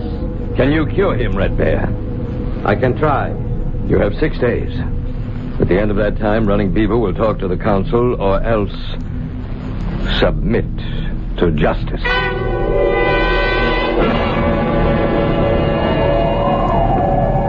Why did we come out here? I'm so cold. Where is your knife, Running Beaver? Knife? Running Beaver always carries a knife. Well, I didn't think... Give him your knife, Eagle Wing. Why do I want a knife? Eagle Wing, attack him. Attack? But everyone knows Running Beaver can't be beaten with a knife. Let's make sure. I'll only do it if he keeps his knife in a sheath. Now, you know how excited he gets even when we fight in fun. Attack him, Eagle Wing. Have your knife at the ready, but Running Beaver. Look, are you ready, Running Beaver? Now. What did you do that for? Did I catch you off guard? Look, I am trying to tell you people I am not... Eagle Wing, go back to the village. But I... Do as I tell you. I was never able to do Go that. back to the village. There is magic. Yes, I'm going. What did I just see? You saw a man knock me down. You don't know how to fight with a knife anymore. When did I ever know how to fight with a knife? I can't believe it. Just a quiet kid when I was in school. And I suppose you can't shoot with the bow. No. Or throw the lance. I'm trying to tell you I am not your Running Beaver. Then we have magic. Call it what you want. But we have trouble.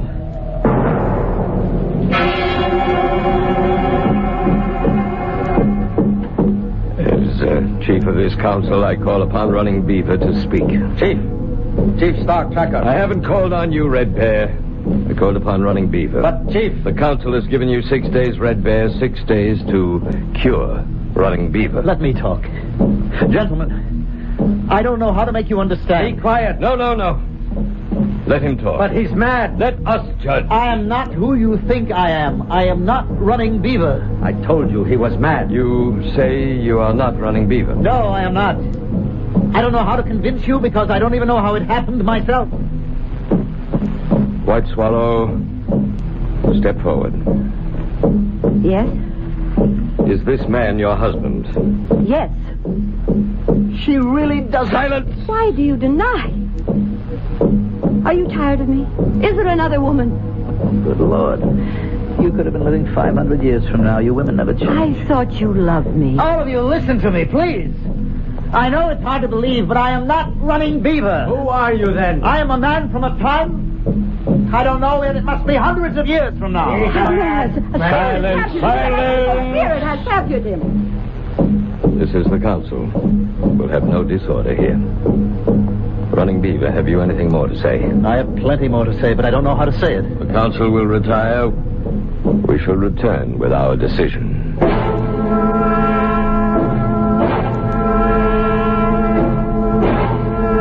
Red Bear, what are they going to do with me? Well... It's not good, is it? It will depend. Depend on what? Stark Tracker is a devout believer in magic. I think he believes you. Well, then it can't be bad. But the people are angry, and 3 young men are missing. Probably dead. The people feel it's your fault. But... Probably the council will declare that you have been possessed by an evil spirit. It's all nonsense. I'm sure you know what you think. But you asked me what I think. What will happen? The evil spirit will have to be driven out of you. How? Or shouldn't I ask? By fire. By lance. By arrows. You mean they'll kill me? That's That's how we drive out the evil spirit. Is there anything I can do, Red Bear? I don't know, but I'll try to think.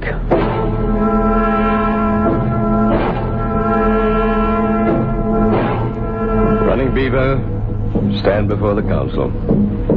You have been ordered to report. You refuse. I tried to tell you. Therefore, the council has decided to drive the evil spirit out of you. No! Tell them, Running Beaver, tell them! We must have silence. Tonight, Running Beaver, the council will drive the spirit from you. Wait! He has the right to ask for judgment by combat. What are you saying? Must I remind the council of the law? Very clever, Red Bear. No one dares. Silence! Silence! Well, you've heard the challenge. Who will fight Running Beaver? Your reputation has just saved you. No one will dare to meet you. No one? No one will accept the challenge? Are we a tribe of trembling women? Must I, at my age, save the honor of the people? I'll fight him. Eagle Wing, you're his best friend. No longer. After all, he denies he's Running Beaver, doesn't he? The council accepts the offer of Eagle Wing. May the one who is right win. Clear a space. Wait. The law says each contestant must fast and pray for 3 days. No, Silence! We shall obey the law. We shall meet again in 3 days. What did you get me into? I got you 3 days. What good will it do me? You could learn to fight with a knife. Well, you've been a quiet, unassuming handwriting analyst all your life. You've never so much as swatted a fly in anger. Now, suddenly, you have to fight to the death with knives, no less. And how is the other fellow doing? The one who has to face the Congressional Committee. We'll see how it all comes out when we return shortly with Act 3.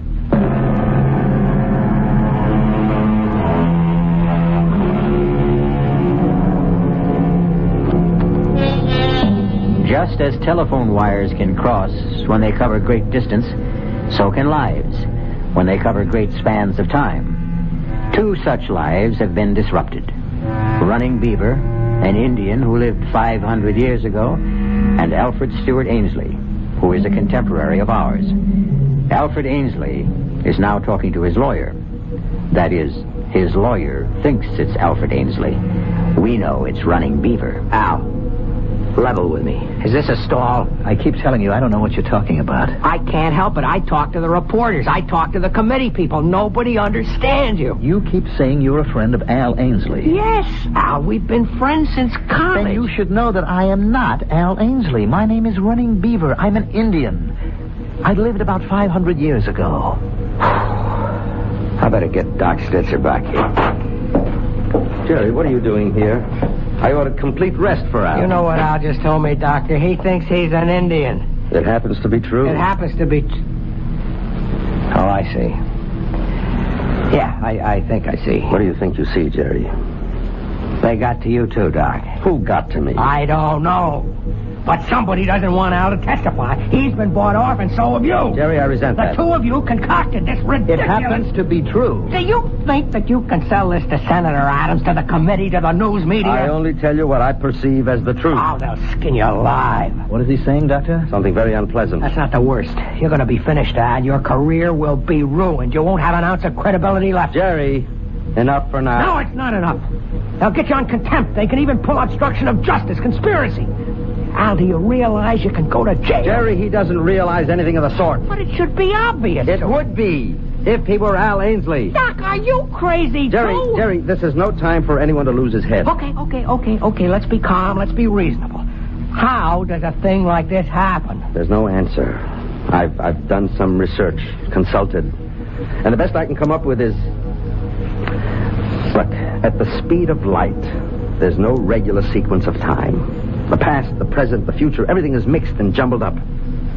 Everything becomes a storm of pure energy. Doc, what can I do to convince you guys? Sometimes In rare cases, our thoughts, our ideas achieve such intensity that they, too, become a form of energy and carry our minds into this raging storm. And minds can be mixed up and thrown from one body into another. I can't believe I'm sitting here listening. Whatever the reason, he's not Al Ainsley. Oh, get a hold of yourself. Jerry, now you can't excite him anymore.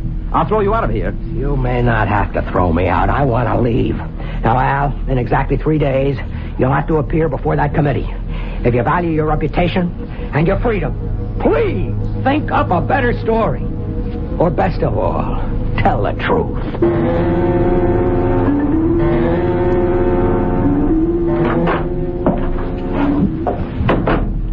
Are you awake, Al? I brought you some tea. This is the first chance I've had to talk with you. Darling, what is it? Are you my wife? I mean his wife? What are you saying? I'm not your husband. Don't say that. It's true. I know you, darling. I've known you all my life. Who knows you better than I do? I am not Al Ainsley. There's someone else, isn't there? Another woman. Please. I knew you were timid, but I didn't think you'd go this far. I have a wife. What? Her name is White Swallow, and we have a son. Al, I don't know what your game is, but you won't get away with it.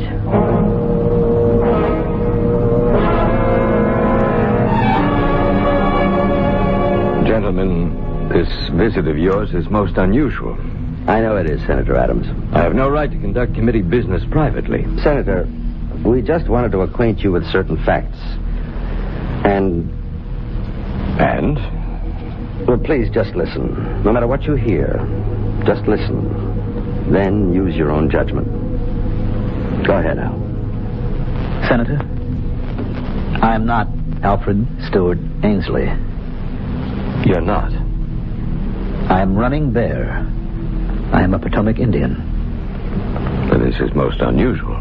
Dr. Stitzer and I, we believe that I lived 500 years ago. Somehow, I have occupied the body of Mr. Ainsley. But though I have his body, I have none of his skills. And that's all. And this is what you want me to believe, hmm? It's the truth, Senator. You'll be at the committee hearings on Monday morning. Senator, didn't you hear... Doctor, I don't believe a word of it.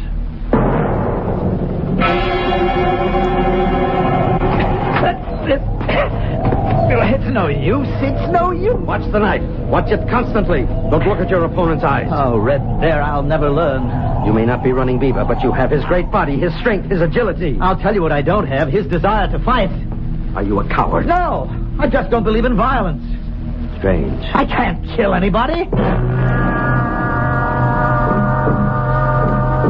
The council has already decided, Red Bear. But this will be murder, Chief. He isn't running Beaver. He does not know how to fight. A man who doesn't know how to fight? Impossible. He is not one of us. He's from another time. Well, how does he happen to be here, then? There is a place, Chief, where the soul that belongs to each man is put into his body. Yes, we know that. It is the sacred, haunted place where the mist meets the rocks. There's always thunder there. Evil, malicious spirits have an opportunity to play tricks. And so... I understand. I even believe.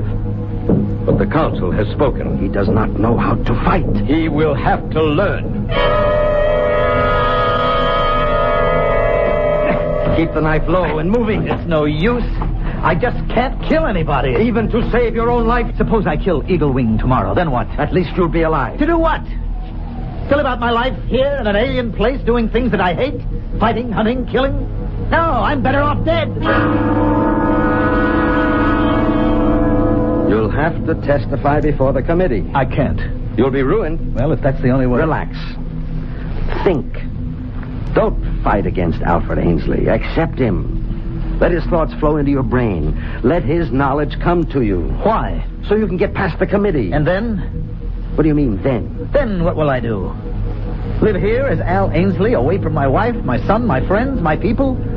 Never to hunt, never to fight? To exist in this strange and terrible world, a place I can neither understand nor accept? No. Rather let me be disgraced. Why do you want to be disgraced? So I can die of shame.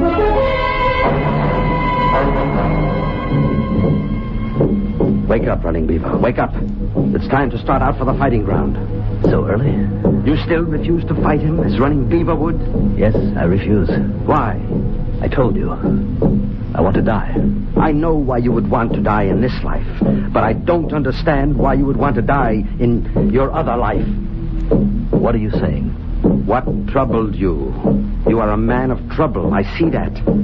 When you walked into the mist, were you